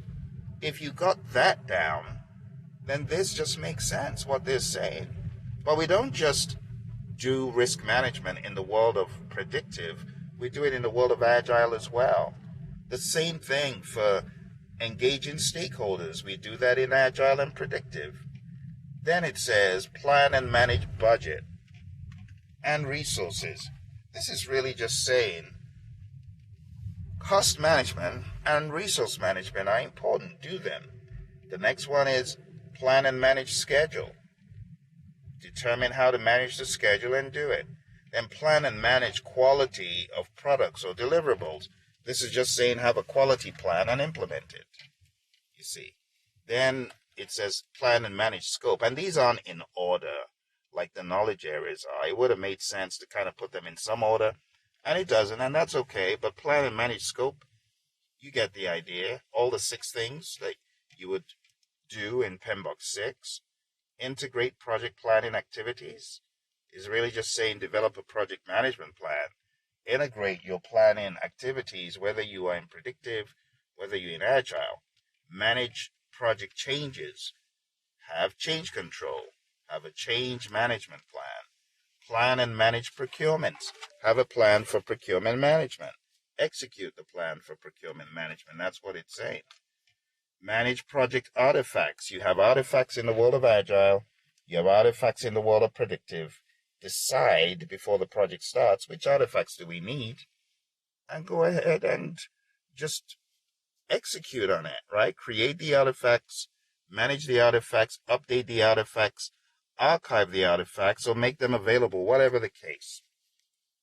Determine the appropriate project methodology, methods, and practices for the project. it just makes sense that you should decide, is it going to be incremental, iterative, predictive, or agile?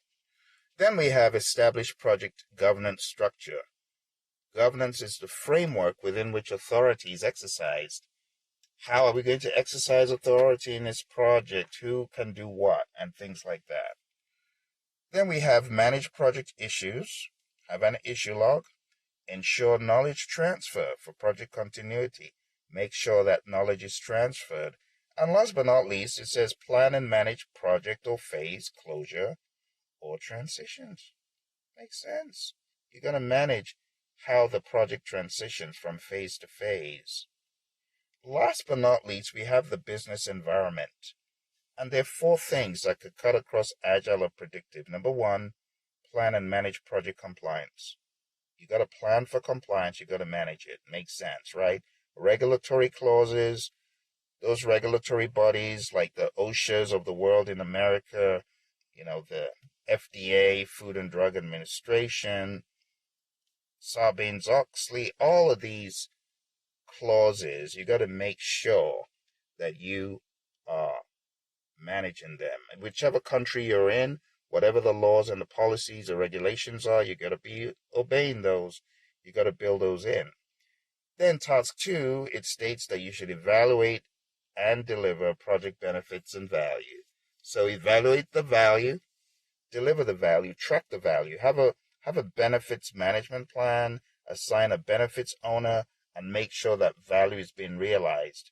Value is the net quantifiable benefits that a user experiences from a project deliverable, a product, service, or result. Number 3 is all about evaluating the external business environment changes for impact and scope. And lastly, number 4 is support organizational change. Just support organizational change. You need to do this by enabling change to achieve the envisioned future state. That is it, my friends. That is all 35 tasks that I've broken down succinctly for you. I hope you found this useful. Hit that like button for me. Show some love to your buddy Phil. I need people to know this podcast is out there because a lot of people are lost regarding this PMP journey. It's full of alleyways that people didn't even see coming and stuff, So as you get ready for this exam, I want you to stay tuned to this podcast. There's so many episodes, but just listen, binge listen, like listen for 12, 24 hours. Just listen around the clock. And all that I'm saying is going to help the content make more sense to you. But the summary is you are going to be asked on the exam. You are a project manager in a large size IT firm managing an agile project. The project charter has been developed, but the team is still having problems understanding the backlog items. What should you do next? A, explain the items to them before they begin sprint planning. B, conduct backlog refinement and instruct them on how to estimate the work. C, involve the project sponsor so that they understand the business case. D, involve the product owner. You got to be able to do gallons and gallons of questions like that. And the best answer, of course, would be the product owner, because they should know what goes in the backlog. They are the gatekeeper. You got to understand the nuances. You got to understand the procedures, the process, the mindset. Okay? I encourage you, if you want a course to help you ace this exam, you might want to take my course on Udemy. It is tinyurl.com/elite PMP. That's tinyurl.com/elite PMP. I have tons of content there that will help you ace your exam. I hope this gives you some ideas on how to study, how to hunker down, and how to go for the kill on this exam. I know you can do it. Do you know you can do it? I hope you do.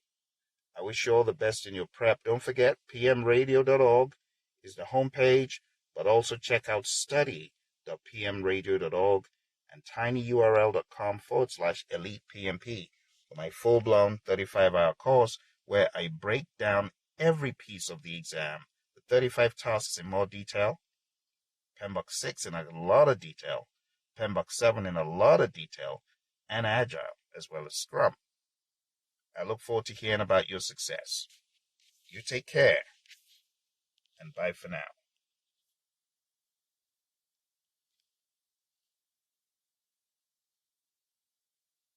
Hello, my friends, and welcome to the PMP exam situation room. Let's jump straight into our process questions for today from the process domain.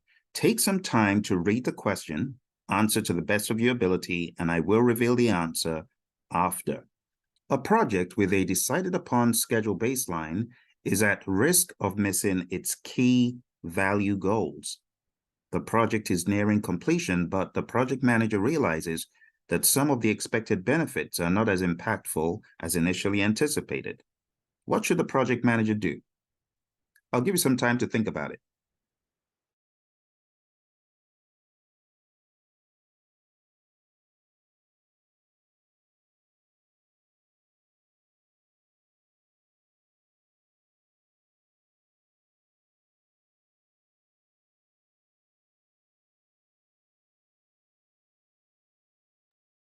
All right, let's take a look at the possible answers. In the classic style of PMP exam elimination, let's look at what we can eliminate from here. So, some of the expected benefits, and on the exam, you might want to do something similar, are not as impactful. And you can use a highlighter to highlight the most important parts. So some of the expected benefits are not as impactful. What would you do? Would you just leave things as they are? You wouldn't. So the option that says focus on upholding the baseline and completing the project as planned without altering the course and then expanding the benefits. How is that even sensible to keep plowing down a path that is not going to yield the benefits you expect? So we wouldn't choose A. A is not a very good choice, even though it sounds sensible. It is not the best option. Let's take a look at B. Re-evaluate the project objectives and adjust the plan to enhance project's benefits. The plan could mean the benefits management plan. It could mean the project management plan. But regardless, it does sound like a sensible thing to do to re-evaluate the project objectives and do what you need to do to enhance project's benefits. So we're going to keep that in our back pocket. Let's take a look at C.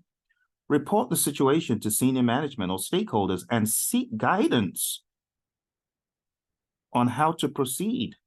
You are the project manager. This is never the best option, or I should say 99% of the time, this will not be the best option to seek guidance from stakeholders and senior management. Not the best option.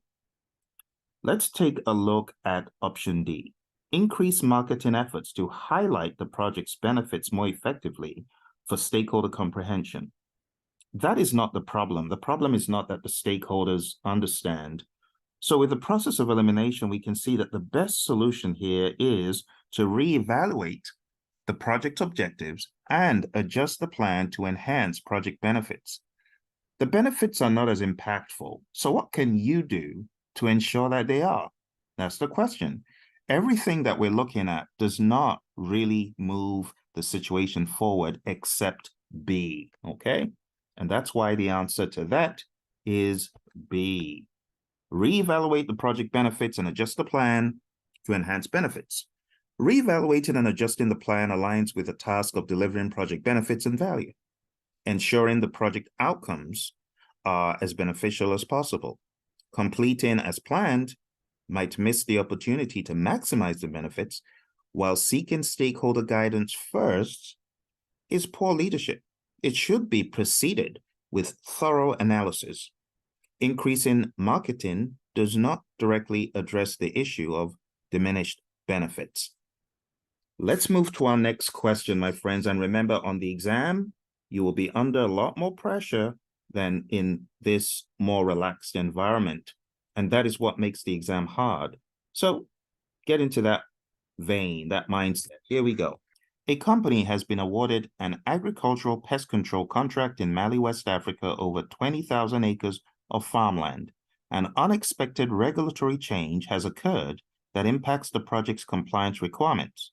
The project is midway through its execution. What should the project manager do?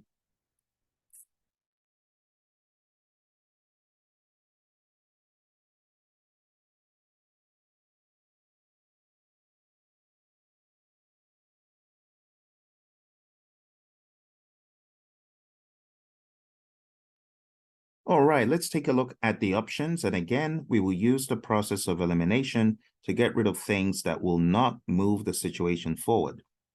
Option A, continue with the current plan and address compliance issues after project completion. Now, that is not wise. Compliance needs to be baked in. It said the project's compliance requirements. We shouldn't ignore that. So A is not the best option. B, pause the project to fully understand the impact of the regulatory change before proceeding any further.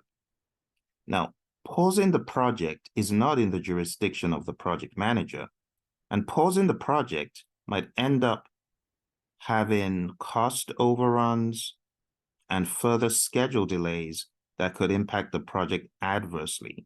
B is not the sensible thing to do. C, update the project plan to incorporate the new compliance requirements with stakeholder input.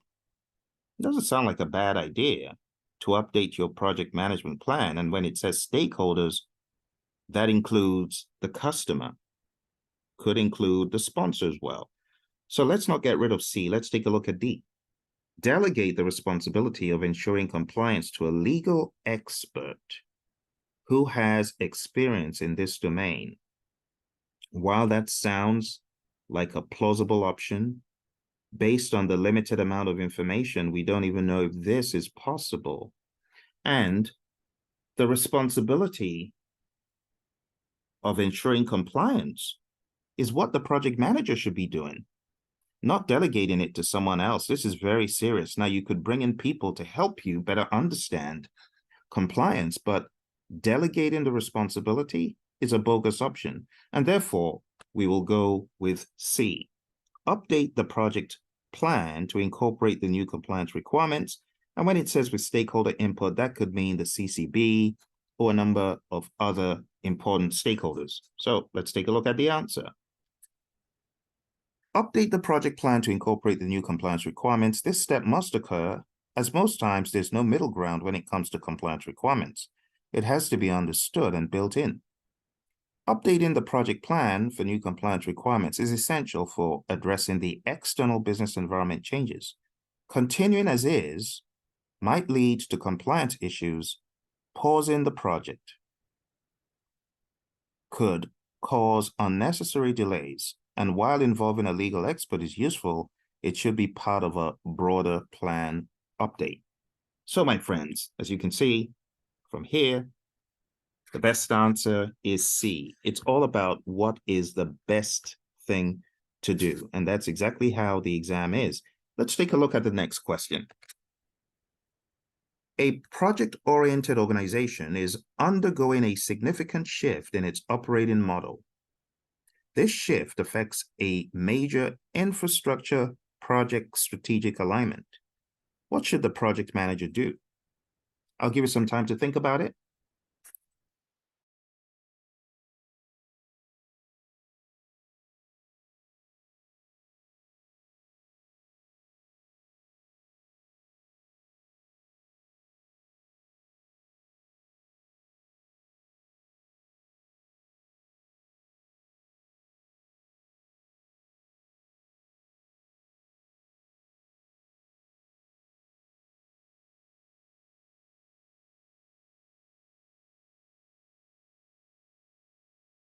Okay, once again, we will use the process of elimination.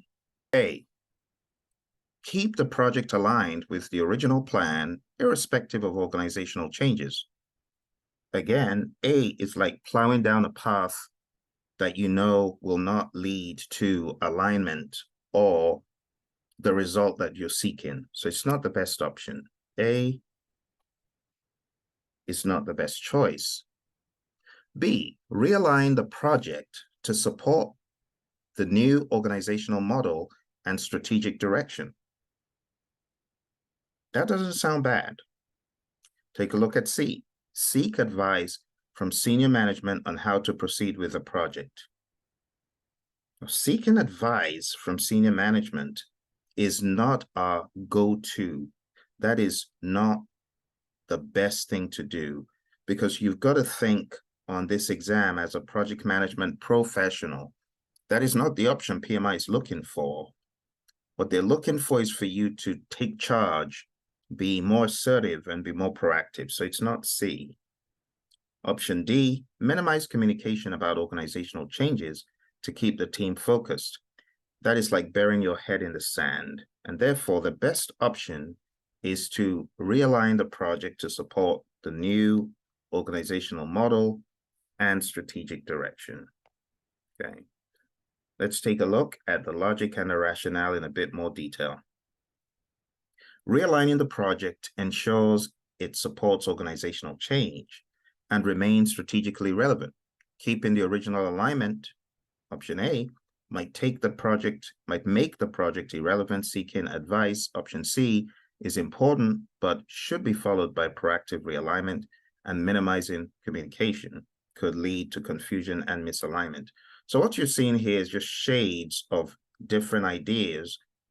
Option C is not a bad idea, but it's not your go-to, right? You first of all do your analysis and come up with some ideas of how to proceed, and then you could bring them in, and then you've got to realign. That's the key thing.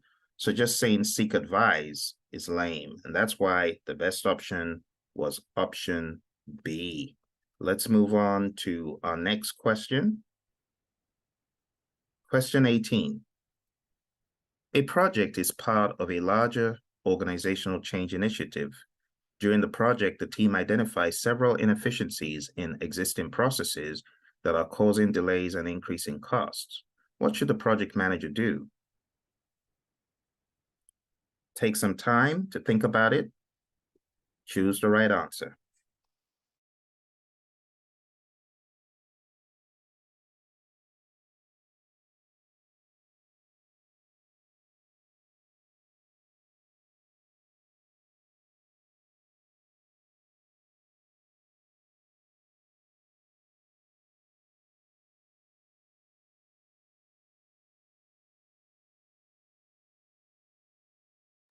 All right, as usual, let's take a look at the options and use the process of elimination.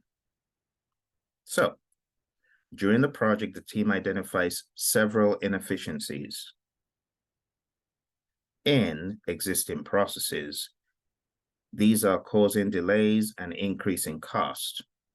So, option A, continue with the existing project process to avoid further disruptions and overruns, is not the best option. That's counter, right? That's against what we want. B, implement improvements immediately to address the inefficiencies using your expertise. Now, while that doesn't sound completely bad, using your expertise, that kind of negates the team. So I'm a bit suspicious about that. Let's take a look and see if we can find a better idea. All right, because it says several inefficiencies. Right. The team identifies these. So just going by your expertise is a bit concerning. Option C, plan a review at project's end to avoid impacting ongoing work. That will impact ongoing work. So it's not that. Let's take a look at D. Engage the team in a structured process improvement exercise. Now we're talking. Structured process improvement with the engagement of a team is preferred over solo efforts. So I would choose option B, even though option B sounds good, but option D to me is the better one. And the best answer, my friends, is D. Engaging in a structured improvement exercise reflects continuous process improvement with team input, addressing inefficiencies without disrupting ongoing work. Continuing as is ignores the identified issues. Immediate implementation, just using your expertise alone, might disrupt ongoing activities, and this is not in the spirit of teamwork. And postponing the review delays potential benefits. All right, my friends, we have a final question here, and this is question 19. Let's read. The project manager realizes that valuable lessons learned are not being captured or shared effectively with the organization. What should the project manager do? I'll give you some time to think.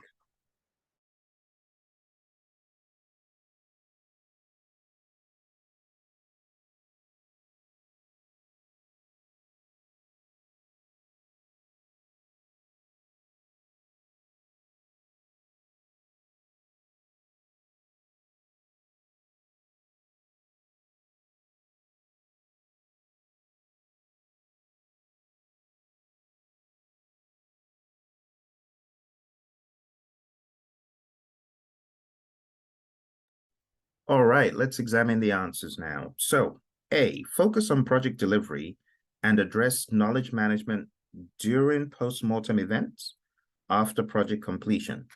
And that's not entirely bad. It's better to get some lessons learned at the end than none, but it's actually not best, because if we could proactively, incrementally collect lessons learned, that's what we prefer.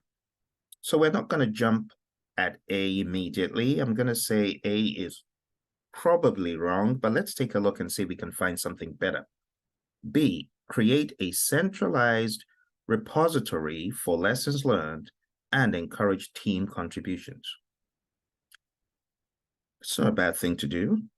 That means the team can add to the repository at any time. So I'm going to go with B over A.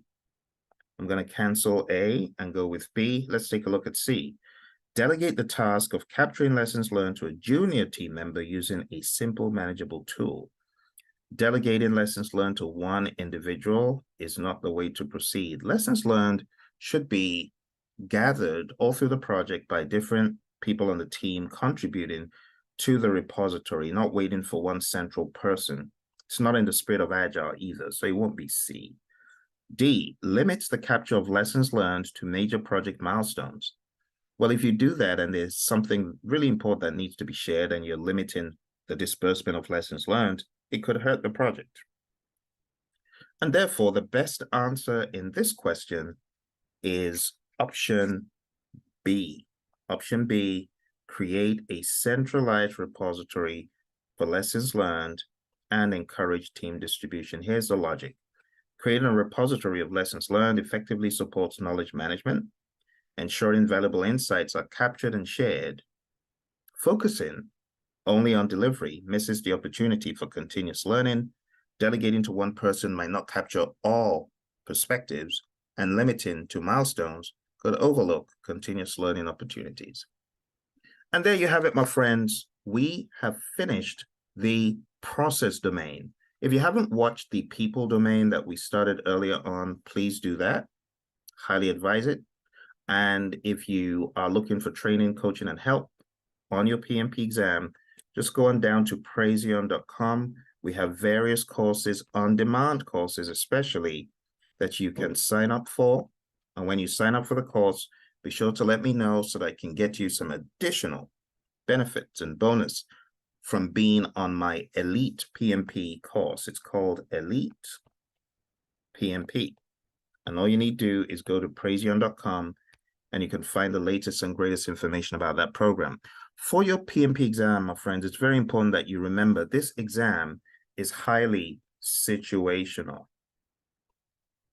This is the name of the game. You could study all the ITTOs and processes and tools till the cows come home. But if you're not able to tackle situational questions and think situationally, you will struggle, which is why I'm bringing this series to you for you to see how to tackle people domain questions, process domain questions, which we finished today. And then we're going to be going into the business style questions.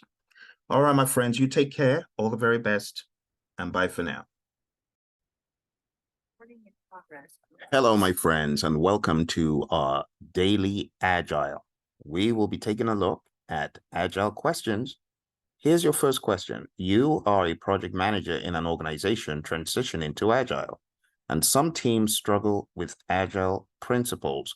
What steps can you take to help the team understand Agile values and principles, fostering a shared mindset? Is it A, maintain an open hierarchical communication structure? B, encourage the weaker team members to coach the stronger team members? C, encourage open dialogue and collaboration on Agile values? D, share Scrum practices and Kanban underlying principles?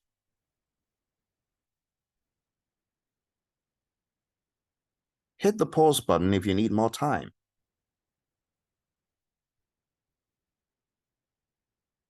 Let's use the process of elimination to choose the right answer. The summary of this question is, you, as a project manager, needs to help the team understand Agile values and principles, fostering a shared mindset. So the key goal here is to get the team to have a shared mindset. We want that common understanding. A, maintaining an open hierarchical is a word we stay away from in the world of Agile, because we want that team autonomy where everyone is accountable. Hierarchical communication structure means there's one person here and is pushing down communication, or communication is centered around that individual. So option A is not the best choice. Let's take a look at B. Encourage the weaker team members to coach the stronger team members. Now, while that's not a bad structure because it could help show gaps, our focus is not on weaker team members. Our focus is on the entire team to get them to understand with a shared mindset. B isn't a bad option, but I'm not inclined to choose it immediately, so I'm going to check out C. C, encourage open dialogue and collaboration on Agile values. That has a better chance of giving me a solid foundation. B does not point out what the coaching is going to be in. You would guess that it's in Agile values and principles, but it is not as explicit, which makes it a less ideal option compared to C. So I'm going to keep C in my back pocket now and throw B out and go to D. D states, share Scrum practices. Now, this is a framework. This does not equate to the Agile values and principles. Kanban, even though it's more flexible than Scrum, is still not exactly what I'm looking to do, which is Agile values and principles. D goes to frameworks instead of focusing on the Agile manifesto values and principles, which is what we need as a base. Watch, it says the organization is transitioning to Agile. Some teams struggle. So the best answer here, my friends, is without a doubt C. The closest one would be B, but it doesn't give us as good an option as C. All right. So let's take a look at what else we have here. And here we have the logic behind C. Encouraging open dialogue and collaboration allows team members to collectively develop a shared understanding of Agile values and principles. Coaching is not a bad second option, but the answer wasn't as clear. Let's go to the next question. It reads, you're the project manager on a large-scale organizational change initiative. The change is underway, but some teams are resisting the new process and behaviors. What should you do next to support the change and make the organization more effective and efficient? Is it A, apply a coaching and mentoring technique to the teams in acceptance? B, isolate the resistant teams to prevent their influence on others? C, create a detailed change request to drive the change through the process? D, collaborate with the resistant teams to identify their concerns and find solutions?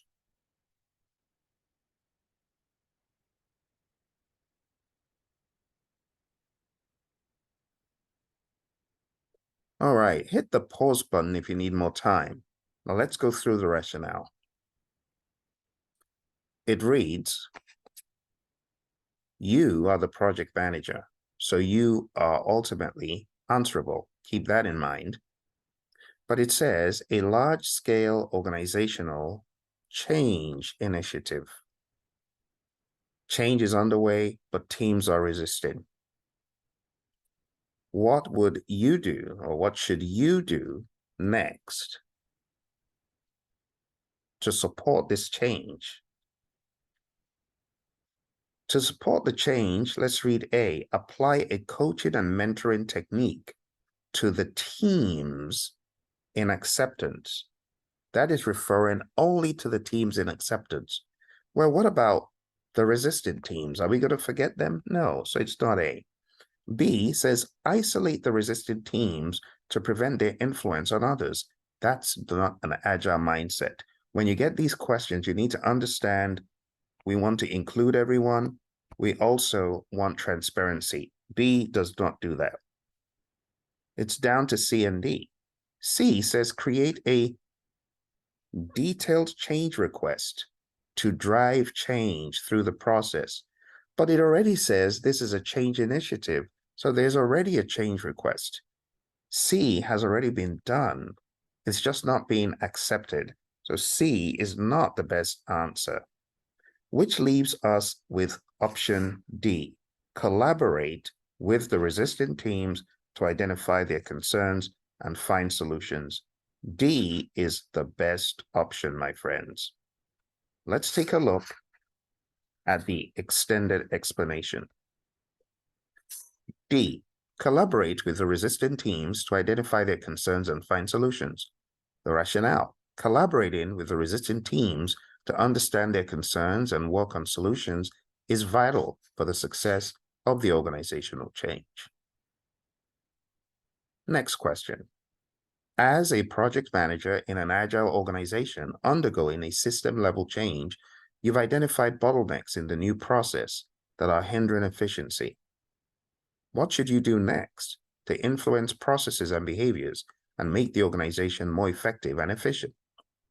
A, cooperate with the customer to maintain things as they are to avoid disruptions.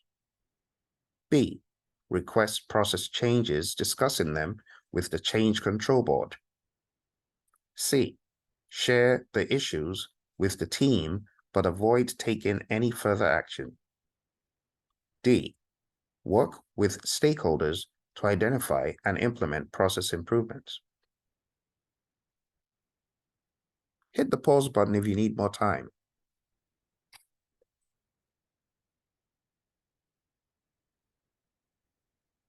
Let's examine the options. Right off the bat, you can identify those things that are not agile just by nature. Cooperate with the customer to maintain things as they are. but it says they're bottlenecks. Why do you want to maintain things as they are? There may need to be disruptions to get things right. So we cannot keep working this process that is hindering our efficiency. So it's not A, we can't do that. B, request process changes, discussing them with the change control board. Now we got to be aware that this is an agile organization. It is likely that the change control board mentioned is not in line with agile. This is not how we tackle change in an agile environment. So we're going to keep B aside for now and see if there's something better. Let's go to C. Share the issues with the team, but avoid taking any further action. It's similar to A. We're not taking any further action. That is not a good choice. Let's take a look at D. Work with stakeholders to identify and implement process improvements. Now that makes sense. You got the bottlenecks. You know what's hindering efficiency. You got to work with stakeholders to understand how you can implement these improvements. So it looks like you've found the bottlenecks, but you need to implement the process improvements. B is not an agile environment. That is more like a predictive environment, right?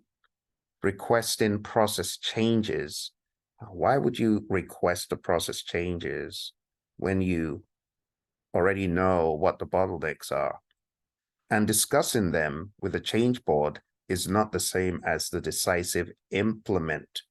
So if you have two options and one says discuss with the change board and the other says work with the customer to implement, implement always takes a cake because that's action, bringing things to a conclusive, desirable ending. All right, so let's take a look. It says D, work with stakeholders to identify and implement process improvements. Working with stakeholders to identify and implement process improvements is essential to make the organization more effective and efficient during a change initiative. Let's go to number 9. You are a project manager tasked with implementing a new organizational structure. Some employees are hesitant about the change. What should you do next to support the change and influence behaviors to make the organization more effective and efficient? Is it A, maintain an agile top-down approach to push behavior changes? B, ignore the hesitant employees and focus on the change plan? C, encourage open communication and provide incentives for desired behaviors? Or is it D, encourage dialogue but keep the reasons behind the change confidential?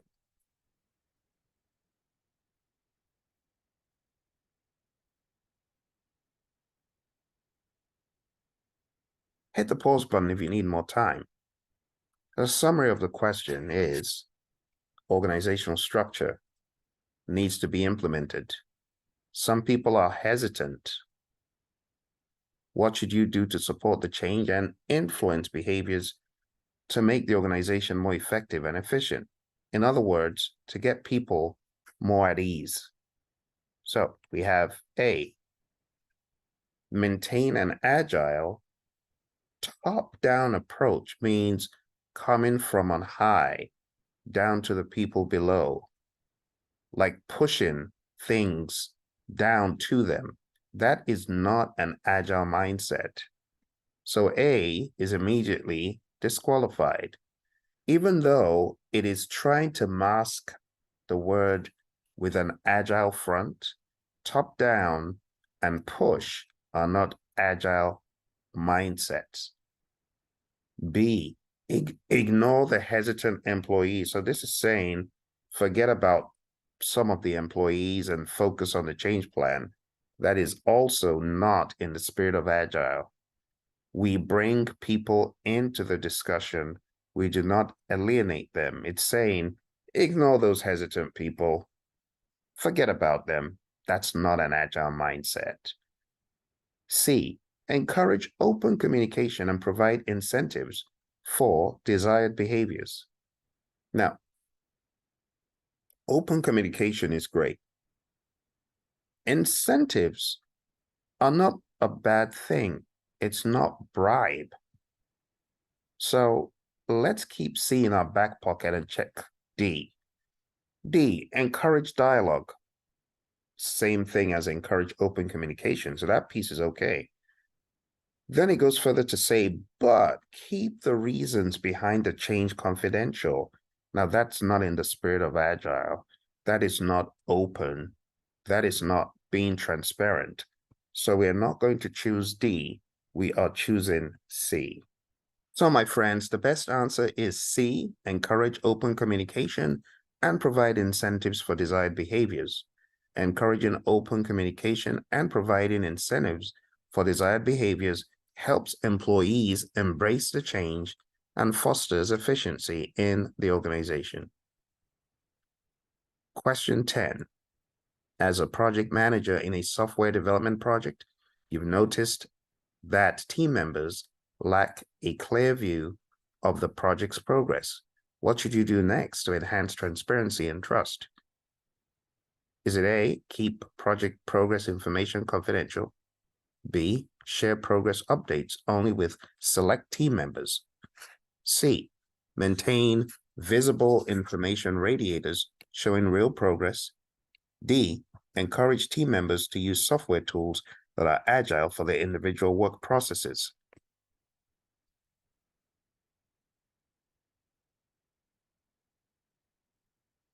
Hit the pause button if you need more time.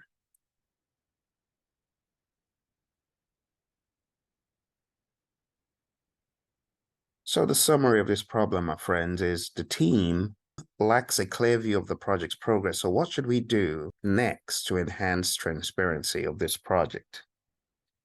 Is it A, keep project progress information confidential? Well, that will take us back to square one. So that doesn't make sense. It won't be that. B, share progress updates only with select team members. Again, that is keeping people in the dark. It's not transparent. C, maintain visible information radiators showing real progress. Hopefully, you know what an information radiator is.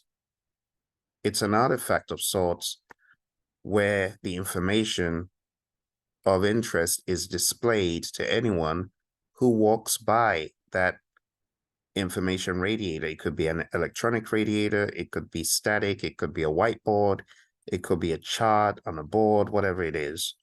But that's not bad. So let's keep that in our back pocket and check out D.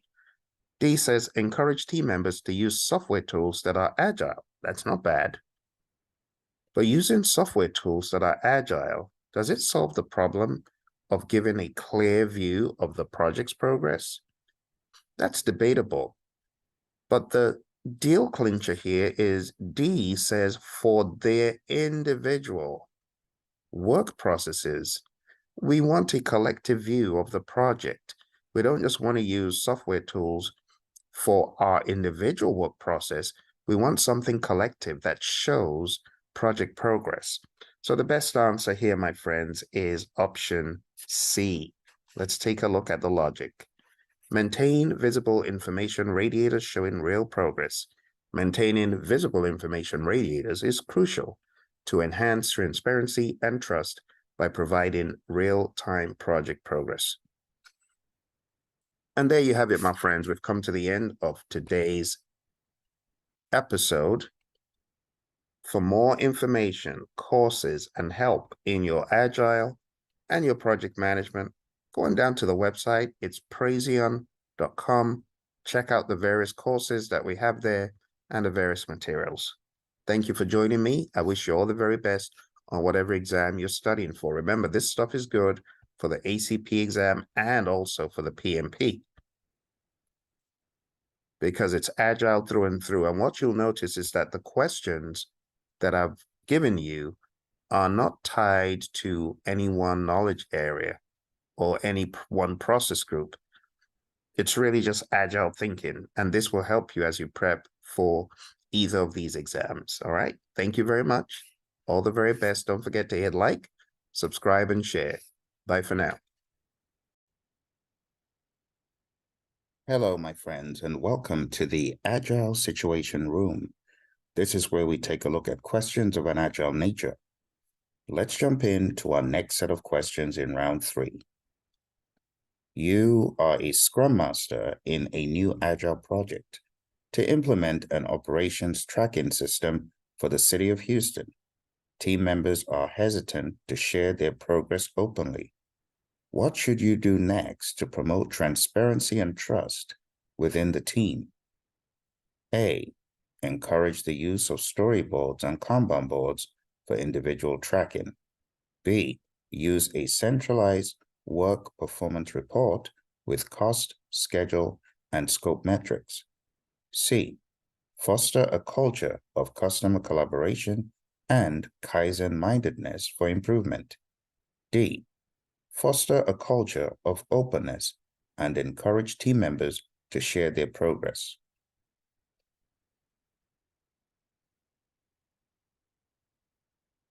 Hit the pause button for more time.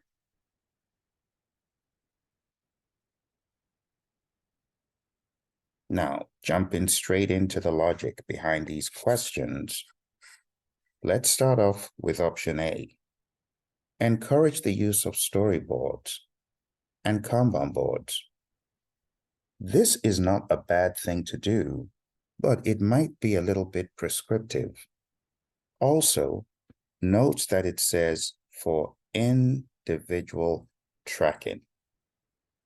Individual tracking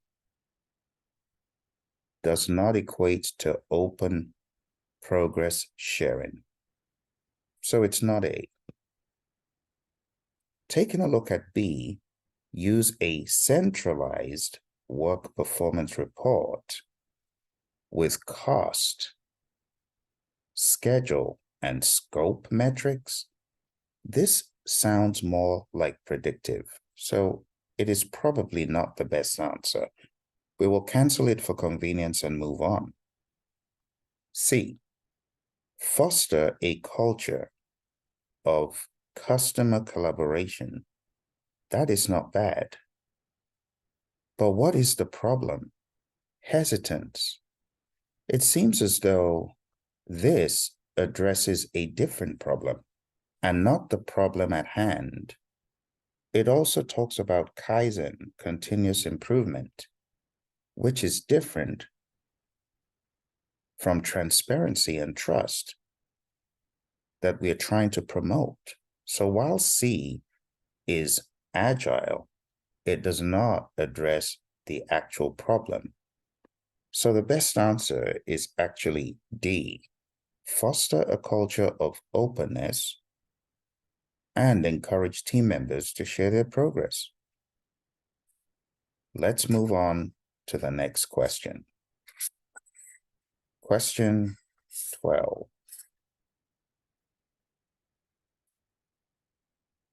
You are a product owner in an organization where different teams are working on interconnected projects. However, the lack of information sharing has led to delays and confusion. What should you do next to enhance transparency and trust among teams? Is it A, keep project updates visible exclusively to management to maintain trust and control? B, encourage sharing confidential information openly across the project? C, maintain visible information radiators to show real team performance? D, encourage centralized decision-making with the project manager as a single point of contact for all communications.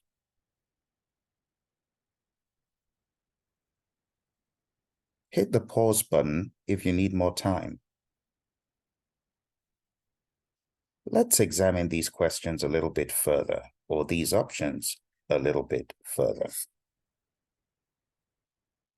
Option A, keep project updates visible.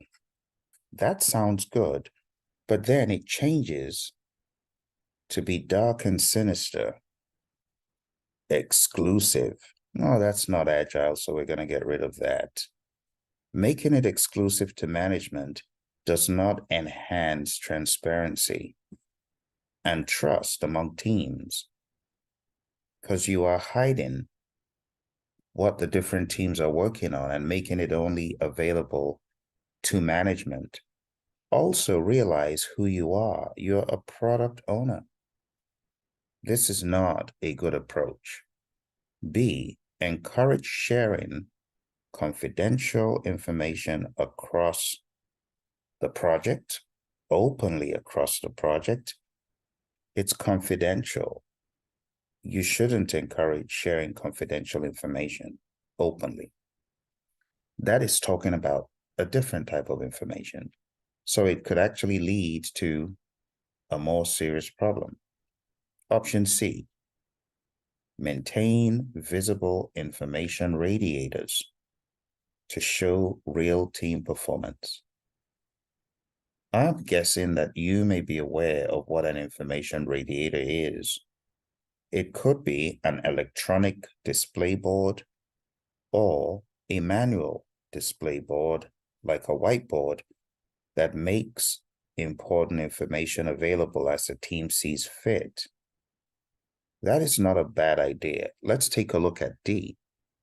Encourage centralized decision-making with the project manager as a single point of contact for all communications. This is not in the spirit of Agile. This is saying throttle all communications through one source, a project manager. Not ideal. Since we see a product owner being mentioned, we know that this is an Agile environment. So the best answer here, my friends, is C, maintain visible information radiators. Taking a look here, it says maintain visible information radiators to show real team performance. Maintaining visible information radiators enhances transparency and trust among teams by providing real performance data. If you haven't taken a look at the definition of an information radiator, I encourage you to. Number 13. You're the project manager in a highly competitive industry where team members are afraid to take risks or experiment with new approaches. What should you do next to create a safe and trustful environment that encourages experimentation and learning? Is it A, encourage team members to cease trying new approaches to maintain stability? B, foster a culture where team members feel comfortable experimenting and making mistakes? C, reward team member efforts for strict adherence to existing methods to minimize errors? D, recognize team members publicly for any great additions or mistakes during projects? Hit the pause button if you need more time.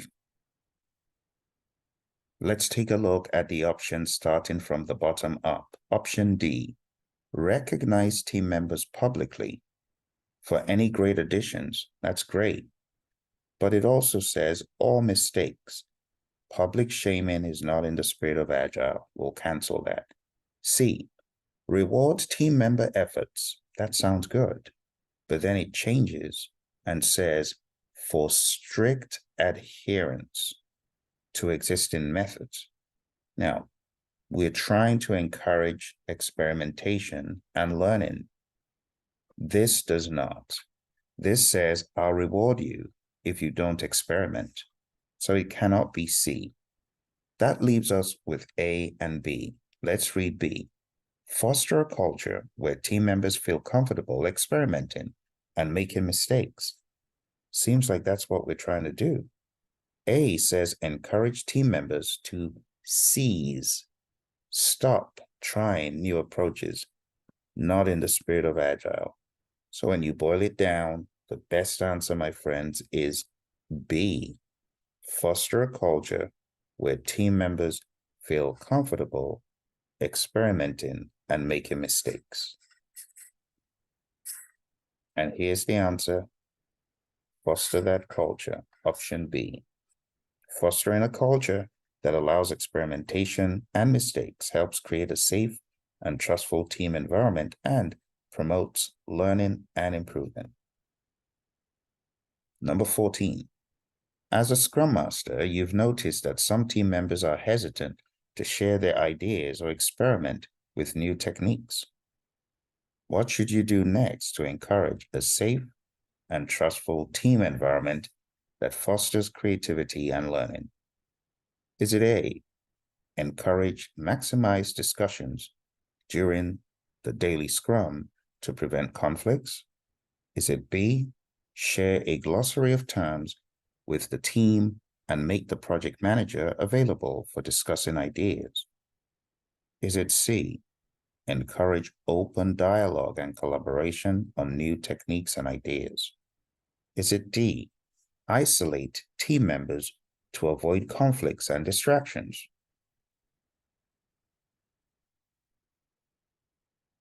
Hit the pause button if you need more time. Let's examine the answers. We'll start from A this time. Encourage maximized discussions during the daily Scrum to prevent conflicts. We don't discuss during the daily Scrum to prevent conflicts. When it says maximize discussions, this gives the illusion that we should be free to discuss as much as we want. This does not sound like the right answer, even though it does sound positive. Maximize discussions during the daily Scrum sounds like a trap for derailment. So we're going to question that. But it may end up being the best, so let's not disqualify it just yet. B, share a glossary of terms with the team and make the project manager available for discussing ideas. What are we trying to do? Create a safe, trustful environment that fosters creativity. Making a central figure available for discussing ideas on a one-on-one basis is not agile. We are going to cancel that. Remember who you are, the Scrum Master. This sounds contrary to the agile grain, so we'll get rid of B and go to C. Encourage open dialogue and collaboration on new ideas, techniques, and ideas. That doesn't sound bad. Let's take a look at option D. Isolate team members to avoid conflicts and distractions. In other words, you don't want conflict. Avoiding conflict may not always be in the team's best interest, and isolating team members is definitely not agile. So we're left with A or C. Encouraging maximized discussions during the daily Scrum sounds like a lot of back and forth that needs to happen. This may not be the best use of our 15 minutes. But if we keep it vanilla flavored, encouraging open dialogue and collaboration across the board, not just during the daily Scrum, because what happens when you get out of the daily Scrum? Won't you collaborate and dialogue with each other? And that's why the best option is C. Option A sounded positive for a minute, but when you look under the hood, you realize it really is not the best option. So option C, encouraging open dialogue and collaboration, is the preferred answer. And the rationale is encouraging open dialogue and collaboration on new techniques and ideas fosters a safe and trustful team environment that promotes creativity and learning. All right, we are doing very well for time. Let's move to our final question. You are a product owner in a team that has been struggling to embrace new techniques and processes. Some team members are resistant to change. What should you do next to create a safe and trustful team environment that allows experimentation and learning? Is it A, encourage experimentation and provide incentives for desired behaviors? Is it B, address the resistance during iteration planning and proceed with new techniques? Is it C, hold a retrospective to implement new techniques while explaining their benefits? Or is it D, reward team members for resisting change? This sounds very gray in between the options. So let's read what exactly we are meant to be doing here one more time. What should you do next to create a safe and trustful team environment that encourages experimentation? So A doesn't sound bad. B, address the resistance during iteration planning. That's not a very good place to address resistance. Probably the retrospective would have been better. We'll cancel that. C, hold a retrospective to implement new techniques while explaining their benefits. It's saying you're trying to create an environment. Waiting all the way to the end of the project for a retrospective to implement new techniques that might immediately add value could be looked at as rather reactive. In addition to that, it says you're the product owner. It's not your place to implement techniques. This is what the team does. So, your job here is to create a safe environment. We're not talking about implementing techniques. This is a red herring. While it's not a bad thing to do, number one, it's done by the team. Number two, probably won't be a retrospective. It's making us think of good things that are not related to the question at hand. So this is not a good answer. D, rewarding the team for resisting change, doesn't make sense. So the best answer here, my friends, is actually A, encourage experimentation and provide incentives for desired behaviors. The summary is beware of red herrings, my friends. So again, best answer was A, encourage experimentation and provide incentives for desired behaviors. Encouraging experimentation and providing incentives for desired behaviors helps create a safe and trustful team environment that promotes learning and improvement. Thank you for joining me in the Situation Room today for Agile. Remember, if you're looking for training, coaching, and help, go on down to the website, Praizion.com.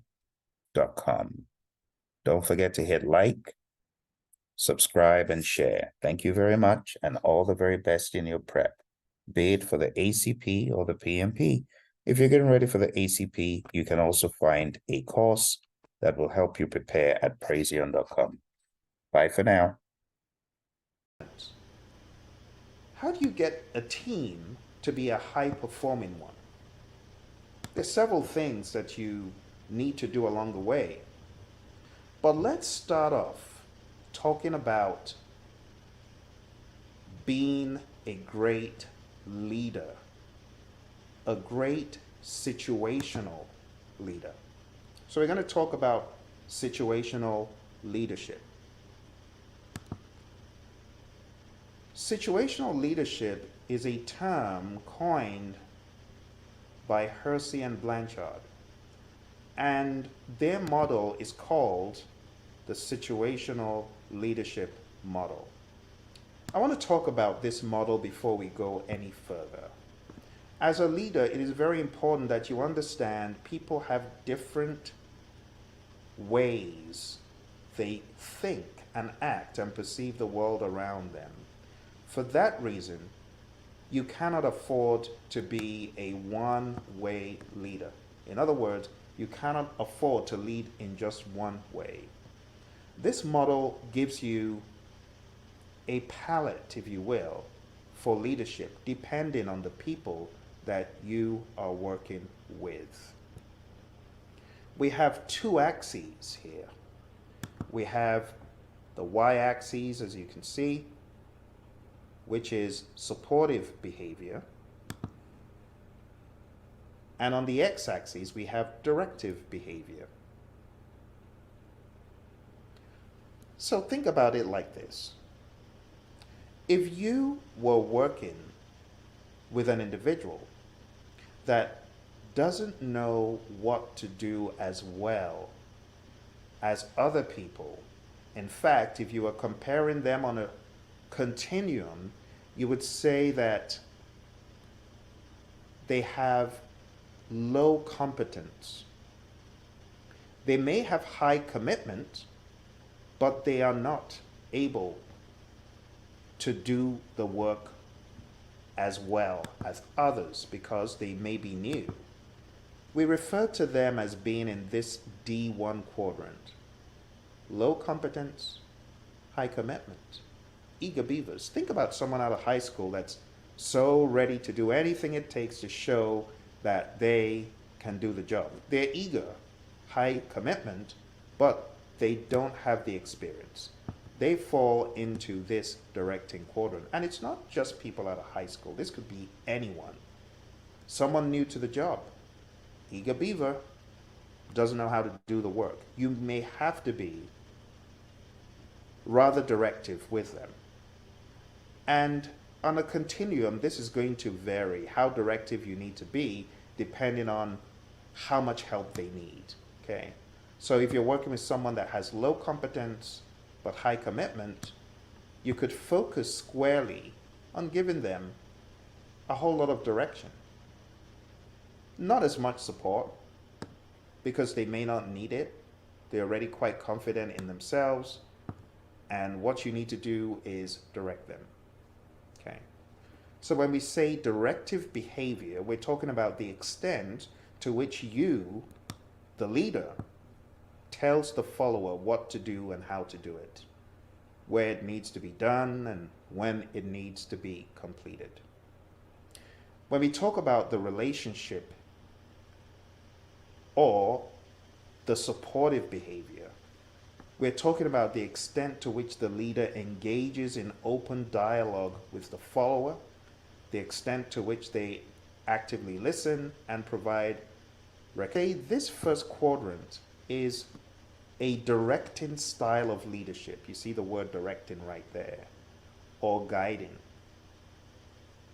This style is characterized by the leader using moderate to high amounts of task behavior and moderate to low amounts of relationship behavior.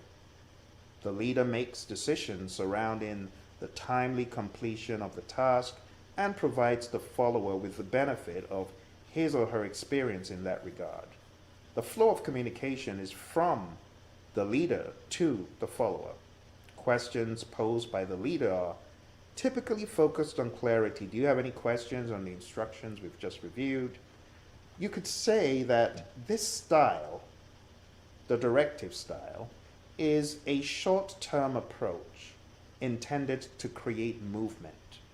It may be seen by some as being a little bit aggressive, but if done the right way, it wouldn't come across as that. It's getting traction for action. It aligns with followers who have limited, if any, experience or skill performing the task in question, and for whatever reason, they're either insecure or unmotivated to try. This style, though, requires close supervision by the leader for the express purpose of identifying any signs of incremental progress to be recognized by the leader in an effort to accelerate ongoing development. Now let's go out and take a look at the grand scheme. So we've talked about S1. Let's talk about S2. Again, you can see that this is called the coaching style. It's also referred to sometimes as the selling style. So this describes a leadership approach that is high on both task and relationship behavior. You can see it's right there, high in supportive and high in directive. The leader still maintains decision rights regarding what the follower needs to be doing, how they should be doing it, and when it needs to be completed. But the structure is provided in combination with ample opportunity for a discussion of why the task is important and where it fits into the grand scheme of things. The leader also actively recognizes enthusiasm, interest, and commitment of the follower for learning and gaining task-related experience. If we zoom in here to this S2 quadrant descriptor here we have low, middling competence, low commitment. So this tells you one of our goals in S2 is to up the ante on the person's disposition to the task and their confidence. Okay. It's intended to create buy-in and understanding, and it aligns with followers who have limited, if any, experience performing the task, but exude confidence and motivation towards the process of a leader-driven skill development.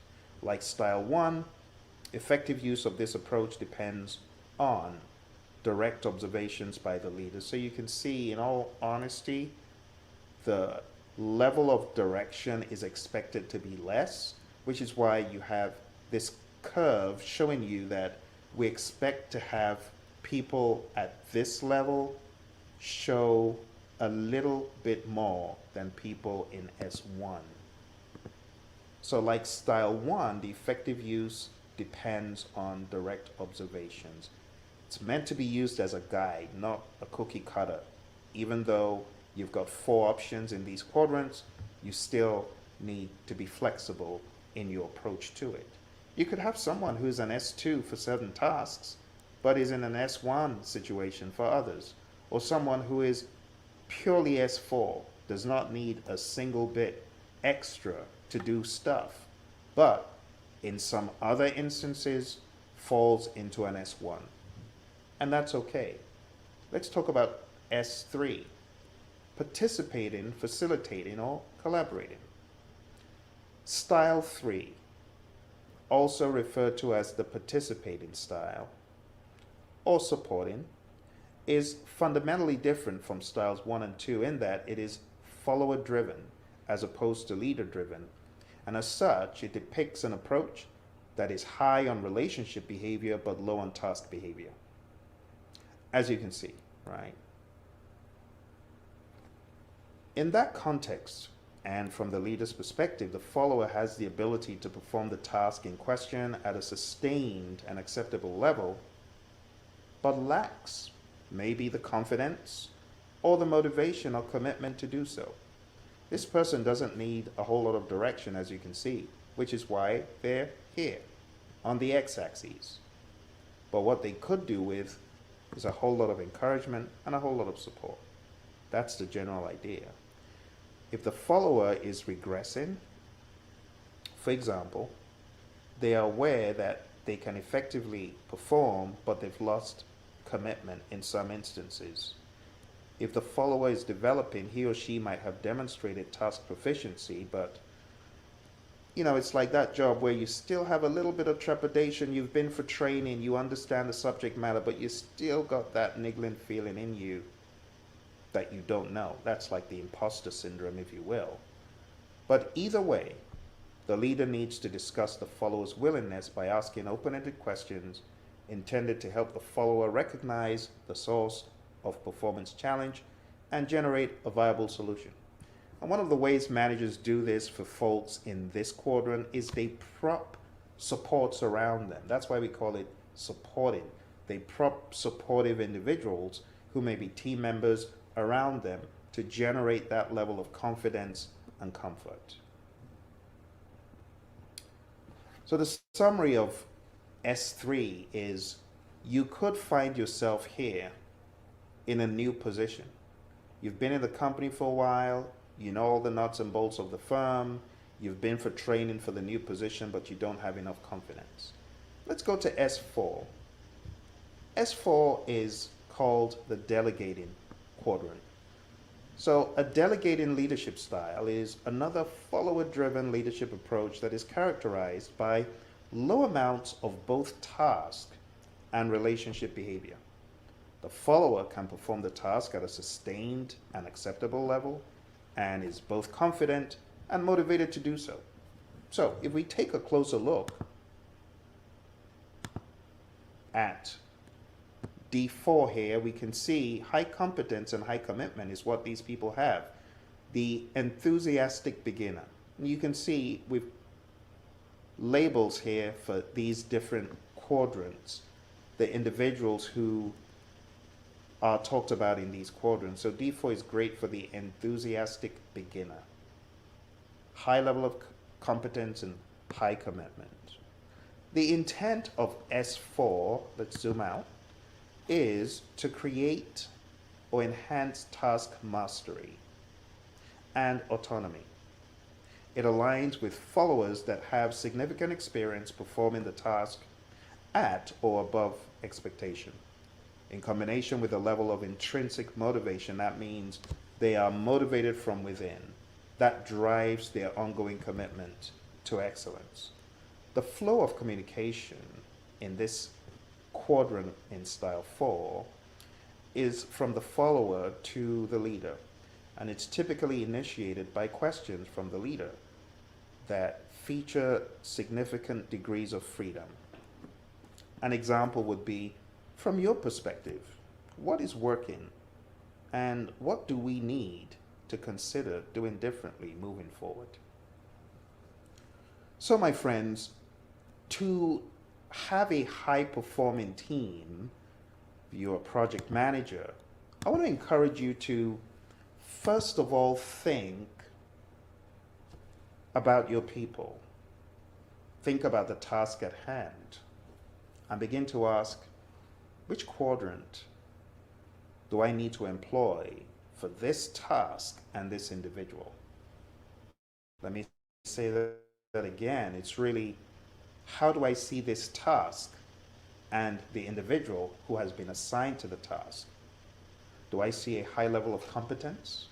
Do I see a high level of confidence? If there's low competence and low confidence, then you know what you need to do. You need to up the ante and get into the coaching mode.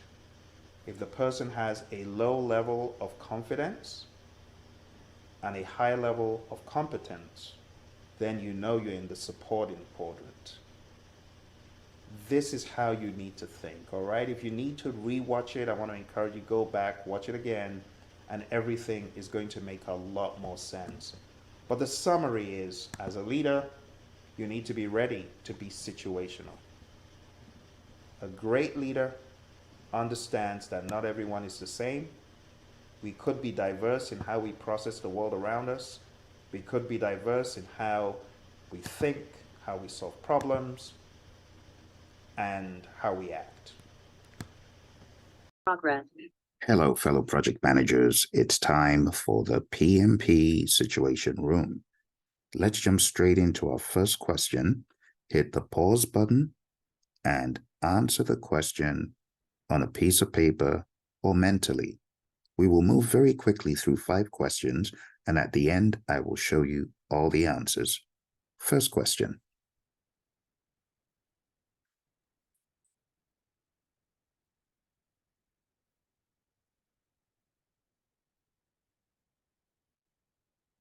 Let's move to the next question. Next question. Hit the pause button if you need more time, but make sure you read it and answer it for the best experience.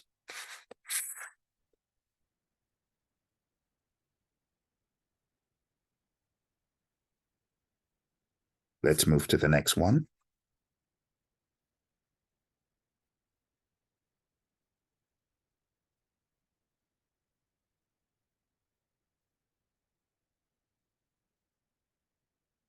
And these questions are from the process domain, the more difficult aspects people talk about on the exam.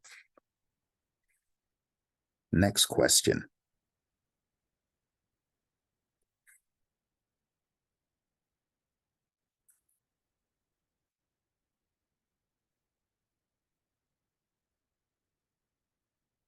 And let's take a look at the final question for today.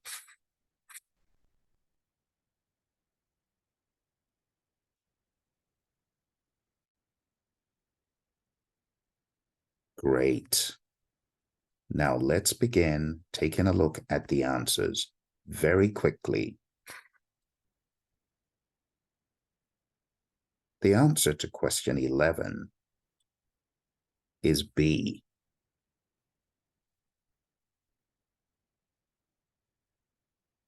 The answer to question 12 is C.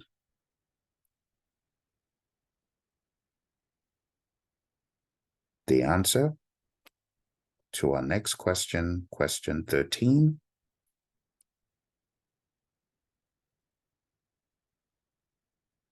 is D.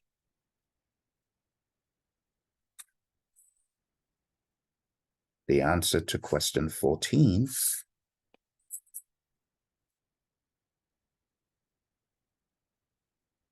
is B. And finally, the answer to question 15 is B. Now, let's take a look at the rationalization in a bit more detail. Starting from question 11, and I will break these down one by one. In this question, it reads, a company authorizes a hybrid project management endeavor, but that's all story. The crux of this is the project's risk, scope, and schedule are not well aligned. So the best thing for you to do is to ensure that they are aligned. Option A, C, and D give you non-productive options.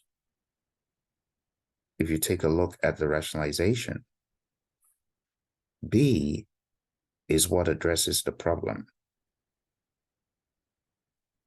Prioritizing aspects over each other in project management is not the best answer ever. And developing separate plans without integration doesn't help.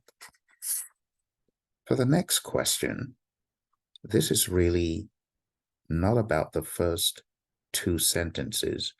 Those are distractors. The real question is the change and how you would handle the change. It requires extending the timeline and increasing the budget. So, are you able to read through the fluff and choose the right answer? In this case, the right answer was conduct the impact analysis. Here's why. Rejecting the change is never the best option. Okay. Now, accepting the change and adjusting the project later is like putting the cart before the horse. You got to first of all do your impact analysis, and that's why C was the best option. After the impact analysis, you then make adjustments accordingly before carrying out the change. And D, you never do that.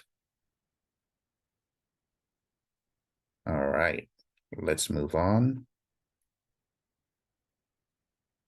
For question 13,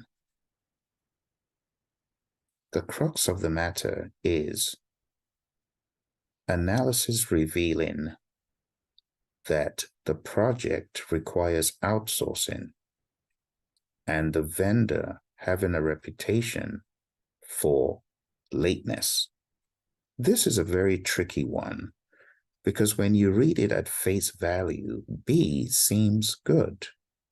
But if you take a look at B with a fine-tooth comb, contingency plans are associated with an accept strategy. An accept strategy means doing nothing. Note it says, develop a contingency to address potential delays, which means put aside a buffer, and if there is a delay, then have a contingency of a plan B. But what good is that if the risk has happened? And that's why this was not the best option. Contingencies are reactive.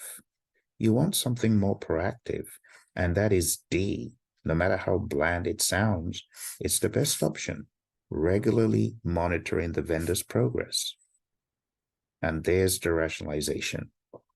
It is more proactive, right? B is not proactive. And that's why B was wrong. Let's go to our next question. In this question, you have a lot of fluff around the answers. So your job is to cut through the fluff. Remember, you've got 1 minute, 15 seconds for each question. Now look at the content on the screen. This is where the challenge on the exam is.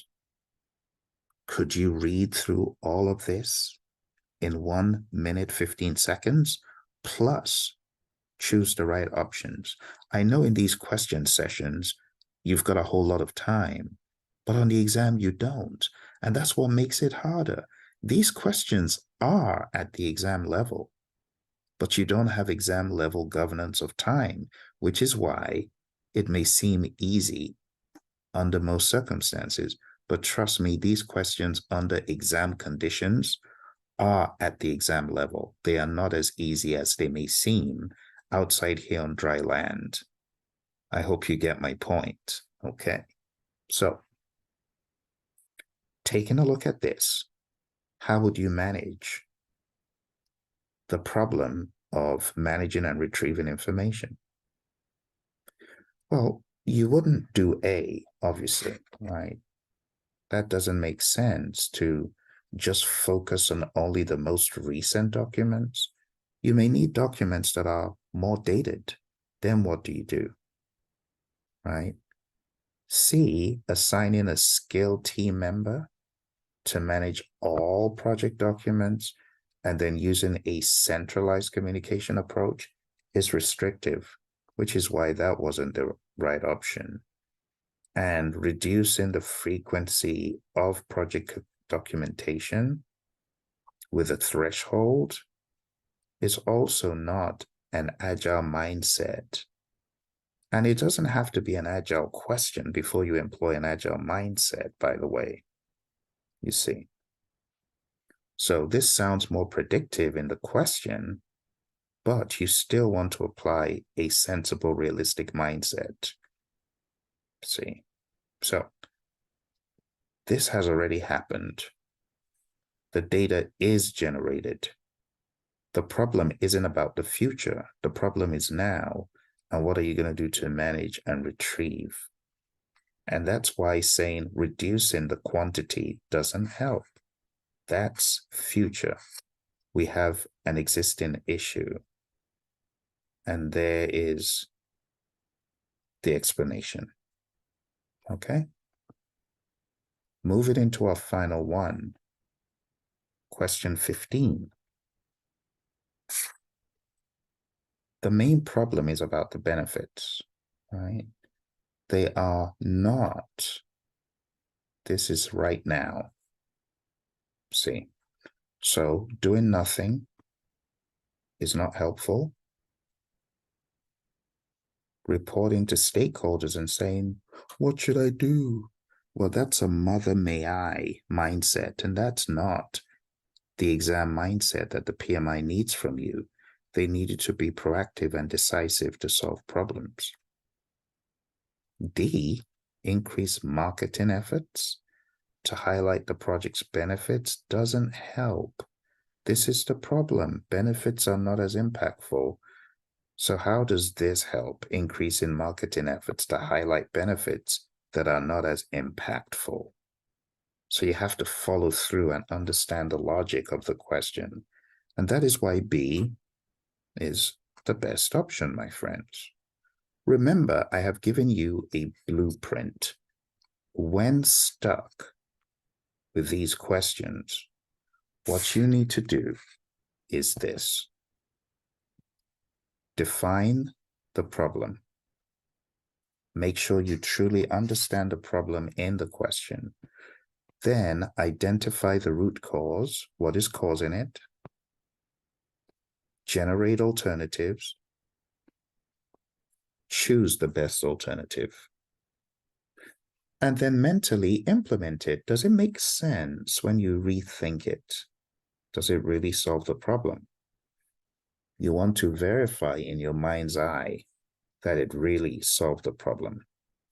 And this is what I call the Dig Sieve approach, and I have videos about it. There you have it, my friends. I hope this added value to you. Remember, if you're looking for training and coaching, I have various vehicles that can help you. All you need to do is go on down to the website and you'll be able to get access to courses, immediate access that can help you. So you want to go down to Praizion.com and you can sign up for a plethora of courses that can help you. In fact, excuse me,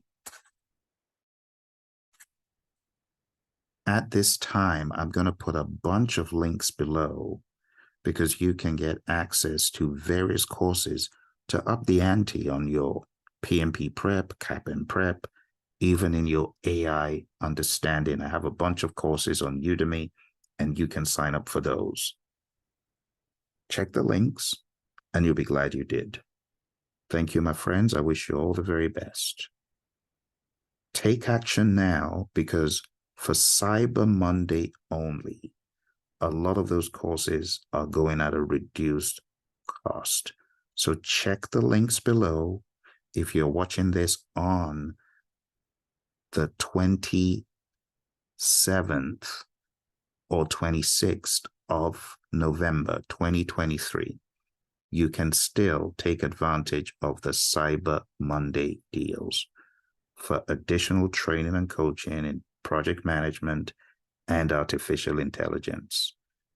Okay, if you're watching this after the fact, you still get world-class content for lifetime access at a ridiculous rate. All right, thank you very much. I wish you all the very best. Bye for now.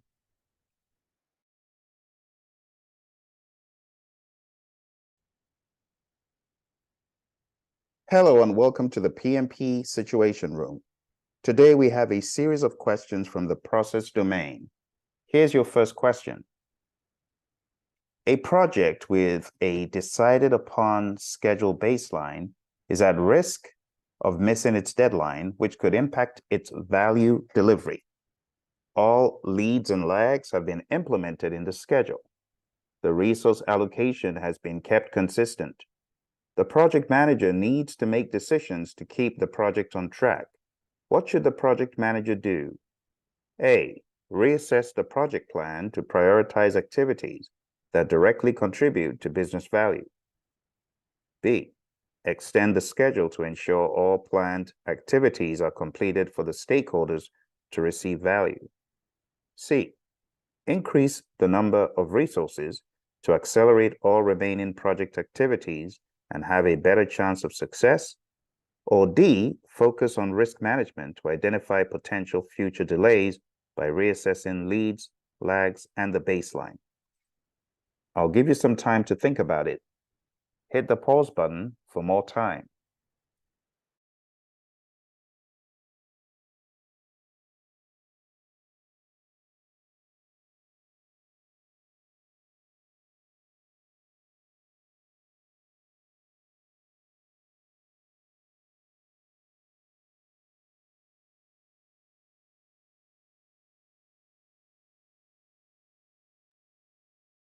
The best answer to this question, my friends, is A. Reassess the project plan to prioritize activities that directly contribute to business value. Reassessing the project plan to focus on value-adding activities aligns with delivering business value under urgency. In task 1 of the process domain, extending the deadline could further impact the business value.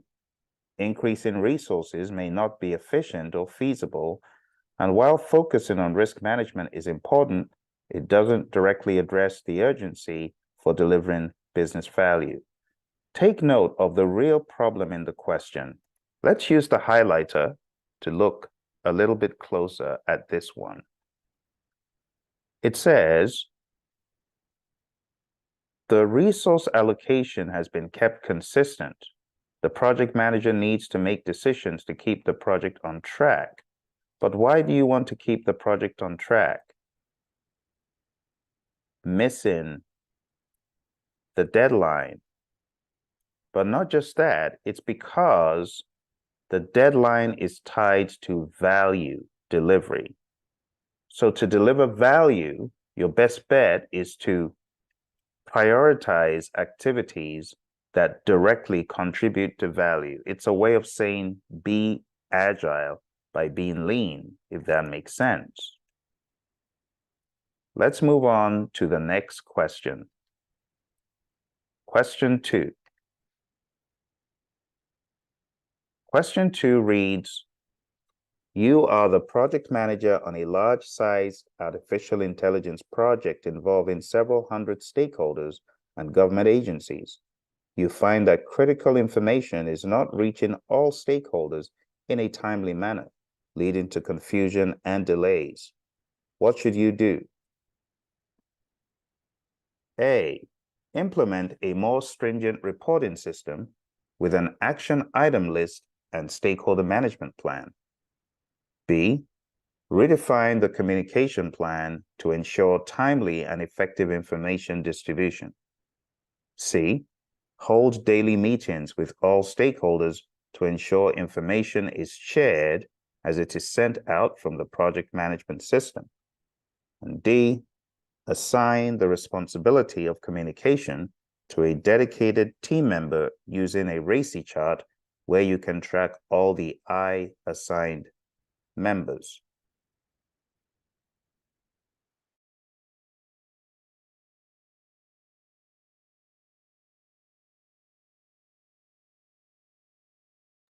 Hit the pause button if you need more time, but let's take a look at the answer right now. What is the real problem in this question? Critical information, as we can read, is not reaching stakeholders in a timely manner. So in order to solve this, you should get down to the crux of the matter. And it boils down to one thing: having a solid strategy for communicating. So the answer is not A, to implement a more stringent reporting system with an action item list. This could actually add more time to the process. Holding daily meetings is only going to add more time. You want to do this in a timely manner, so it will not be C. And D is also laborious, assigning the communication to a dedicated team member using a RACI chart.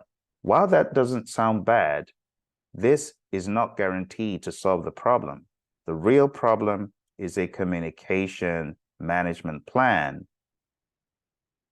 It is called a communication plan here, which could throw people off if they were expecting to see the word management, but this is the best answer. Let's further study the rationale here. Redefine the communication plan to ensure timely and effective information distribution. Redefining the communication plan ensures the flow of information meets the project needs. A more stringent reporting system might not address the timeliness of communication. Daily meetings could be overwhelming, and assigning responsibility to one team member doesn't guarantee effective distribution to all stakeholders. Let's take a look at our final question for today. Final easy question. A project manager finds that critical problem-related information is not reaching all stakeholders in a timely manner, leading to confusion and delays. the latest schedule, team, and resource problems are usually communicated to stakeholders in a document. What is this document known as?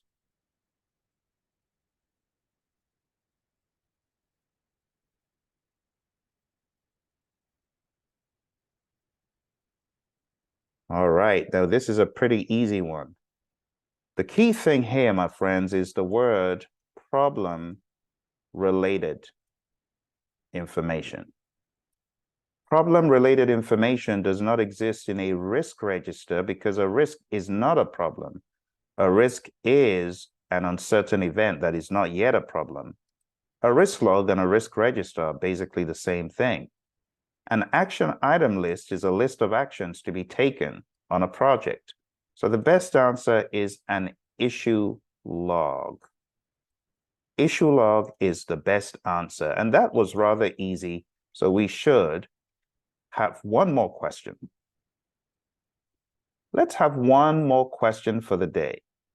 Here is the next question, and this will be question 4 under the process domain. An information technology, IT sales and marketing project has very constrained and limited funds. During project execution, a new technological risk emerges that could jeopardize the project outcome. The project team has limited experience in this area. What should the project manager do?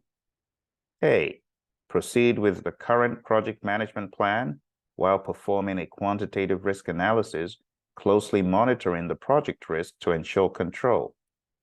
B, request additional funds to invest in technology that could mitigate the risk and generate lessons learned for similar projects. C, outsource the high-risk components to a more experienced vendor who can deliver the product sooner. Or D, conduct a risk analysis and response session with the team to develop mitigation strategies. I'll give you some more time to think about the answer.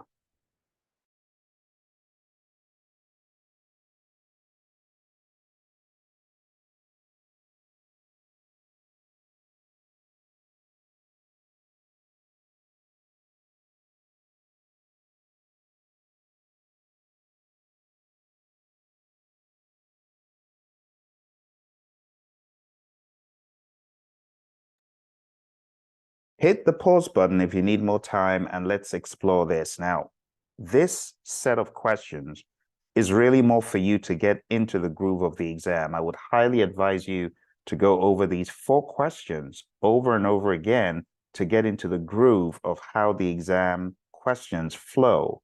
You have a problem, it is cloaked, and you get a question: what should the project manager do? If you read this question very carefully, you will see a key has been embedded here, and that key is very subtle. It says, an IT sales and marketing project has, watch this, constrained and limited funds. So right off the bat, as a result of these limited funds, there are options we are likely to not be able to do. Take a look at option C, outsource the high-risk components to a more experienced vendor. This will not be a feasible option because we don't have the funds to do that. We have limited funds. B, request additional funds to invest. It's already clear that the company is cash-strapped. We cannot ask for additional funds when the question says the project has very constrained and limited funds. It's like going back to ground zero. It's already been stated you don't have the funds. There's no point going back. That leaves us with 2 options. Proceed with the current project management plan while performing a quantitative risk analysis. Now, what is a quantitative risk analysis? A quantitative risk analysis is done to understand the quantitative measure of the risk, usually from a dollar, euro, yen, or some other currency perspective. So if we understand what the quantitative impact is monetarily, how does that help us with this risk? It said, it could jeopardize the project outcome. This sounds like all you're doing is closely monitoring the risk. To ensure control? No, you have no control. This is acceptance. So this is not a sensible solution to the problem. The best solution is to conduct a risk analysis and response session with the team to develop, what's the word? Mitigation. Mitigation is better than acceptance. This sounds like it's proactive, but it's really acceptance. Therefore, D is the best option. I'm really hoping that these questions are helping you to be able to think more clearly, like you should on the exam. I also want you to take note of how some of the previous questions we looked at had pretty long options. As you can see, A, B, C, and D were all 2 lines long. This was intentional for me to be able to illustrate to you how the questions on the exam could be. Not all would be like this, but many could. Here's another example. You can see, what should you do? Sometimes you are made the project manager. So I'm really hoping that this review of these 4 questions under the process domain has helped you better understand how the exam could be posed from a process domain. Don't forget to subscribe because there will be many more questions. And don't forget to hit the like button to support the channel. Thank you very much, and I will speak to you again in the next video. Bye for now. Welcome to episode 3 in our series, Detailed Breakdowns for the PMP exam. Today we're taking a look at scenario 11 to 15. Project risks are not properly managed. What can you do as a project manager? What you should do next is conduct a risk review or a risk reassessment and develop a risk response plan. It is important to communicate to the team and stakeholders and ensure that a plan is implemented, and then you recycle with a risk review and a risk reassessment. Remember, a risk reassessment reassesses a risk. A risk assessment assesses the risk in the first place.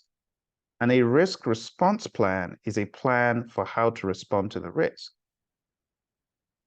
What would have prevented this? A comprehensive risk management plan to guide the team on how to manage risks in general, and a regular risk review. At this point, we will take a look at a couple questions based on that scenario. So let's jump straight into our questions. It reads here in question 1, as a project manager, you discover that several critical risks were not identified during the risk identification process. What should you do first? Is it A, develop a risk response plan for the identified risks? Is it B, assign a team member to monitor the identified risks? Is it C, revisit the risk identification process? Is it D, update the risk register with the newly identified risks? What do you think? Hit the pause button if you need more time. Using the process of elimination, if you find out that risks have been identified and they were not previously identified, well, you need to go over risk identification again. You need to do that all over again. So the best answer to this, my friends, is C, revisit the risk identification process. The rationale is the first step should be to revisit the risk identification process to ensure that other risks haven't been missed. Only after a thorough risk identification process should you consider updating the risk register and developing response plans. Let's go back to our slide to conclude this. So what would have prevented project risks not being properly managed is a comprehensive risk management plan and regular risk reviews. Let's go for one more question from that first scenario. Question 2. It reads, during a project status meeting, a team member mentions a potential risk that was not documented. Which document should be updated to reflect this new information? Is it issue log? Is it risk register? Is it risk management plan? Or is it project schedule? What do you think?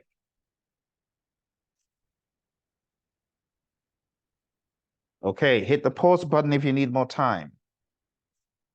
So, if a team member mentions a potential risk that was not documented, the place to update that would not be the issue log, neither would it be the project schedule.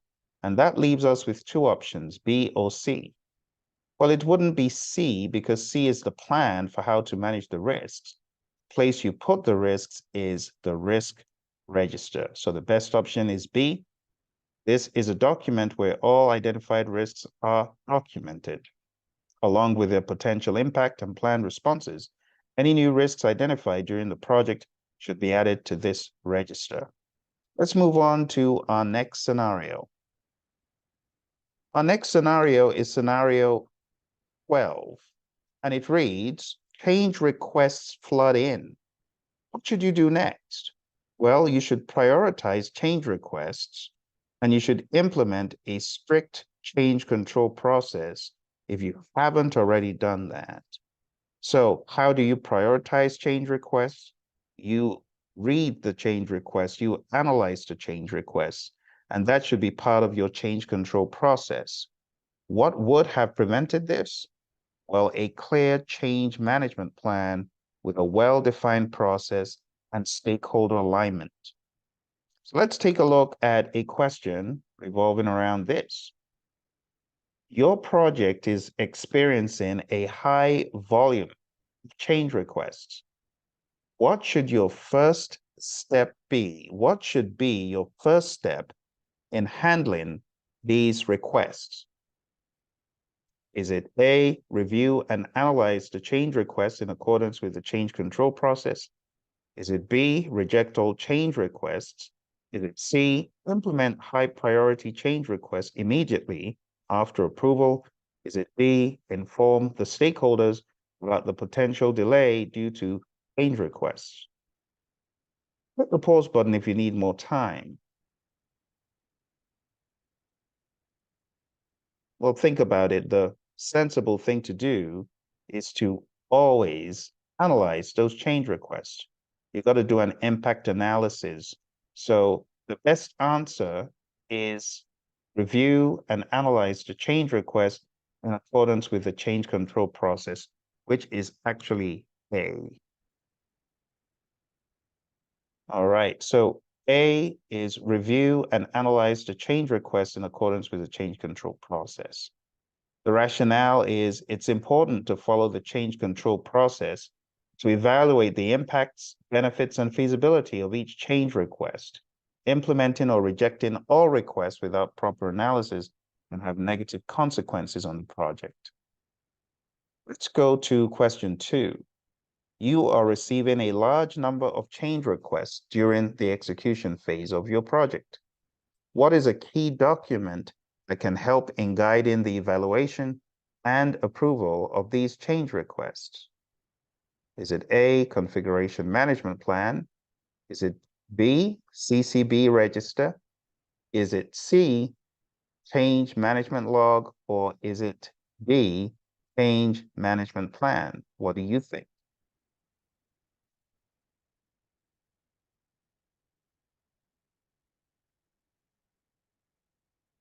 Well, my friends, as far as a key document that can help guide, it's got to be a plan. So it wouldn't be B and it wouldn't be C. It boils down to A or D. The change management plan is the best option because configuration management is specific to artifact change, widget change, anything that is considered as an artifact, but that does not span across the entire gamut of change requests that can be experienced. So with that said, the best answer is D. It is change management plan. Let's take a look at one more scenario, my friends, for today, and that is scenario 13. And it reads, inadequate risk reserves. What would you do next? Reevaluate the risks and follow change control procedures to adjust the budget for adequate reserves. Communicate the changes to stakeholders if approved. Now, what would have prevented this? Proper risk assessment and regular monitoring of risk reserves. With that said, let's go ahead and take a look at one or two questions. Last two questions for today. You realize midway through the project that risk reserves are inadequate. What is the most appropriate step? Is it A, conduct a risk reassessment to determine the required reserve? Is it B, request additional funds from the sponsor? Is it C, assess the risk score after the decision tree analysis to compute contingency reserves needed? Or is it D, perform a probability impact assessment of EMV prior to change requests? All right, so this will take some time for some of my friends to read and go through because it's not as direct. But when you realize the risk reserves are inadequate, you need to do something. And that first thing is understand the context. Understand why this is needed and how much or what is needed. In order to do that, you need to conduct a risk reassessment that will help you reassess your risks. Some of these options are actually bogus. Take a look at option C, assess the risk score after the decision tree analysis. This is a big fat lie because the risk score is done before decision tree, right? Should be done before your EMV, not after. So that doesn't even make sense, even though the answer is a little bit off. And B, perform a probability and impact assessment of EMV prior to change requests. This doesn't make sense. Probability and impact assessment of EMV prior to change requests is not sensible. When we talk about the probability times impact, we should definitely assess that, but that would not be the criteria to make change requests. The best answer in this case, the safest answer that is without controversy, is A, conduct a risk reassessment, whatever that means. That will cover your qualitative risk analysis and your quantitative risk analysis, right? And that will help you understand the required reserves. D just spits out a formula and says do a quantitative risk analysis, but then it doesn't give us the context for the change request. Context for whatever change should be reserves. So it's just like a bunch of text that sounds intelligent, but doesn't lead to a conclusive enough answer. And that is why the answer to that is A. A is the best answer. So I hope you found value from this, my friends. We've run out of time, but in our next episode, we will be tackling scenarios 14 and scenarios 15. Thank you for joining. You take care and all the very best. And don't forget, when you have these questions to tackle on the exam, you should always remember that I've given you a blueprint, the Predictive approach. Always define the problem and identify the root cause. Break down problem into smaller ones, and that could help you better identify the root cause. If there's any data, make sure you analyze the data to help you identify the root cause. And then right there in the exam, mentally generate alternatives and then choose the best alternative right there in your exam seat. This is the mentality you need. Okay. In the real world, you would implement the solution and verify solution effectiveness. But I want you to do that in your head. Go back and ask the question, did I really choose the best option? Does this make sense? Is this correct? Always remember to read slowly and identify the core issue. Determine the phase you're in. Recall those processes and make sure you are eliminating any extreme options. You're always going to get the crazy options. Also, the generalizations like always, never, and so on. Look for the next logical step and beware of distractions. You're going to get a bunch of distractions in many of these questions. Two could be distractions. Trust the PMBOK guide principles from PMBOK 7, know them well, and also use your gut instinct. By following this approach, my friends, you will enhance possibility of success. If you're stuck or you're looking for training and coaching to amp up your game, going down to Praizion.com, let's help you succeed on this exam. You take care and bye for now.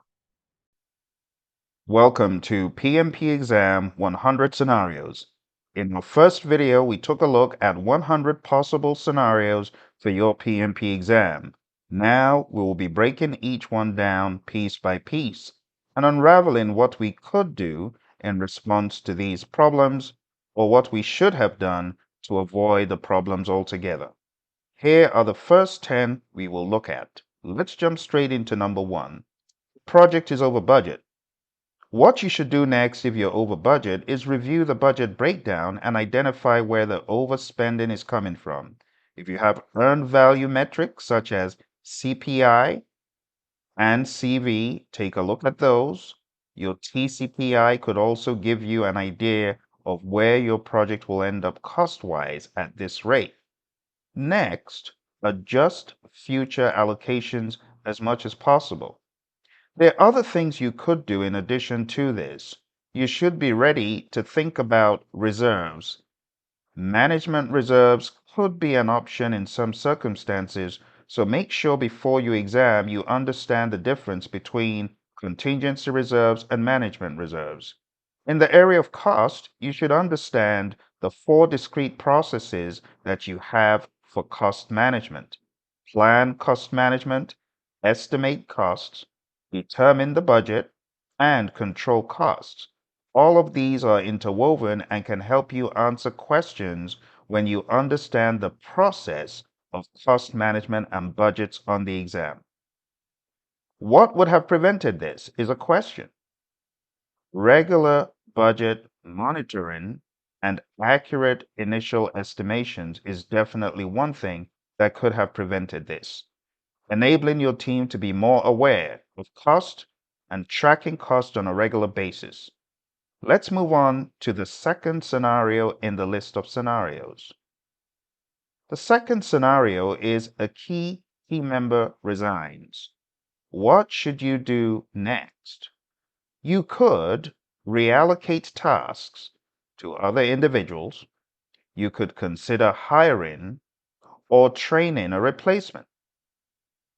You could also look into splitting the work in an agile way such that there's collective code ownership, collective product ownership, if you will, in which everyone jumps in to help as needed.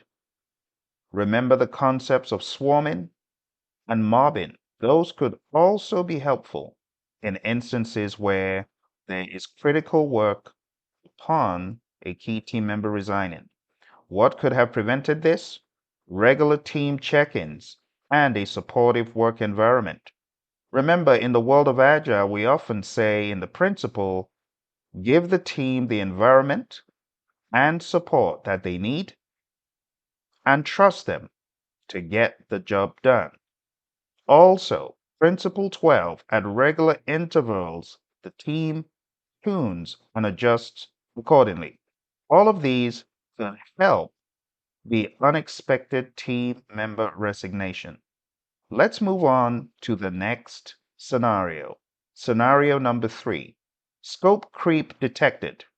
In order to answer this question, my friends, you need to understand how scope creep could present itself in a predictive project, and a hybrid project, or even an agile project.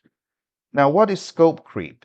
It is scope creeping into the project without the proper control mechanisms, without schedule considerations, without cost considerations for that additional scope.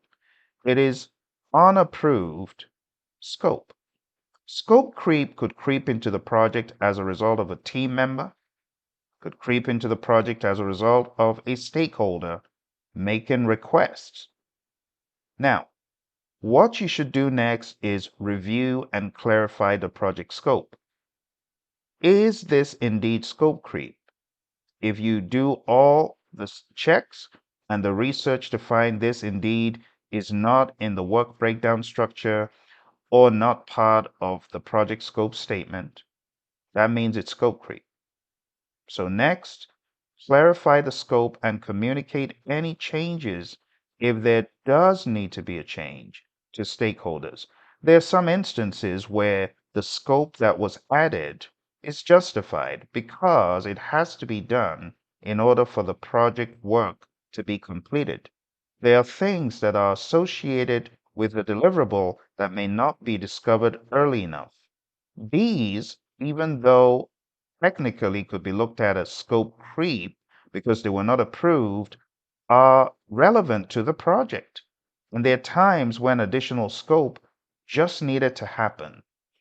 In those instances, we would rather go through proper control, but if it happened without the project manager being aware, without it being part of the scope statement, being part of the WBS, then we need to communicate necessary changes to stakeholders. Even if it's after the fact, those changes must now be documented. You must also do an impact analysis to see what would happen if this scope were removed from the project because it's been done. What happens if it's removed or it's about to be done? What happens if we don't do it? You could be worse off in some instances. So you always need to assess. You always need to analyze what is the impact of this not being done or being done. Now, what would have prevented this? Clear initial scope definition, very clearly defined change control processes. I want to remind you, my friends, about a concept I shared earlier on in a previous video. We talked about the dig sieve approach and what needs to be done in every scenario. So for all these scenarios as a blanket,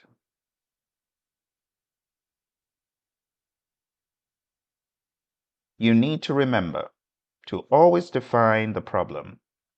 Break it down into smaller pieces and gather data.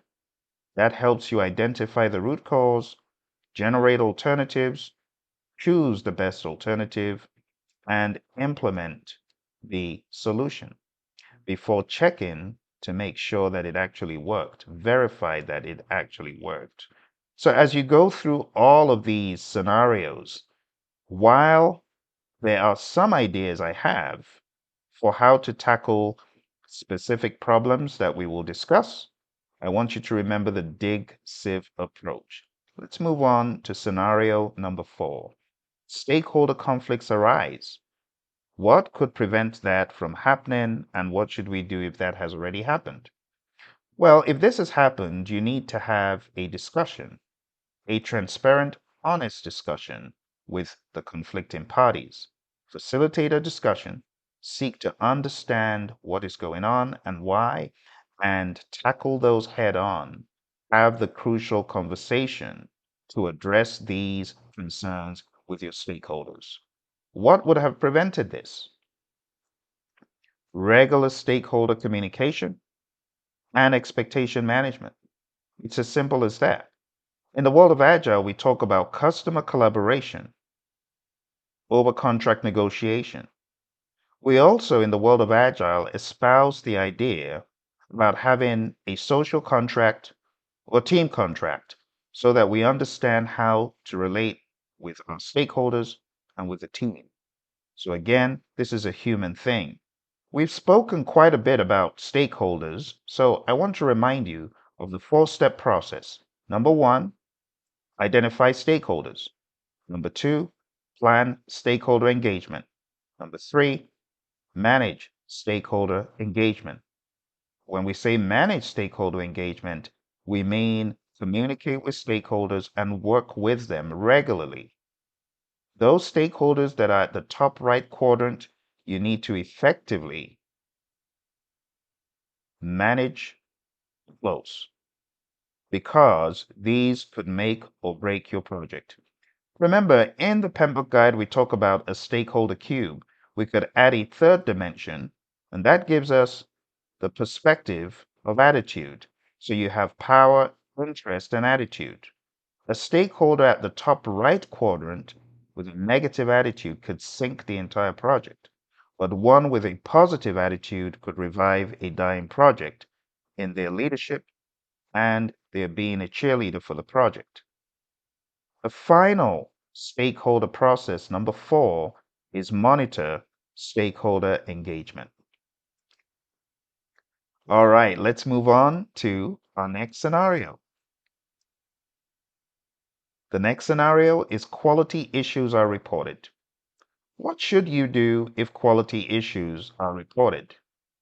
Well, the major thing, my friends, is to identify what the root cause is. Why do we have these issues? So, follow again in your mind the Predictive approach. Define the problem, break it down if possible, identify the root cause, and so on. The next thing you would do after identifying what is the problem, generate alternatives and then implement corrective actions and just quality controls. What would have prevented this? A robust quality assurance process and regular quality checks. So remember what QA is? Quality assurance is checking the process. Checking the process. It is different from quality assurance. It is not the same as quality assurance. Quality assurance is checking the product. Quality control, I beg your pardon, is checking the product. Quality assurance is checking the process. So these two are often mixed up. So what would have prevented a full-on quality issue with a defect? Quality assurance. So prevention is better than cure. It is better to check quality in, build quality in, as opposed to checking quality after the product is done. So a robust quality assurance process and regular quality checks, those would have definitely helped. All right, my friends, over the past number of minutes, we've been exploring the first 5 scenarios.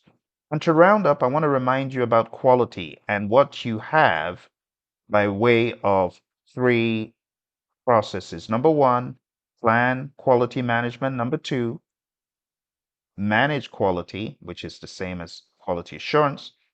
And number 3, control quality. So let's take a quick look at the summary of what we have addressed so far in this series. We have taken a look at the first 5. Project is over budget, have a solid, fast approach, team member resigns. In order to have prevented that, you should have been on top of the team health. You should have things such as a team contract, social contract. You should demonstrate care for your team. Give them the environment and support that they need and trust them to get the job done. Scope creep is detected. We talked about scope. I want to remind you of the 6 things you do in scope because we really didn't hit on that. So zeroing in one more time to the third scenario. You got to remember, in the world of Agile, we tackle scope somewhat differently. We have product backlogs and sprint backlogs. We spend time in backlog refinement and things such as that. But in the world of predictive, here's a reminder for the 6 things: plan scope management, collect requirements, define scope, create WBS, validate scope, and control. All right, let's go back to our summary and see what is left. So next, we talked about stakeholder conflicts arising. And lastly, we talked about quality issues reported. It is my hope as we go through these scenarios methodically, you will have a better idea of what you can experience on the exam, and you'll be smart in knowing how to tackle them. If questions like that show up, at least you would be ahead of the curve because you would have thought about it. So, by following the structured approach that I shared with you in the very beginning, following the Predictive approach, and my other tips such as reading carefully, identifying the core issues, focusing on the main problem or the challenge, determining the project phase you're in, recalling the PM process associated with the problem, eliminating extreme options and avoiding drastic measures, avoiding generalizations and looking for the next logical step. Beware of distractions. Trust the PMBOK Guide 7th edition principles. And of course, also the Agile Manifesto, values and principles. And lastly, using your gut instinct by following these steps and by staying clued into these videos, you will enhance your chance of selecting the correct answer in navigating the complexities of situational PMP questions. Thank you for joining me in this episode. If you're looking for training, coaching, and help on your PMP, going down to our website, it's praizion.com. That's PRAIZION.com. Thank you very much for joining me. I look forward to speaking to you again in the next episode. Hit the like button and share with a friend. Bye for now.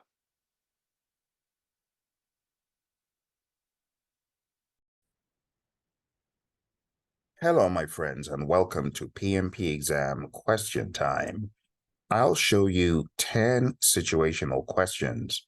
Different from how we've done it in the past, I'll show you the questions. I need you to spend some time reading and answering the questions, and at the end, I will show you the answers. Here is question 1. Spend some time reading it, hit the pause button, make sure you understand it, answer it, and move on to the next question. You can use the forward arrows on your computer or on a phone. Just double tap to move to the next question.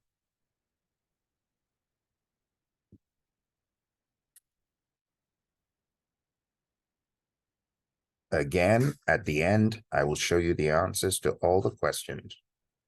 Question 2.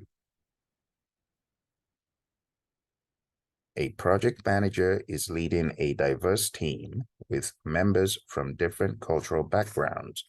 The project manager wants to ensure all team members feel equally valued and heard.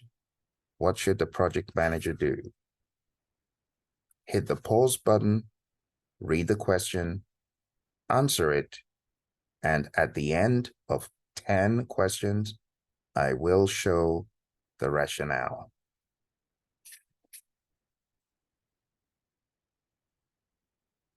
Question 3. A project manager realizes that the team is not fully utilizing their expertise in decision-making, leading to delays and suboptimal solutions. What should the project manager do now?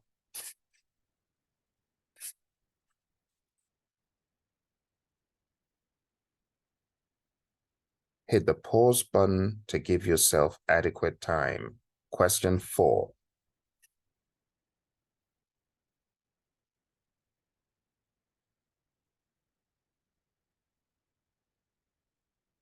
A project manager identifies a gap in the team's skills necessary for project success. The budget is limited and there's no possibility of hiring new staff. What should the project manager do?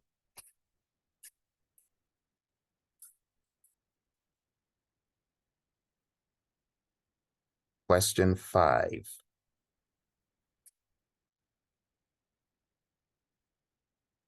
During a high-stakes project, the project manager notices that the team is not cohesively working towards project goals affecting project's progress. What should the project manager do?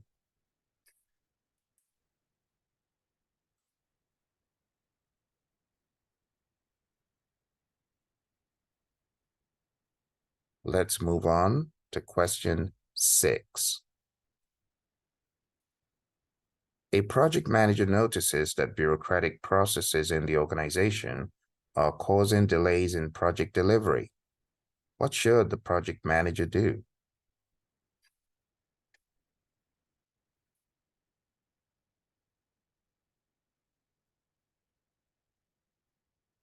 Hit the pause button to thoroughly answer. I will be showing the answers to all 10 questions at the end. Question 7. The project manager needs to negotiate a critical contract with a key vendor, but there's a significant gap between both parties' expectations. What approach should the project manager take?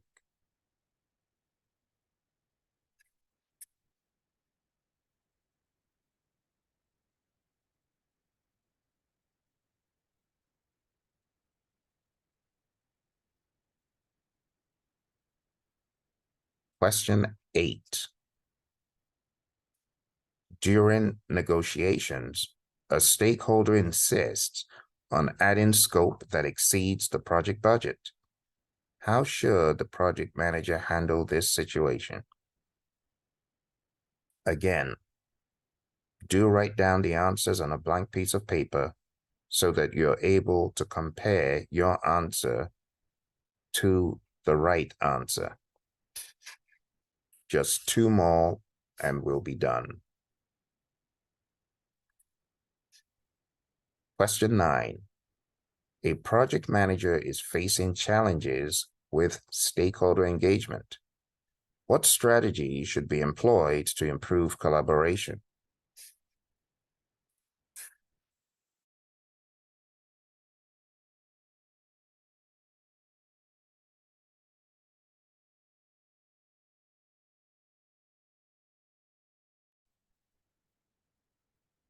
Hit the pause button for more time. Finally, question 10.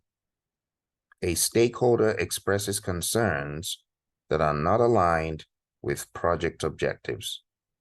How should the project manager address this?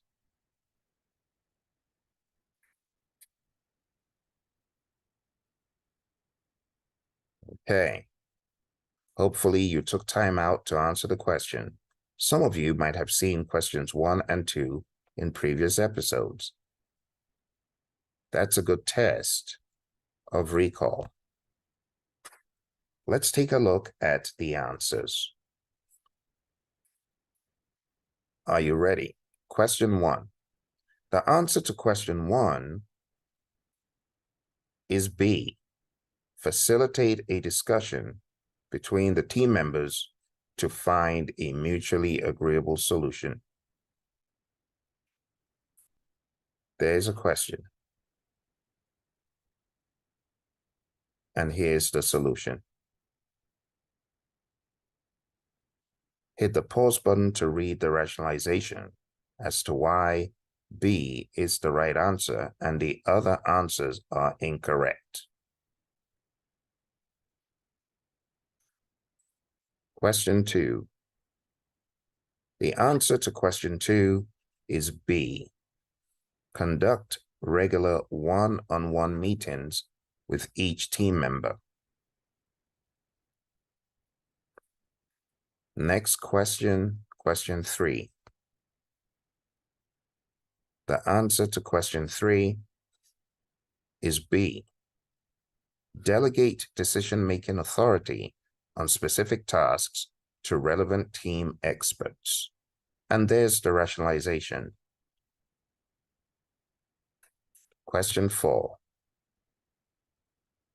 The answer to question 4 is A. Prioritize the most critical skills and organize in-house training sessions. There's the rationale. Question 5. The answer to question 5 is B. Organize team building activities focused on aligning team efforts with project goals.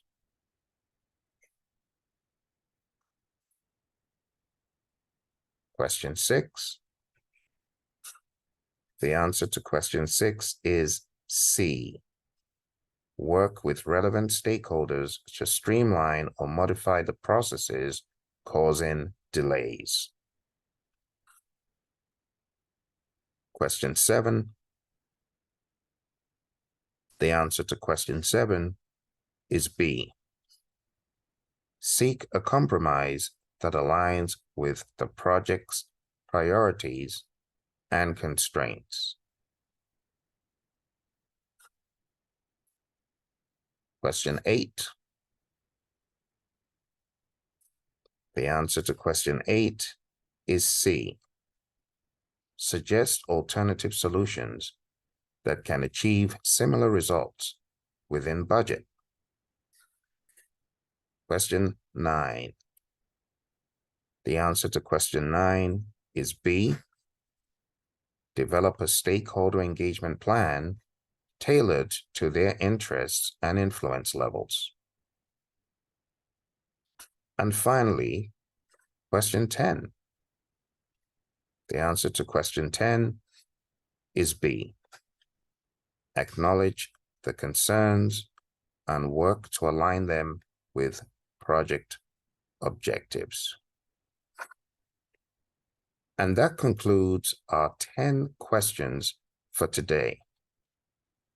The key goal from these questions is to understand these what should the project manager do next kind of questions, or how should the project manager address this, or what should the project manager have done prior to this, and things such as that. Understanding how these questions are framed and getting used to them can radically help your exam game. So I encourage you to go back, read the questions, and get into the groove of them. In the next video, we'll continue. Thank you, and bye for now. Welcome, my friends, to 5-Minute Agile, where we take a look at Agile questions for 5 minutes a day. Let's take a look at the very first question. As a project manager on a software development project transitioning to Agile, you're facing resistance from some team members who want to revert to traditional methodologies. What should you do next to encourage the team to embrace Agile principles and foster a shared mindset? A. Hold a workshop to illustrate real-world examples of Agile principles. B. Conduct a SWOT analysis to understand strengths and weaknesses of the team in Agile. C. Assign Scrum roles upon discussing Agile values. Or D. Keep process policies explicit and begin applying Kanban to the work stream, since it is the easiest Agile practice. What do you think the answer is? Hit the pause button if you need more time. Jumping straight to the answer to this question is A. Hold a workshop to illustrate real-world examples of Agile principles. The rationale is you are trying to encourage the team to embrace Agile. Holding a workshop to illustrate real-world examples of Agile principles helps team members better understand and embrace these principles, fostering a shared mindset. Prescribing Kanban or Scrum without real-world dialogue is not the best option. Read carefully. It says you're facing resistance from team members. If you're facing resistance, you cannot impose further on these folks who already feel like you are imposing on them. From the word resistance, it sounds like you're pushing and they're pushing back. So what you need to do is to help them see for themselves, not assign roles. That is a push mechanism which we avoid in Agile, and not by prescribing, oh, do Kanban. No. Let them understand for themselves with real-world examples. That's the best option. Let's move on to question 2. All right. You're a Scrum Master in a product development project.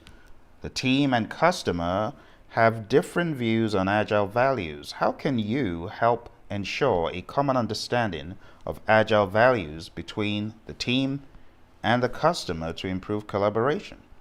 Is it A, invite the customer to the daily Scrum event to share ideas? Is it B, invite the stakeholders to the team retrospectives to interact with the team in a relaxed setting? Is it C, include the customer in Agile training sessions? Or is it D, isolate the customer from team discussions? I'll give you time to think about it. Hit the pause button if you need more time, and for those of you just come in, thank you for joining. Go ahead and hit the like and subscribe button to be notified when there are more videos in this series. Let's take a look straight at the answer given. The answer to this is C. Include the customer in Agile training sessions.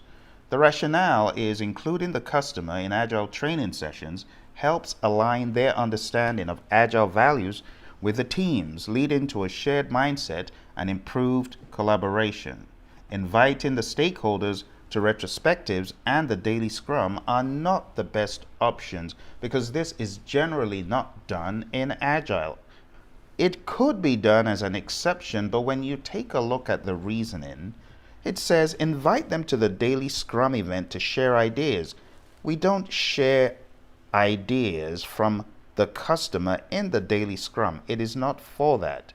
And the other option about the retrospectives, in a relaxed setting, some retrospectives get pretty heated. And inviting the stakeholders to the retrospective is not sensible when you are trying to get the understanding of the team and the customer to be aligned with Agile values. It's not the place for that. A better place to do that is definitely in training, hence option C. Let's go to our next question. You're a product owner in a large organization transitioning to Agile. Some teams struggle with Agile principles. What should the product owner do to support the transition to Agile and ensure teams understand and apply Agile practices effectively? Is it A, coach team members to practically apply Scrum values and structure to their project? Is it B, enforce Agile practices with minimal team disruption? Is it C, collaborate with teams to identify and address challenges? Is it D, allow each team member to adopt Agile at their own pace and confidence level? Hit the pause button for more time on this one. Let's take a look at the answer straight away. The best answer to this one is given as C, collaborate with teams to identify and address challenges. The rationale is collaborating with teams to identify and address challenges is essential to support the transition to Agile and promote a shared understanding of Agile practices. Scrum values are great, but not the same as the Agile Manifesto, which this question is about.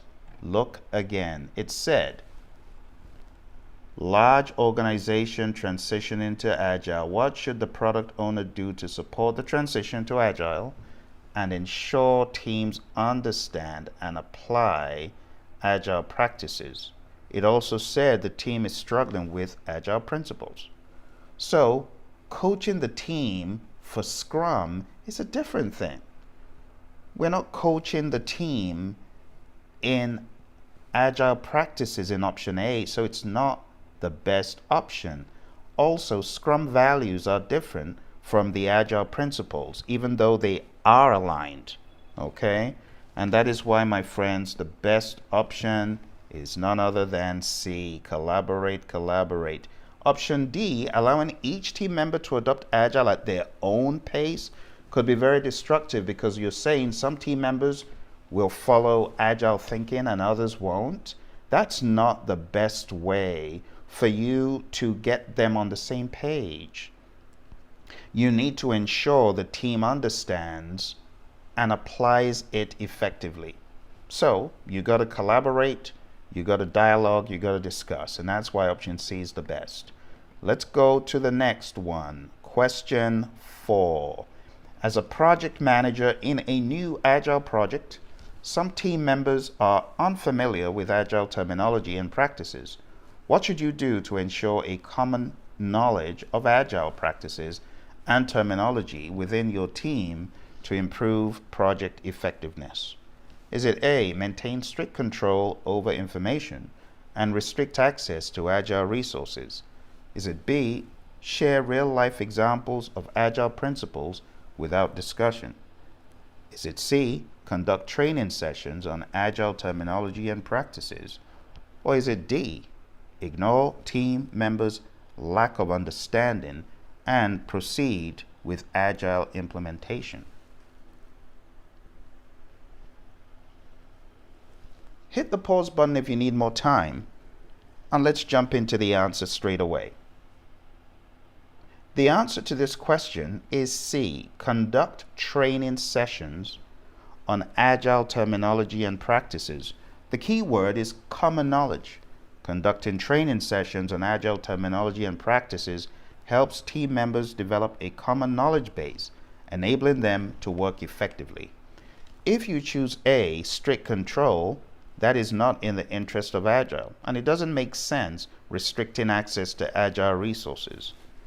Option B, sharing real-life examples without discussion, does not do much good because people could hear examples and still be stuck. Option D, ignore team members' lack of understanding and say, well, let's just go ahead, is destructive because people will do without knowing the why. So the most Agile answer is C. Moving on to question 5, our final one for today. You are a Scrum Master in a product development project. The team lacks a shared understanding of the core Agile values. How can you help the team understand Agile values and principles, fostering a shared mindset? Is it A, promote unconditional adherence to Agile practices and leave out the values? Is it B, encourage open discussions on Agile principles without taking any further action? Is it C, encourage team members to individually explore new techniques? Is it D, share a glossary of Agile terms without facilitating discussions? What do you think? Hit the pause button for more time. All right, my friends, let's take a look. And for those of you just coming, I would appreciate if you hit the like button and subscribe so that you will be notified when there are more videos and so that you can encourage me to create more videos to help you in your PMP journey or your Agile journey. Truth be told, these questions are at the ACP level. So if you are able to answer these questions, you have a solid understanding of the concepts.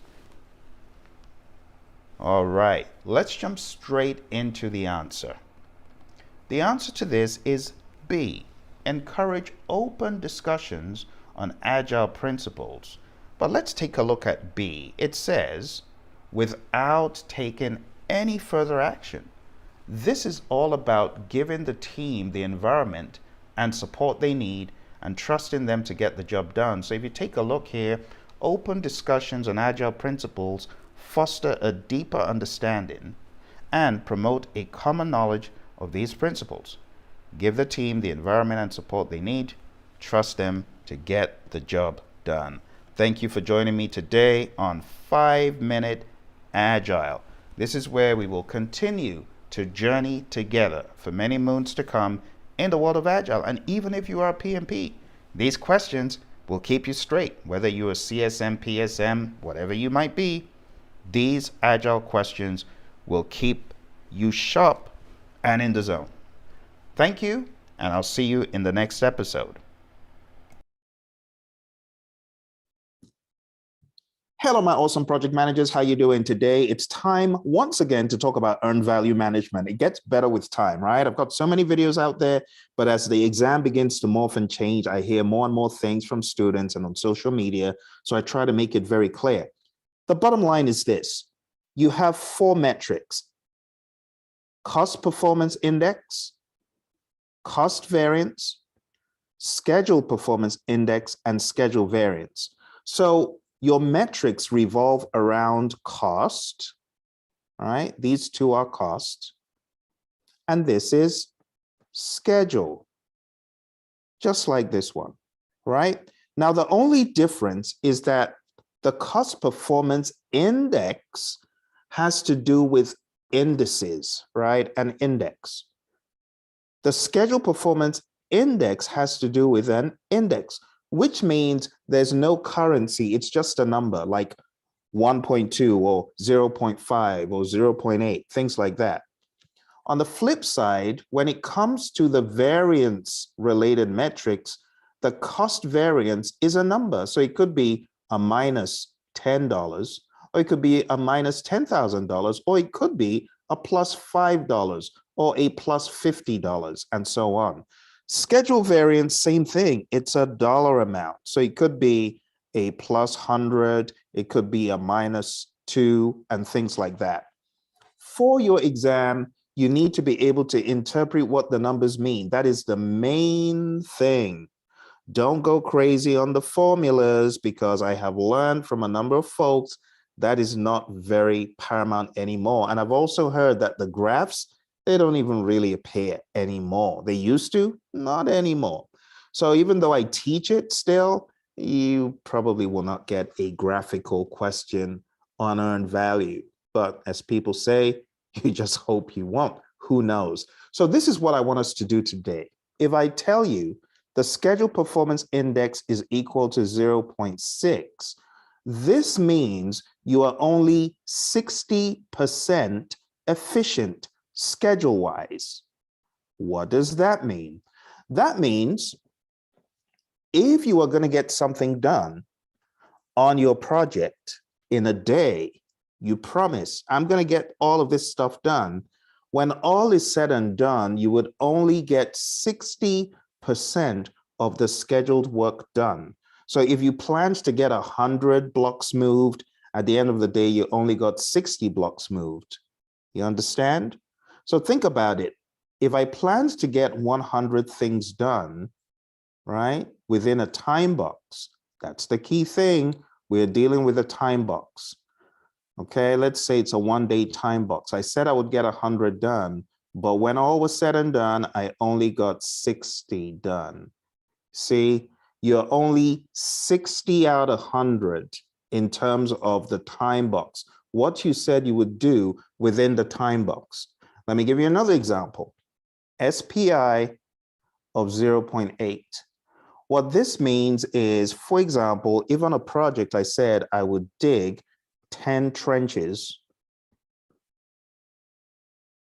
in, let's say, 5 days, but at the end of 5 days, I had only dug 8 trenches, 8 out of 10 within the time box. That's what the SPI means. So the SPI, when you boil it down, is really looking at the work done divided by the work that you scheduled. See it? How many did I do? 8. How many did I schedule? 10. SPI is 0.8. How many story points did I say I would get done? I said I would get 150 story points done for my team, with my team. How many did I actually get done? I only got 75 story points. This is what I did. This is what I planned. You get it? And that's the schedule performance index. But they're not really going to ask you a lot of calculations. They're just going to give you numbers on the exam. What about cost performance index? What does this mean? Cost performance index is the earned value divided by the actual cost. It's how much you did versus how much you spent. As far as the schedule variance, in my example, let's say you had the earned value, because that's what it is, right? Let's say the earned value was 8 and the planned value was 10. Then in this case, you can see you got a negative, you got minus $2. That means you are behind schedule, right? That's what that means. Okay, let's go to cost variance. In the cost variance example, cost variance is earned value minus actual cost. If your earned value, again, let's say it's $8 and your actual cost is $12, your cost variance is minus $4. See that? That means you are $4 over budget. So you got to be specific with the over budget, behind schedule, under budget, ahead of schedule, whole mantra, right? So just remember, if you are late, you are behind schedule, right? If you're early, you are ahead of schedule, right? Also remember, in terms of budget, if you have spent more, right, you're over budget in the hole, as they say. This is a bad situation. Or you could be under budget, which is not a bad situation, right? Under budget could be looked at as a good or favorable situation, depending, right? But the PMI isn't going into the minutia of how much over budget or under budget are you. You're over budget, you're over budget. You're under budget, you're under budget. So let me give you a few very quick questions. So if your SPI is 0.75, you tell me, is this good or bad? You tell me. If your CPI is 1.14, you tell me, is it good or bad, and what it means. If your schedule variance is minus $700, you tell me what that means. And if your cost variance is $6.50, you tell me what that means. All right, if you need more time, hit the pause button, and I'm going to explain these, and we're going to wrap this up. Okay, so this is what it means. For the very first one, this is bad, right? Poor performance. And what this means is you're only getting 75% of the work scheduled. 75% of the work scheduled was done. No boss is going to smile at you with that one because you're late. You're not necessarily over budget at this point. We don't know that. But what we do know from an SPI is in terms of schedule. So you are behind schedule. That's really what it means, right? So you are behind schedule. What about CPI of 1.14? This means you are ahead of schedule, right? It's a favorable situation. And that means you got $1.14 work done for $1. That is not bad, is it? It's not bad. However, if you work for certain bosses, they would say, how did you get so much done for $1? What did you do in your estimate? Did you pad? Did you tell us it will cost more when you really knew it would cost less?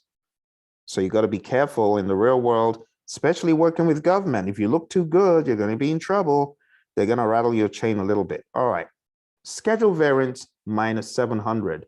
When we have a negative number, anything under 0 is bad, right? So equal to 0 is right on target for the variances. Less than 0 is bad. Greater than 0 is good. So this is behind schedule. Anything negative is bad. So you gotta get your convention straight. Even though it's negative, it's not. You're not ahead. You are behind schedule in this case. In fact, this one is a little bit easier than the cost one of variances. So a negative is bad. You're behind schedule. So this, I'll just say, is unfavorable. That's the language. Unfavorable. You are late. You are late. And we could just say there is $700 of work outstanding for you. That is not a good thing. All right, so it's unfavorable. All right, let's take a look at the final one. Final one is cost variance. You got a cost variance of $6.50. So this is good. You are under budget. Okay. And that's the story, pretty much, about earned value management. I'm hoping that these examples are going to help you, because I know some folks, they are studying a lot of earned value, too much earned value. I don't want you to study earned value needlessly.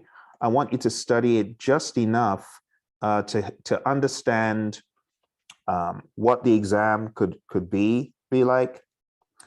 But I definitely don't want you doing it ad nauseum, because the law of diminishing returns could kick in. You know, there's only so much earned value you should study for the exam before it becomes redundant. So let me show you, in closing, I'll show you the summary here, what you should do before your test. Let's go here. And this is really a shout out to one of our friends, Vicky, who just joined the Praizion honorary group on YouTube. If you look in our videos, you'll always see a button that says join. You can join, and then you can ask when you've joined for videos of whatever you are stuck on. And we always give you preference because you're one of our honorary members on YouTube. So right here, we can see what SPI, CPI, SV, and CV numbers should be thought of as. We can see if you're less than 1 on the far right of the screen. I'm just going to put a box around it. If you're greater than 1, you're ahead, less than 1 behind, equal to 1 on target. See, same thing with these, under budget, over budget, on target. So if you get these conventions straight, what it means when you have a SPI, CPI, CV, SV less than 1, greater than 1, zeros for the variances. So the variances are all about the 0, right? Because they're variances. The indices are all about the 1, okay? Highly advise you take a screenshot of what I'm showing you on the screen right now, okay? And then also do this little exercise, okay? Do this little exercise, okay? As I go through them one by one, take a second and hit the pause button. Good, bad, or something else. Good, bad, or something else. Hit the pause button, train yourself on this stuff. Good, bad, or something else. Good, bad, or something else. Good, bad, or something else. That one is suspicious. That means you're 3 times as efficient as you said you would. There could be a problem. Okay. All right. Now the exam won't go that far, like I did just now, challenging. What does it mean? Maybe, you know, that kind of questioning your high SPI. It may not be like that on the test. I think it's going to be a lot easier. A lot easier. All right. Here we go. Good, bad, or something else. Good, bad, or something else. What do you think? Good. What about this? Highly suspicious. What about this? All right, my friends, that is it for earned value management. That is as far as I'm going to go. I think adding anything else, doing anything more than this is just a waste of time. My last students who got certified, I believe I spent maybe 15 minutes with them on earned value. They've forgotten their PMPs now. They've forgotten their PMPs. So that's all for today, my friends. I hope this helped. Vicky, I hope this helps you. Don't sweat the graphs, okay? I know there's graph training here on YouTube. Don't sweat the graphs. Focus on what I've trained you on today. You'll be good, okay? You take care, and I'll speak to you soon. Hello, and welcome to another episode of the PMP exam situation room. Today, we're taking a look at questions 11 to 20. The way this works is I show you the question, you take some time out, try to get the right answer written, and we move on through 10 questions. At the end, I will show you all the answers. Let's begin. The project team has misunderstandings about the project goals, leading to misaligned efforts. What is the best course of action for the project manager? Hit the pause button for more time, as I will move swiftly to the next question.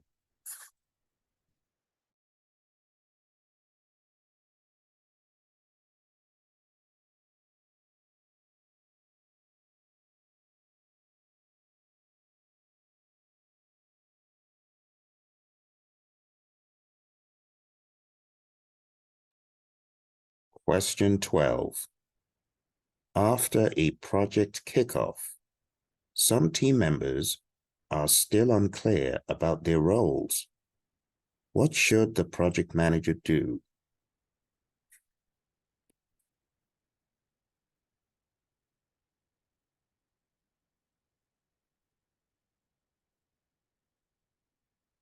Hit the pause button for more time.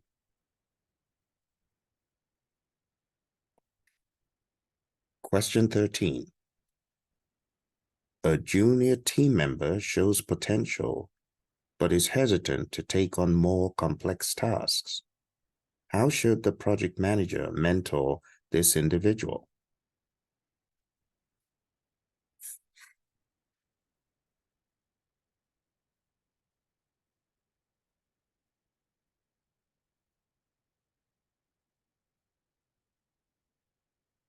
Question 14.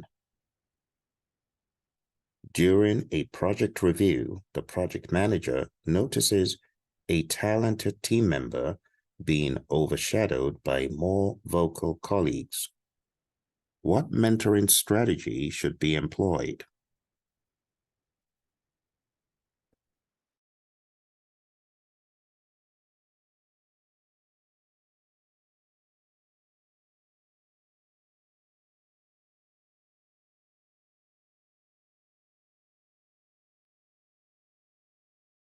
Question 15. A project team member is consistently underperforming, and the project manager suspects personal issues might be a factor. What is the most emotionally intelligent approach?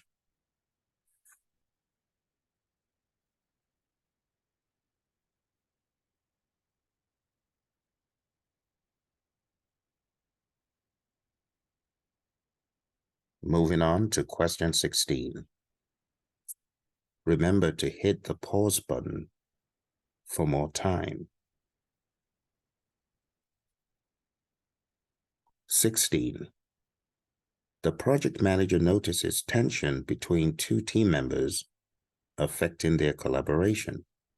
What emotionally intelligent action should the project manager take?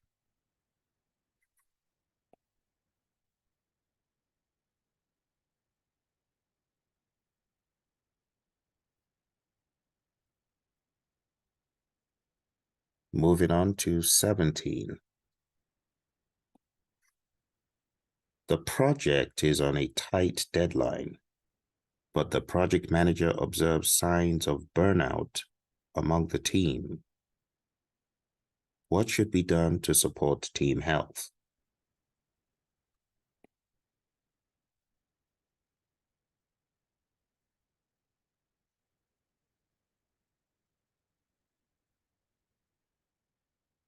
Question 18. A team member approaches the project manager, expressing stress and fatigue. How should the project manager respond?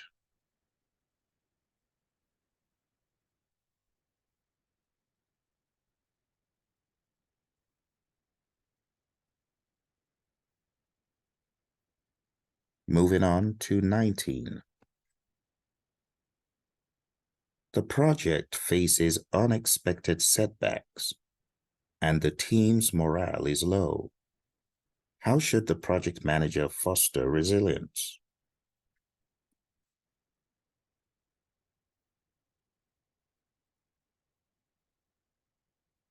Be sure to write down your answers to make the most of this exercise.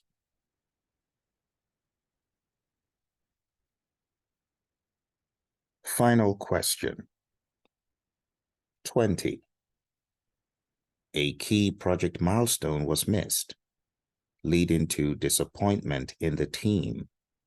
What approach should the project manager take to maintain team resilience?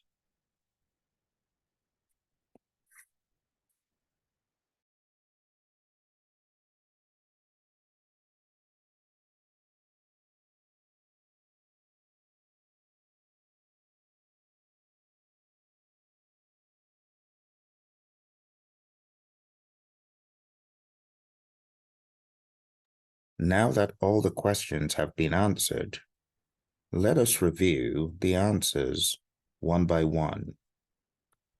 Question 11. The answer to question 11 is D.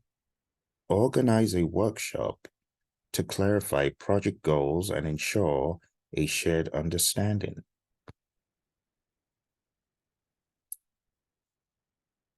Let's move on to question 12. I am hoping that as you take time out to read the rationale, it will make sense to you for each of the questions. So again, question 11, D. Question 12, B.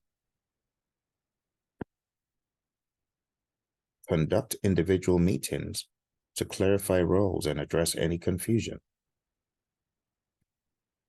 Next question is 13. The answer to question 13 is D. Provide opportunities for challenging tasks along with guidance and support. The next question was question 14. The answer to 14 is A.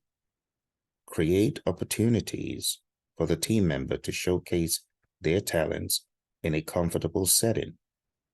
Hit the pause button to read the rationale in full and understand why the other options are not appropriate.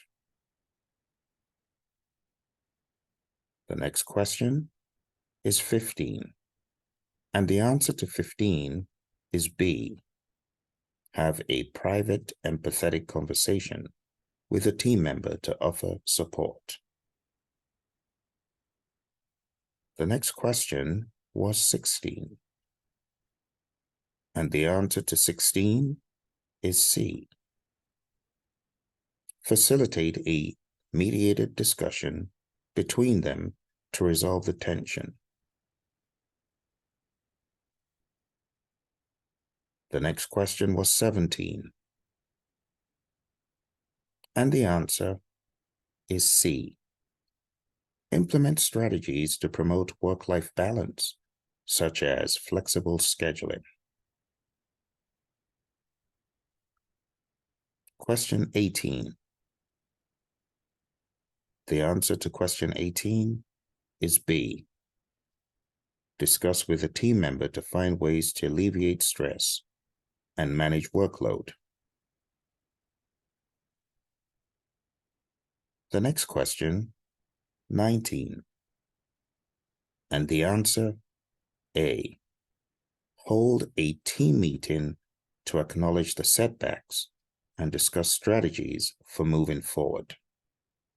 Remember to hit the pause button to read all of the rationale. And finally, question 20. The answer to question 20 is A.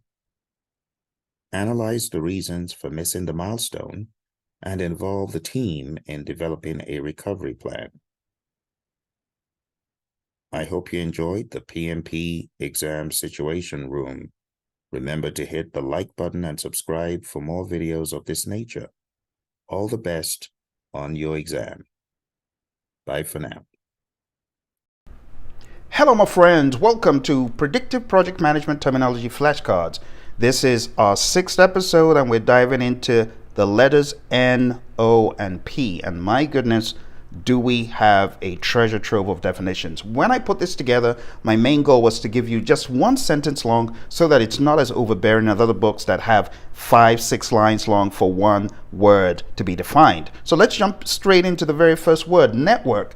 Schedule diagram of activity dependencies. Networking, establishing connections. Network logic, activity dependencies in a schedule diagram. Network path, sequence of activities connected in a diagram. Node, a point where dependency lines connect in a diagram. Nominal group technique, voting process to prioritize ideas. Objective, work direction, strategic position, purpose, result, product, or service. Opportunity, risk with a positive impact on one or more objectives. Organizational breakdown structure, OBS, project organization hierarchical representation. Organizational learning, discipline for developing knowledge in individuals, groups, or organizations. Organizational process assets, plans, processes, policies, procedures, knowledge specific to the performing organization. Output, product, result, or service generated by a process. Overall project risk, effect of uncertainty on the project arising from all sources. Next, we go into the letter P, and this is a very long one. First of all, we have parametric estimating. Algorithm-based cost or duration estimation using historical data. Path convergence, a schedule activity with multiple predecessors. Path divergence, a schedule activity with multiple successors. Percent complete, work completed, estimate expressed as a percentage.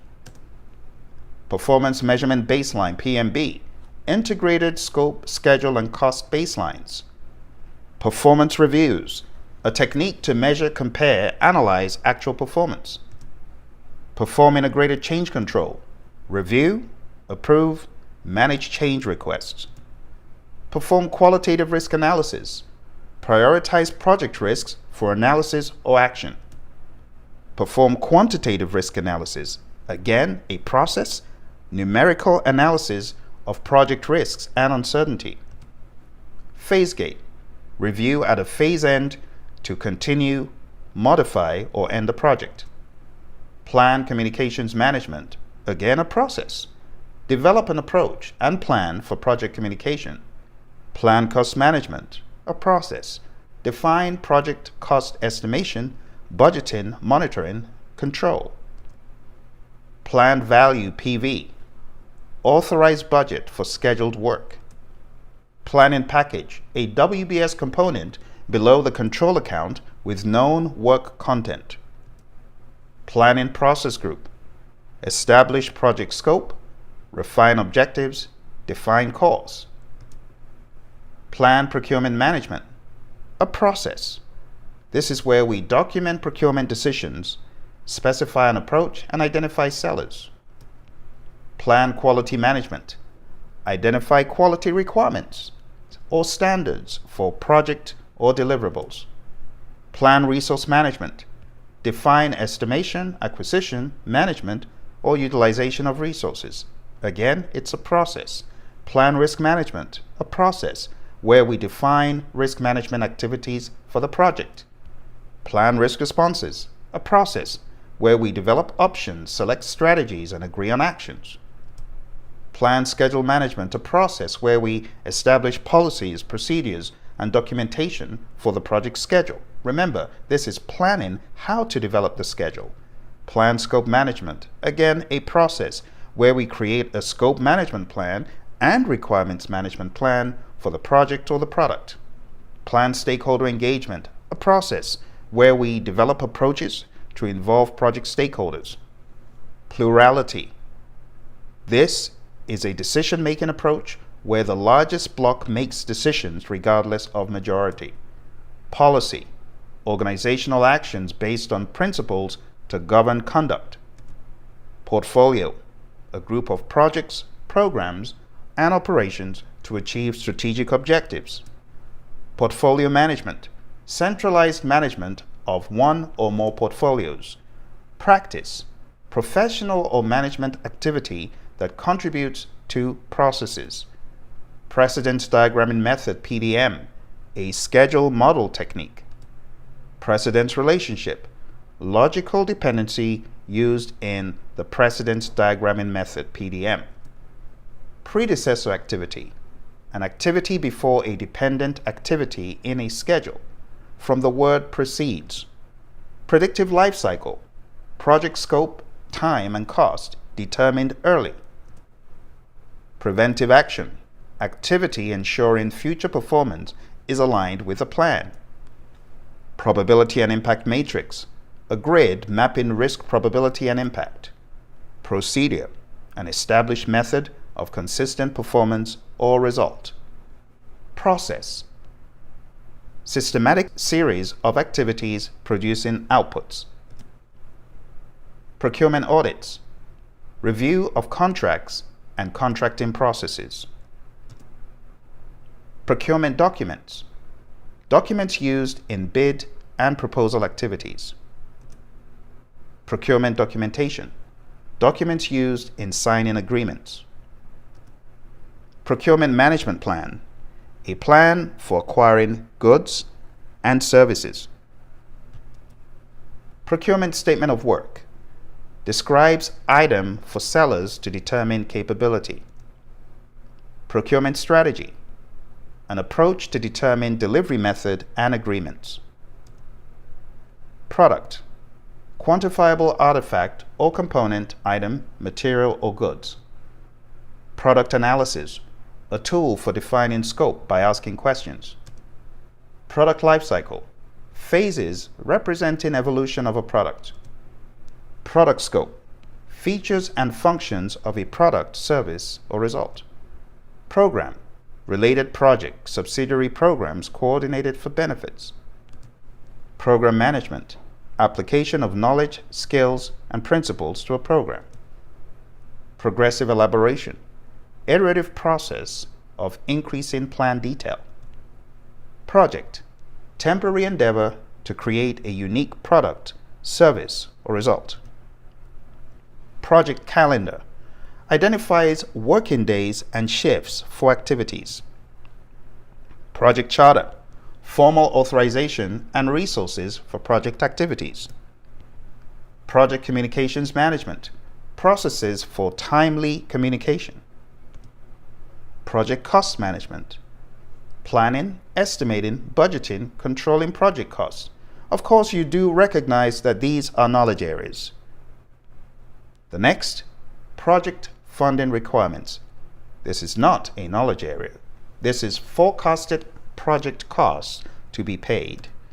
Project governance, framework, functions, and processes guiding project management. Project initiation, launching a process that can result in project authorization. Project integration management, a knowledge area, identifying, defining, and coordinating project management activities. Project lifecycle, a series of phases from start to completion. Project management, applying knowledge, skills, tools to meet project requirements. Project management body of knowledge, knowledge within the profession. Project management information system, PMIS, tools to gather and integrate project management processes. Project management knowledge area, identified area defined by its knowledge requirements. Project management office, PMO, standardizes project-related governance processes and facilitates resource sharing. Project management plan, a document describing project execution, monitoring, and control. Project management process group, logical grouping of project management inputs, tools, and techniques. Project management system, processes, tools, methodologies, and resources to manage a project. Project management team, members directly involved in project management activities. Project manager, PM, leader of the team responsible for achieving project objectives. Project organization chart, a graphical depiction of project team members and their interrelationships. Project phase, collection of logically related project activities. Project procurement management, it's a knowledge area, processes to purchase or acquire products, services, or results. Project quality management, a knowledge area, processes for planning, managing, and controlling project and product quality. Project resource management, a knowledge area, processes to identify, acquire, and manage project resources. Project risk management, processes to manage risk on a project. Project schedule, output of a schedule model presenting linked activities. Project schedule management, a knowledge area, processes required to manage project completion. Project schedule network diagram, graphical representation of logical relationships among project schedule activities. Project scope, work performed to deliver a product, service, or result. Project scope management, a knowledge area, processes to ensure project work is complete. Project scope statement, it's a document, a description of project scope, deliverables, assumptions, and constraints. Do recall, though, that the major thing in the project scope statement is inclusions and exclusions. This is also where we validate that the assumptions and constraints previously collected are indeed still correct and in line with the scope. Project stakeholder management, a knowledge area, processes to identify, analyze, and engage stakeholders. Project team directory, documented list of project team members and their communication information. Proposal evaluation techniques, reviewing proposals to support contract award decisions. Prototypes is our final one, and this is a working model of expected product for early feedback. So far, my friends, we covered over 100 definitions extremely rapidly. You know what I want you to do. I want you to go back. I want you to go over all of this information again. I want you to make sure that you get it all down pat. If you've got questions, I want to see your questions in the comments below. If you have any queries about tools or documents, templates that you want to see for any of these things, I need you to put a comment below. Go on down to the website, Praizion.com. If you're looking for training, coaching, books, materials, help for you or your team as you get ready for the PMP exam, I would absolutely like to know. Thank you very much. Don't forget to hit that like button, subscribe, hit the bell icon so you'll be notified when I have another video about this stuff available. Thank you very much, and bye for now. Hello, my friends. Welcome to part 2 of Predictive Project Management Terminology Flashcards. Today, we're starting off from where we stopped, the letter C. Letter C has over 50 words that you need to know for your PMP exam. So let's jump into the very first one. cause and effect diagram, decomposition technique for root cause analysis, change, modification to project plan, deliverable, or document, change control, a process to identify, document, and approve project modifications, change control board, CCB, a group responsible for approving project changes, change control system, procedures for managing project modifications and documentation, change control tools, manual or automated tools for change management, change log, a list of project changes and their status, change management plan, component for project plan for change control, change request, formal proposal to modify project element, charter, a document that authorizes a project or phase and identifies the project manager, checklist analysis, systematic review using a checklist, check sheets, tally sheet used for data gathering, claim, request for consideration or compensation under contract terms, claims administration, processing and communication of contract claims, close project or phase, finalizing activities for project phase or contract, closing process group, processes to formally close a project or phase, code of accounts, a numbering system for work breakdown structure components, collect requirements, determine and document stakeholder needs, co-location, project team physically located near each other, communication methods, procedure to transfer information among stakeholders, communication models,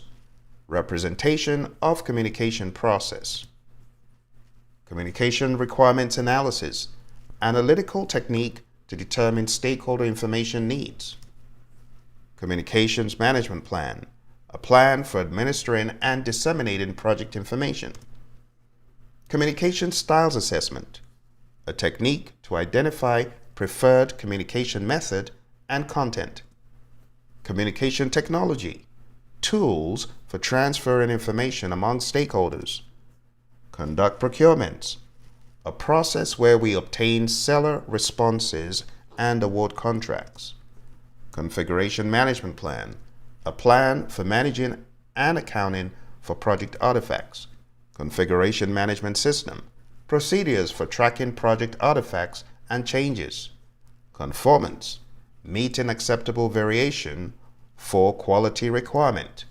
constraint, a limiting factor affecting project execution, context diagrams, visual depiction of product scope and business system, contingency, an event or occurrence that may affect project execution, contingency reserve, time or money allocated for known risks, contingent response strategies, responses to specific triggers, risk triggers, contract, mutually binding agreement between the buyer and the seller, contract change control system, a system for collecting, tracking, and communicating contract changes, control, comparing actual with planned performance and recommended corrective action. This is a term you hear in industry under project controls, for example. Control account, management control point for scope, budget, cost, and schedule. Control chart, graphic display of process data against control limits. Control cost, monitoring project status and managing cost changes. Control limits, area composed of 3 standard deviations on either side of the center line or mean of data distribution. Remember, we have the upper control limit, the lower control limit. Control procurements, managing procurement relationships and contract performance. Control quality, monitoring and recording quality management results. Control resources, ensuring physical resources are available and monitoring utilization. Control schedule, monitoring project status and managing schedule changes. Control scope, again a process for monitoring project and product scope and managing changes. Corrective action, intentional activity realigning project work with a plan. Cost aggregation, summing cost estimates for work packages or cost control account.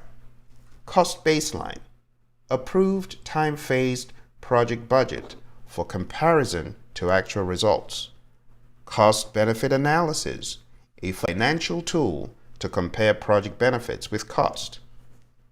Cost management plan, a component of the project plan for managing cost. Cost of quality, COQ, costs for preventing, appraising, and failing to meet quality requirements. Cost Performance Index, CPI, a measure of cost efficiency for budgeted resources. Cost Plus Award Fee Contract, CPAF, payments for completed work and seller profit. Cost Plus Fixed Fee Contract, CPFF, reimbursement for allowable cost and a fixed profit. The fixed fee does not change. It is pegged in the beginning of the arrangement. Cost Plus Incentive Fee Contract, CPIF, reimbursement of allowable costs and seller profits based on performance criteria. The incentive fee is based on performance criteria. Cost Reimbursable Contract, payment to seller for actual cost and fee. In general, this refers to all the cost reimbursable type contracts discussed. Cost variance, CV, budget deficit or surplus at given point in time. Crashing, a technique used to shorten the schedule duration for the least incremental cost by adding resources. Critical chain method, CCM, a schedule network analysis technique that modifies the project schedule to account for limited resources and uncertainty by adding buffers to protect the project completion date. Now, the critical chain method is not discussed in the 7th edition the way it was discussed in previous editions. It might not even be there, but awareness of the critical chain is helpful in your project management journey. Critical path, the sequence of activities that represents the longest path through a project, which determines the shortest possible duration. Critical path activity, any activity on the critical path in a project schedule. Critical path method, CPM, a method used to estimate the minimum project duration and determine the amount of schedule flexibility on the logical network path within the schedule model. Cumulative cost curve, a graph of cumulative cost plotted against time. Cumulative frequency diagram, a chart showing the cumulative frequency of observations in successive intervals of a variable. Customer, the person or organization that will use the project's product or service. Customer acceptance, formal notification that the deliverables submitted by the project satisfies the acceptance criteria and that the deliverable is accepted by the customer. Final one in the letter C is customer satisfaction, a term used to describe how well the project's product met the customer's requirements and expectations. So far, we've been covering over 50 definitions for your PMP exam. Be aware that the PMP exam has got over 500 definitions, and in the next series of videos, we're going to be taking down all those letters one by one. So far, we've covered A, B, and C. Bear in mind that the key goal here is not to cram. The key goal is to use this as a checklist and to ask the question, do I remember that? Do I understand that? And if the answer is no, open up the relevant PMBOK guide 6 or 7, or do a Google search or a ChatGPT probe to find out what is it that I'm thinking. Perhaps I don't really know these definitions as well. Validate your learning and you'll be laughing all the way to the score bank. Remember, you can go on down to www.praizion.com, check out our training options, and it will be a pleasure to see you in one of our classes. Thank you, and talk to you soon. Remember to hit like, subscribe, share with your friends, and hit the bell icon so you'll be notified when I have another video about these definitions. We're taking down every single one of the 500 plus across Predictive and Agile. See you in the next video. Hello, my awesome friends. It's time for us to take a look at Predictive Project Management Terminology flashcards again. The purpose of this series is to comb through over 500 definitions in Predictive and Agile. I first cover the Predictive components, and then I cover the Agile components in a future episode. Right now, we're going through the alphabetical arrangements from A to Z. Today is from letters F and G. Let's jump straight into it. Letter F, fallback plan, alternative set of actions in case of issues. To really understand the fallback plan, I want to take you back to your studying of risk management, where we also talk about a contingency plan. A contingency plan is another terminology that is used in place of fallback plan. They mean the same thing. Contingency plan, fallback plan, same thing. Alternative set of actions in case of issues. You could also say, if a risk does materialize, you've got a fallback plan, because a realized risk is, after all, an issue. Moving on. Fast tracking, parallel performance of sequential activities. In other words, these activities should have been sequential, but now you're doing them in parallel. That could lead to increased risk. Fee, profit component of seller's compensation. Finish date, time of activity completion, actual or planned. Finish to finish, FF. Successor cannot finish before the predecessor.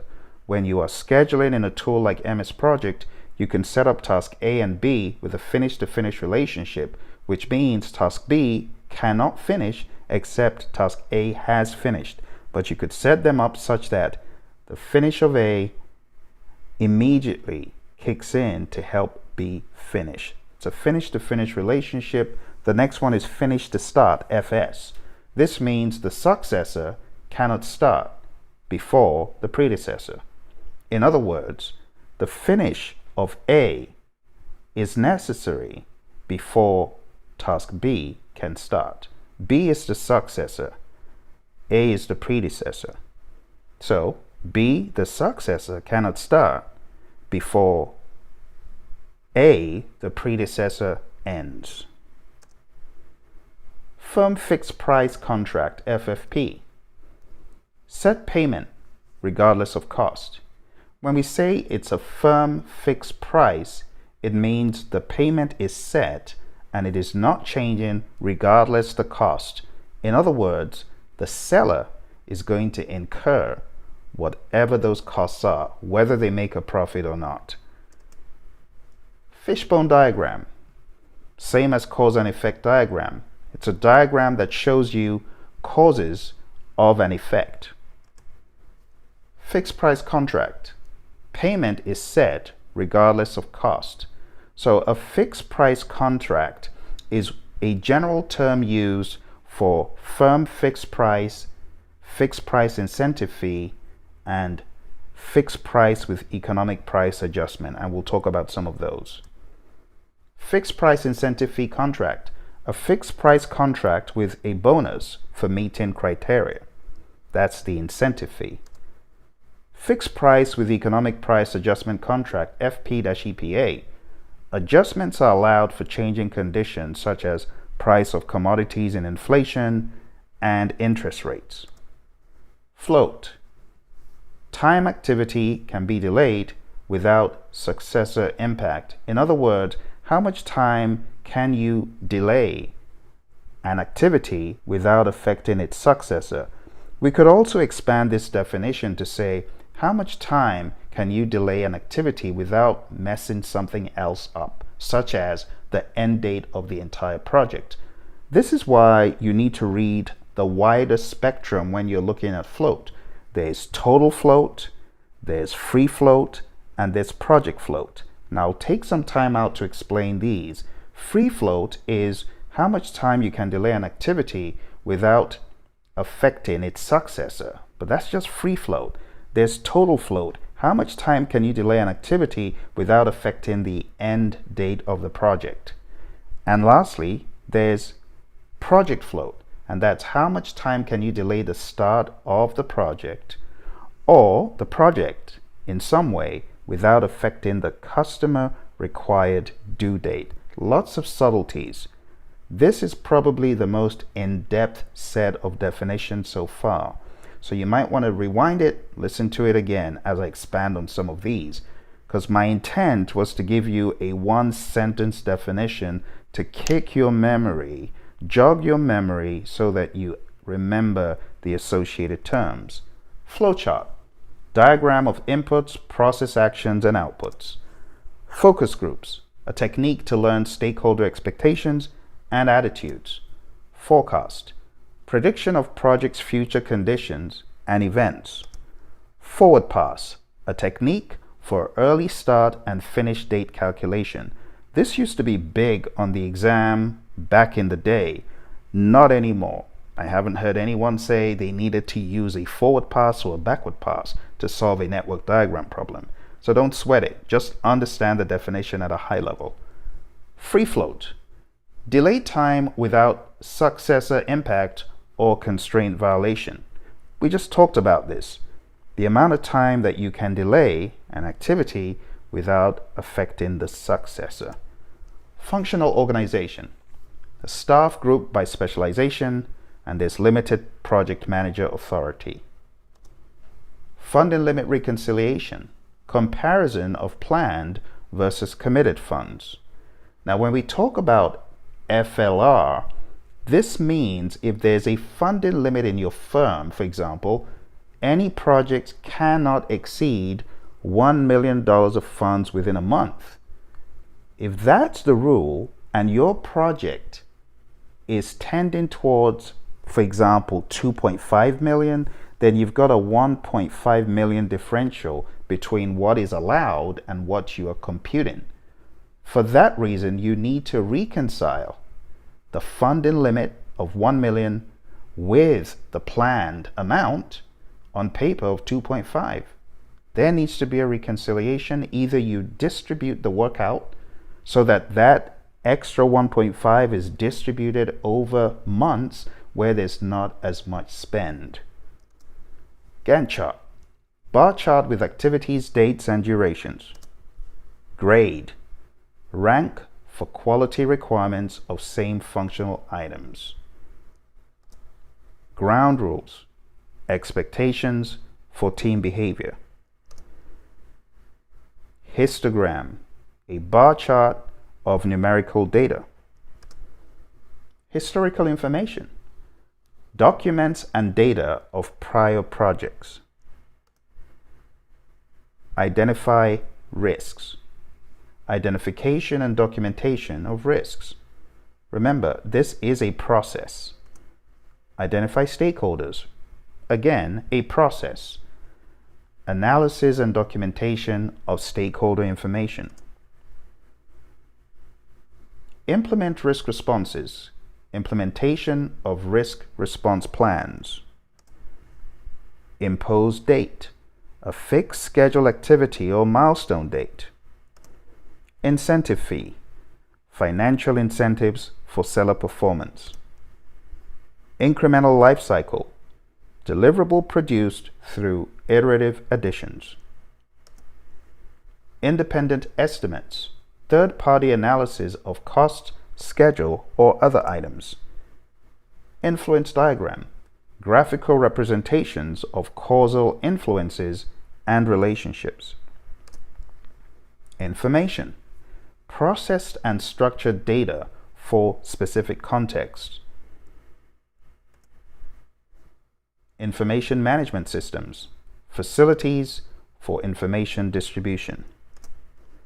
Initiating process group, processes for project or phase definition. Input, required item for process, internal or external. Inspection, examination of work product for conformity. Interpersonal and team skills, skills for team interaction and leadership. Interpersonal skills, skills for relationship building. Interviews, formal or informal stakeholder information elicitation. Invitation for bid, IFB. This is a request for proposal in some areas. When you boil it down, this type of bid document is all about the price. This is why you go for IFB as opposed to an RFP. So even though it's a request for a proposal, the proposal is heavily weighed on the bid amount. That is the difference between selecting an IFB, where it is money sensitive and contingent for the most part, versus an RFP. Issue, condition impacting project objectives. Issue log, document for issue recording and monitoring. Iterative life cycle, scope determined early, time and cost estimates modified. Knowledge, mixture of experience, values, beliefs, and intuition. With that, my friends, we have come to the end of our series today, where we took it all the way to the letter K. If you are looking for training, coaching, or help, go on down to Praizion.com. It'll always be a pleasure to work with you towards your certification. And if you are certified or you need mentoring or coaching, go on down to our website. It's PMAnonymous.com. And you can receive one-on-one coaching and mentoring towards whatever your goal is. So my friends, thank you very much. We covered quite a number of items today. We started off with the letter F and we got all the way down to the letter K. And that's approximately 50 new terminologies. Don't forget to hit the like button, subscribe, share with your friends, and hit the bell icon so that you'll be notified when more videos are available. Thank you very much, and bye for now. Hello, my friends. Welcome to Project Management Terminology Flashcards, where we take a look at over 500 definitions for project management. For your PMP exam, CAPM exam, or any project management exam, it is important that you have these definitions at your fingertips, not because the exam is entirely made up of them, but because they appear in the setup for the question, or they appear as potential answers. And if you don't understand the scenario where certain language is used, you'll find it hard to answer the question. But if you do know the definitions, it's a piece of cake to understand what exactly the question is talking about to begin with. So over the past number of episodes, we've covered A all the way to P, and we're over halfway there. We've got just Q to Z left. Today, we're going to tackle Q and R. We got about 60 definitions. They're going to go pretty quick. Number one, quality, the degree to which inherent characteristics fulfill requirements. Quality audits, structured process to determine compliance with policies and procedures. Quality checklists, structured tool to verify required steps. Quality control measurements, documented results of quality control activities. Quality management plan, a component of the project management plan to achieve quality objectives. Quality management system, organizational framework for quality management. Quality metrics, a description of a project or product attribute and how to measure it. Quality policy, policy for project quality management knowledge area.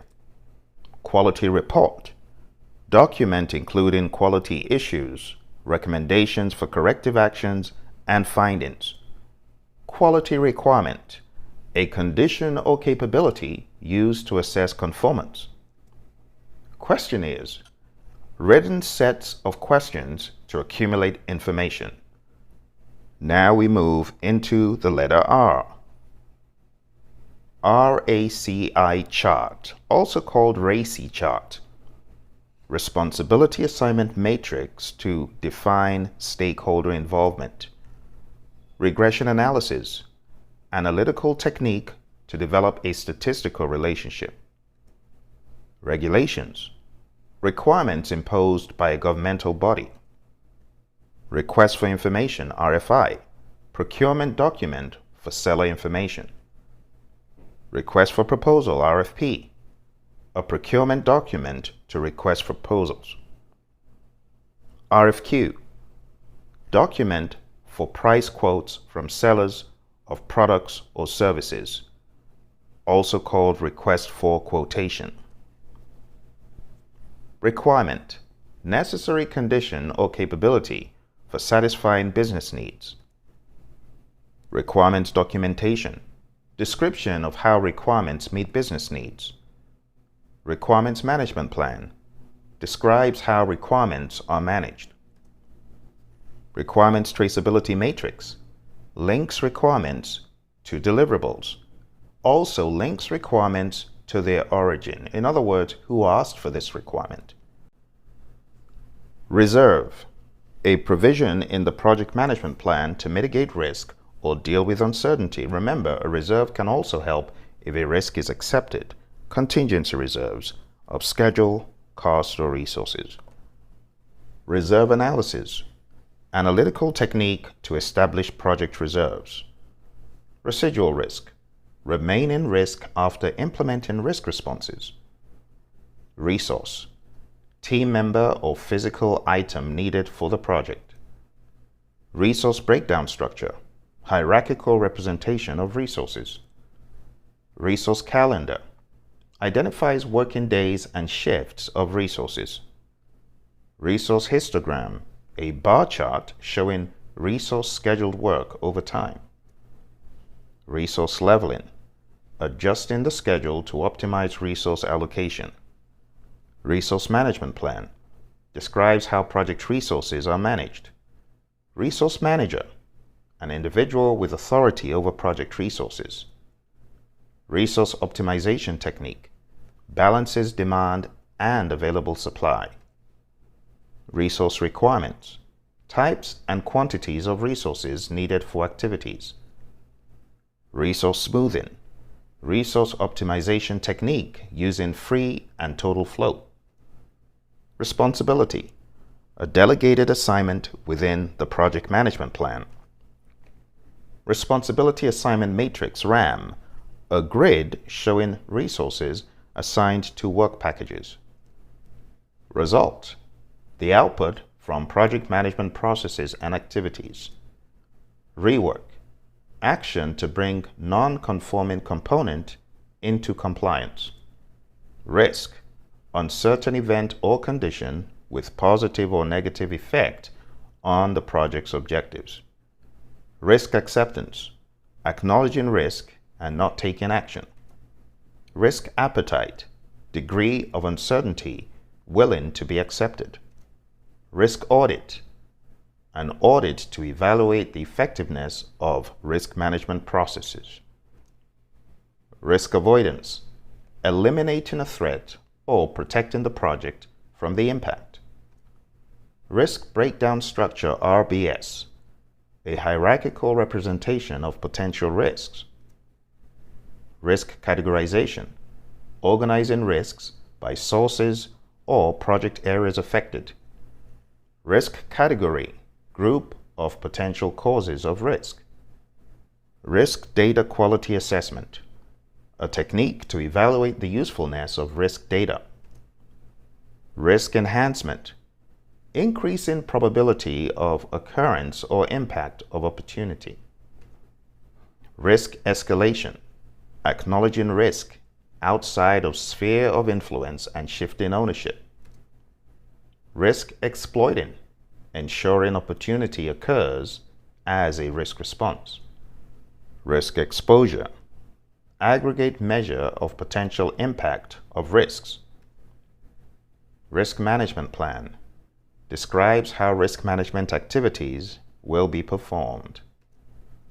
Risk mitigation.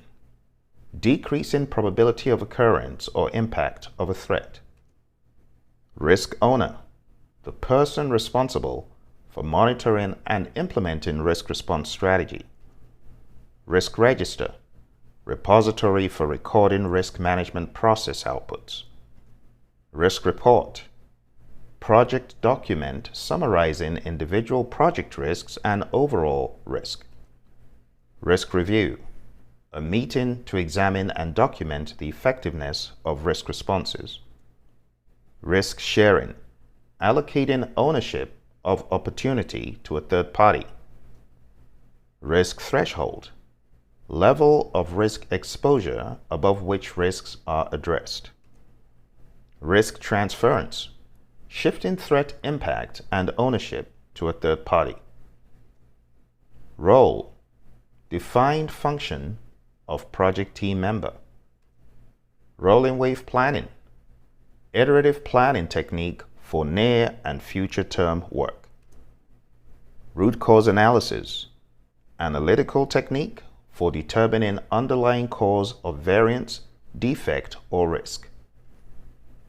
And with that, my friends, we have come to the end of our words for today, our letters from Q to R. In our next episode, we will be diving into the letter S. Remember, if you are stuck or in need of project management coaching or help, go on down to our website. It's Praizion.com. It's your one-stop shop for all things project management, books, courses, online, what have you. Thank you. Don't forget to hit the like button, subscribe. It helps me and the algorithm so people can find these videos. You take care and bye for now. Welcome, my friends, to episode 4, Predictive Project Management Terminology Flashcards. We're into 180 definitions. Let's move on to the letter L. Remember, the key goal is to take a look at a word. One sentence is all I need to jog your memory. And if you don't know it, I need you to go open up the PMBOK 6, 7 or the Agile Practice Guide. Let's jump in. Late finish date. Latest possible finish date for an activity. Late start date. LS. Latest possible start date for an activity. Lead. The amount of time by which a successor activity can be advanced. Lessons learned. Knowledge gained for improving future performance. Lessons learned register. Document recording knowledge gained during the project. Lessons learned repository. Historical information on lessons learned. Level of effort, LOE. Activity measured by the passage of time and not end effort. Now, this may sound a little bit nebulous, so let me break it down a little bit more. When we talk about the level of effort refers to work that doesn't have a specific deliverable or outcome and is instead required to support the overall project or specific activities. It's great for service-oriented work, and it's a way that earned value is measured. Let's move on. Life cycle. Stages of a project from start to finish. Log. A document used to record selected items in a process. Logical relationship. Dependency between two activities or milestone. Make or buy analysis, going into the letter M. Evaluating options for product development. Make or buy decisions, deciding whether to purchase or manufacture a product. Manage communications, ensuring timely distribution of project information. Management reserve. Budget reserved for unforeseen work. Remember, the difference between management reserves and contingency reserves is that management reserves are for unknowns. Contingency reserves are for things that we have already taken note of, but we don't have a risk approach in place to deal with those things, so we use a contingency. Think about it like this. An accept strategy for risk could be backed up with a fallback plan, a contingency plan. So we're accepting the risk. If this happens, then we're going to use the contingency. A contingency reserve is thought about in advance. Management reserves are not. And management reserves need management permission to be used.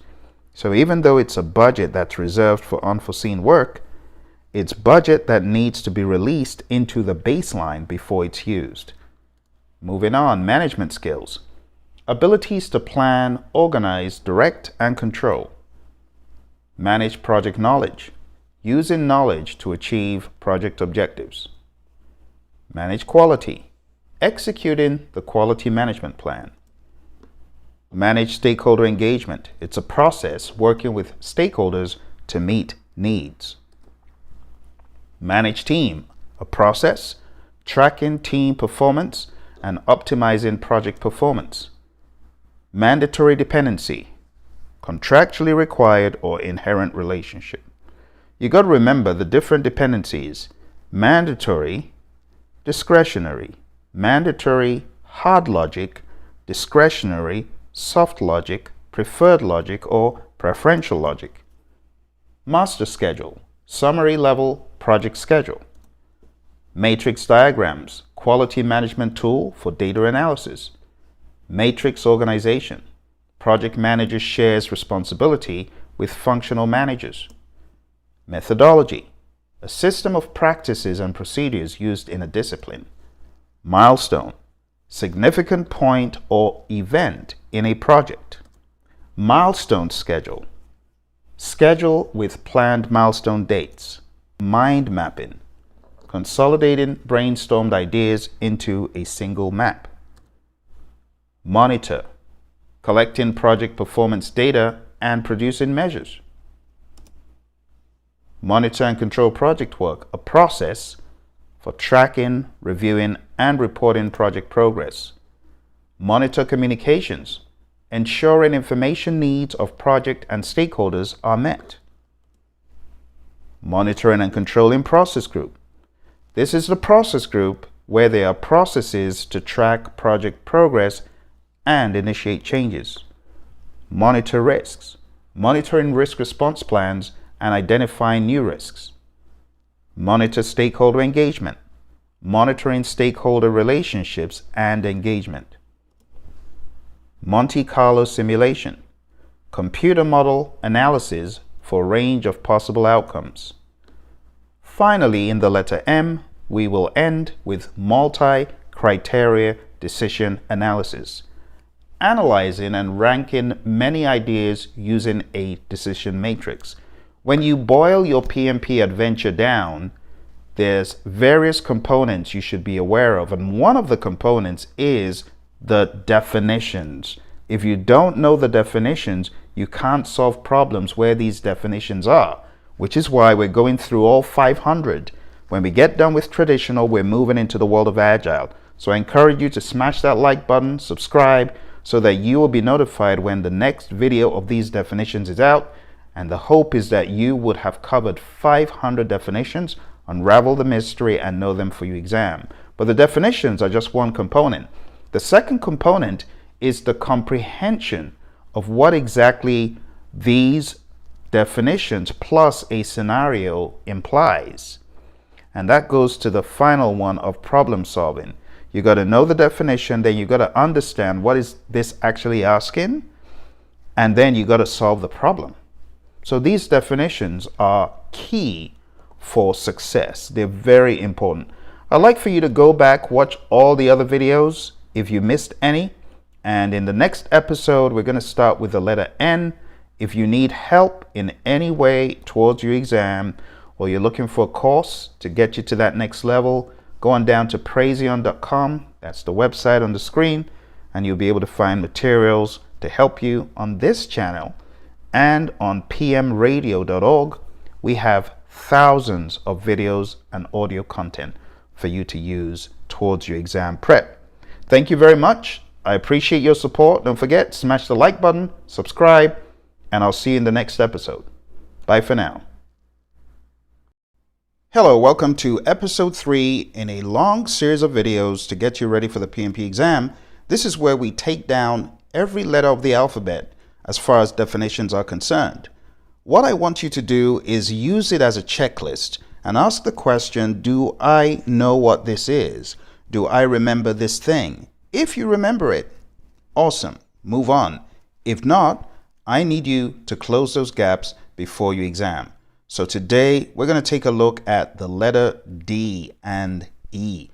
Let's jump straight into it. Data analysis. It's a technique used to systematically examine data using analytical and logical reasoning to determine its meaning and implications.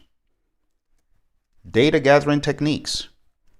A set of techniques used to generate ideas or alternatives, explore possibilities, or increase understanding of a particular issue or question. Data representation. A technique used to depict data visually or graphically.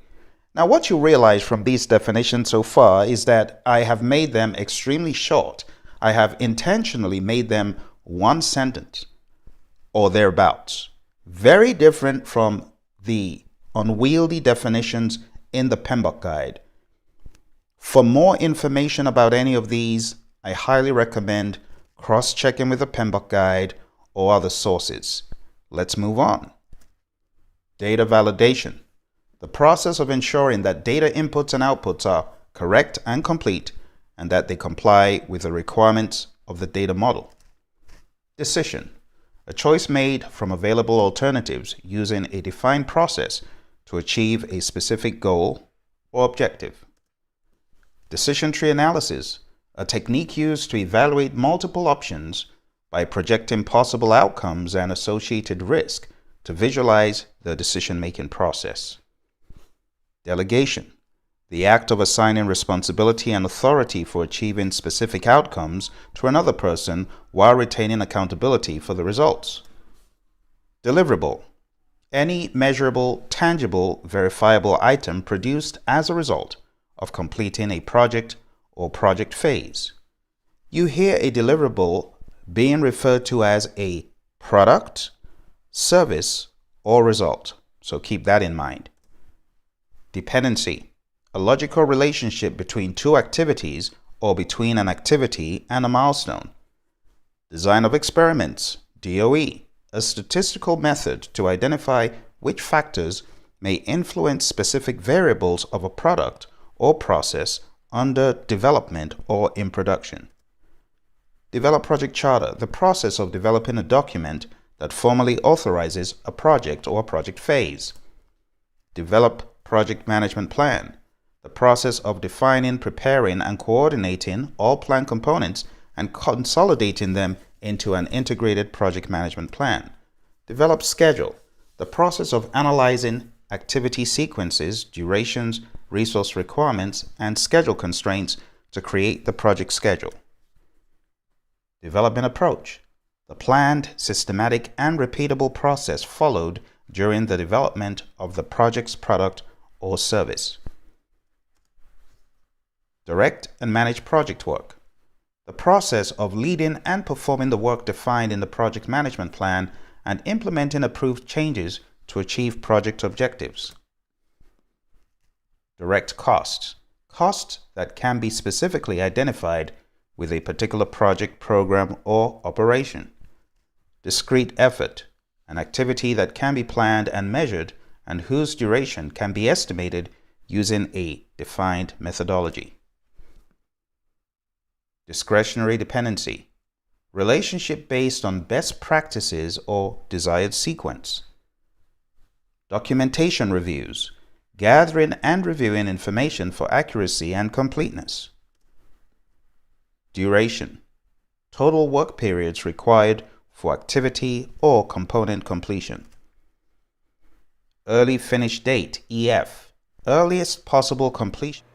Hello, my most awesome PMP warriors. Welcome, welcome. It's day 32. And day 32, this is where we go into a different domain. We're going into the final domain for your PMP exam prep. This is an introduction to the business environment.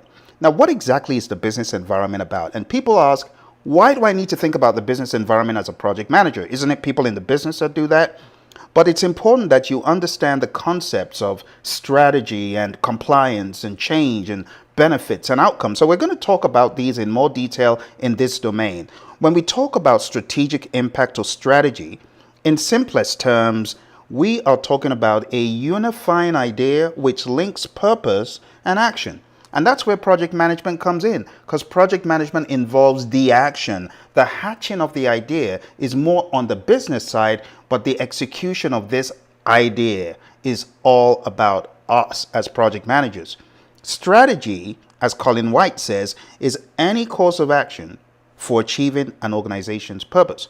In the words of Alfred Chandler, the first modern business strategy theorist, he says, strategy in the area of business is defined as the determination of the basic long-term goals and objectives of an enterprise and the adaptation of courses of action and the allocation of resources necessary for those goals. So when you think about it, strategy combines articulation of human goals, the organization of human activity to achieve those goals. And where does project management come in? It is a big part of that. So when you think about the business domain, my friends, you got to think about compliance, got to think about strategy, got to think about change, benefits, and outcomes. One of the documents that you encounter earlier on in project management is the project charter. And the project charter is really important because it establishes the authorization of a project. It makes it clear at a high level what exactly the project is meant to do.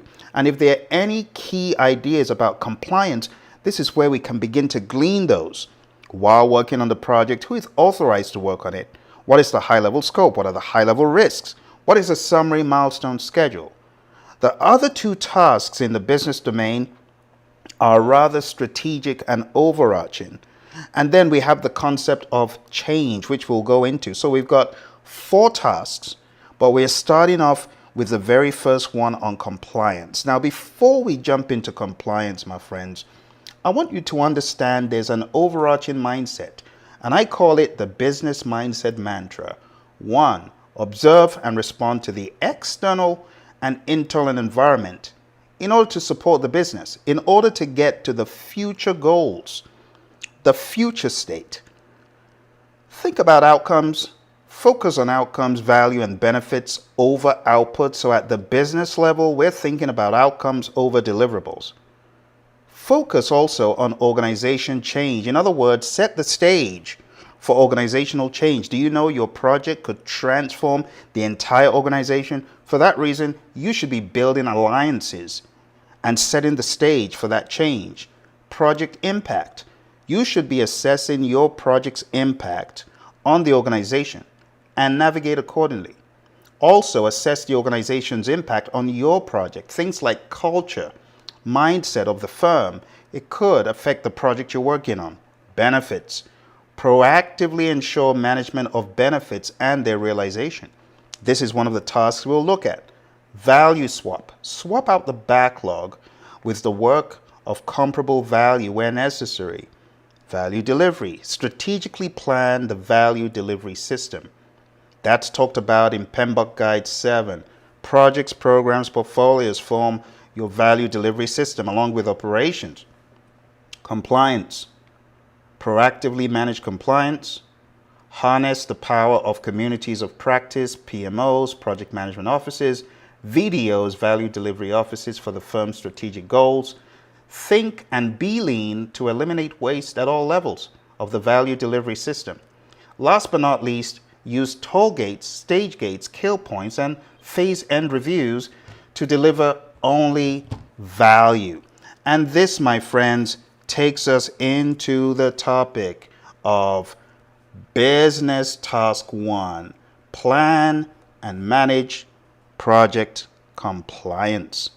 So let's talk about this in some more detail. When we talk about compliance, there's a set of words that should come to your mind. Let's take a look at this. What is compliance? Compliance, the state or fact of according with or meeting rules or standards. All imports of timber, for example, are in compliance with regulations is a statement you can make. Now, I like a document from the PMI. It's a white paper of theirs, and I'll endeavor to put a link below, and it simply breaks down compliance into pillars to support compliance, to help us better understand it. The first one is compliance documentation. And this document, this paper is by Rincon ID. You can find it, the link below. My project should be compliant. What do I do now? I advise you to just read the paper to kind of put compliance in context. So we got the concept of compliance documentation. The proposed tool is a set of draft documents that will dynamically change in each of the stages and for each of the components. It is necessary that the documentation be aligned with principles of quality. So when we talk about documentation in compliance, it just helps us know what we need to be in compliance with and all the other variables. Then we have a concept of a compliance council. Now, it's not likely that a functional organization provides resources in the area of control or audit to the project, but it's essential for us as project managers to ask the question, could we harness experts from legal, environmental, technical, socioeconomic, and those could help us better understand the variables in compliance. This could be incorporated into the project. So consider the establishment of a compliance council, especially where the stakes are high.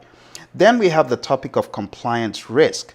Project managers are used to handling project risk, but when it comes to compliance risk, a lot of times you find a company having to bring in an expert. Whatever the way it's done, it should be handled, it should be addressed.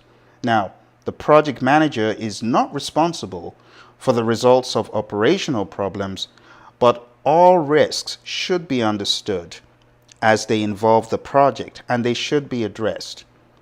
These risks that we find in the area of compliance should be thoroughly analyzed, and we should continue asking ourselves, have we identified all the possible risks to compliance? And this is one of the tasks that the PMI talks about in the compliance area. Then we have the concept of compliance audit. You know, audits, these are talked about in quality and in procurement. An audit is one of the key elements in the framework of compliance, and it's reflected in the establishment of a specific audit for the project when it comes to compliance. This is another thing project managers should be thinking about. And then we have compliance responsibilities. We need to make it very clear who is doing what as it pertains to compliance. To the extent that the various members of the team understand the importance of compliance activities and their corresponding compliance objectives, we're going to allocate those as part of project tasks so that people know what they are truly responsible and even accountable for. Now, highly recommend going to hpmexam.com to get the context of the entire spectrum of the exam in half a day. Here are open-ended questions for compliance. Highly advise you to take note of these and make sure you close any gaps. And if you've got questions, make sure you put them in the comments below. So let's take a look at some of our questions for today. You're in the process of creating a document along with the project sponsor that authorizes the project and authorizes you to apply resources to the project. What is the next best thing to do?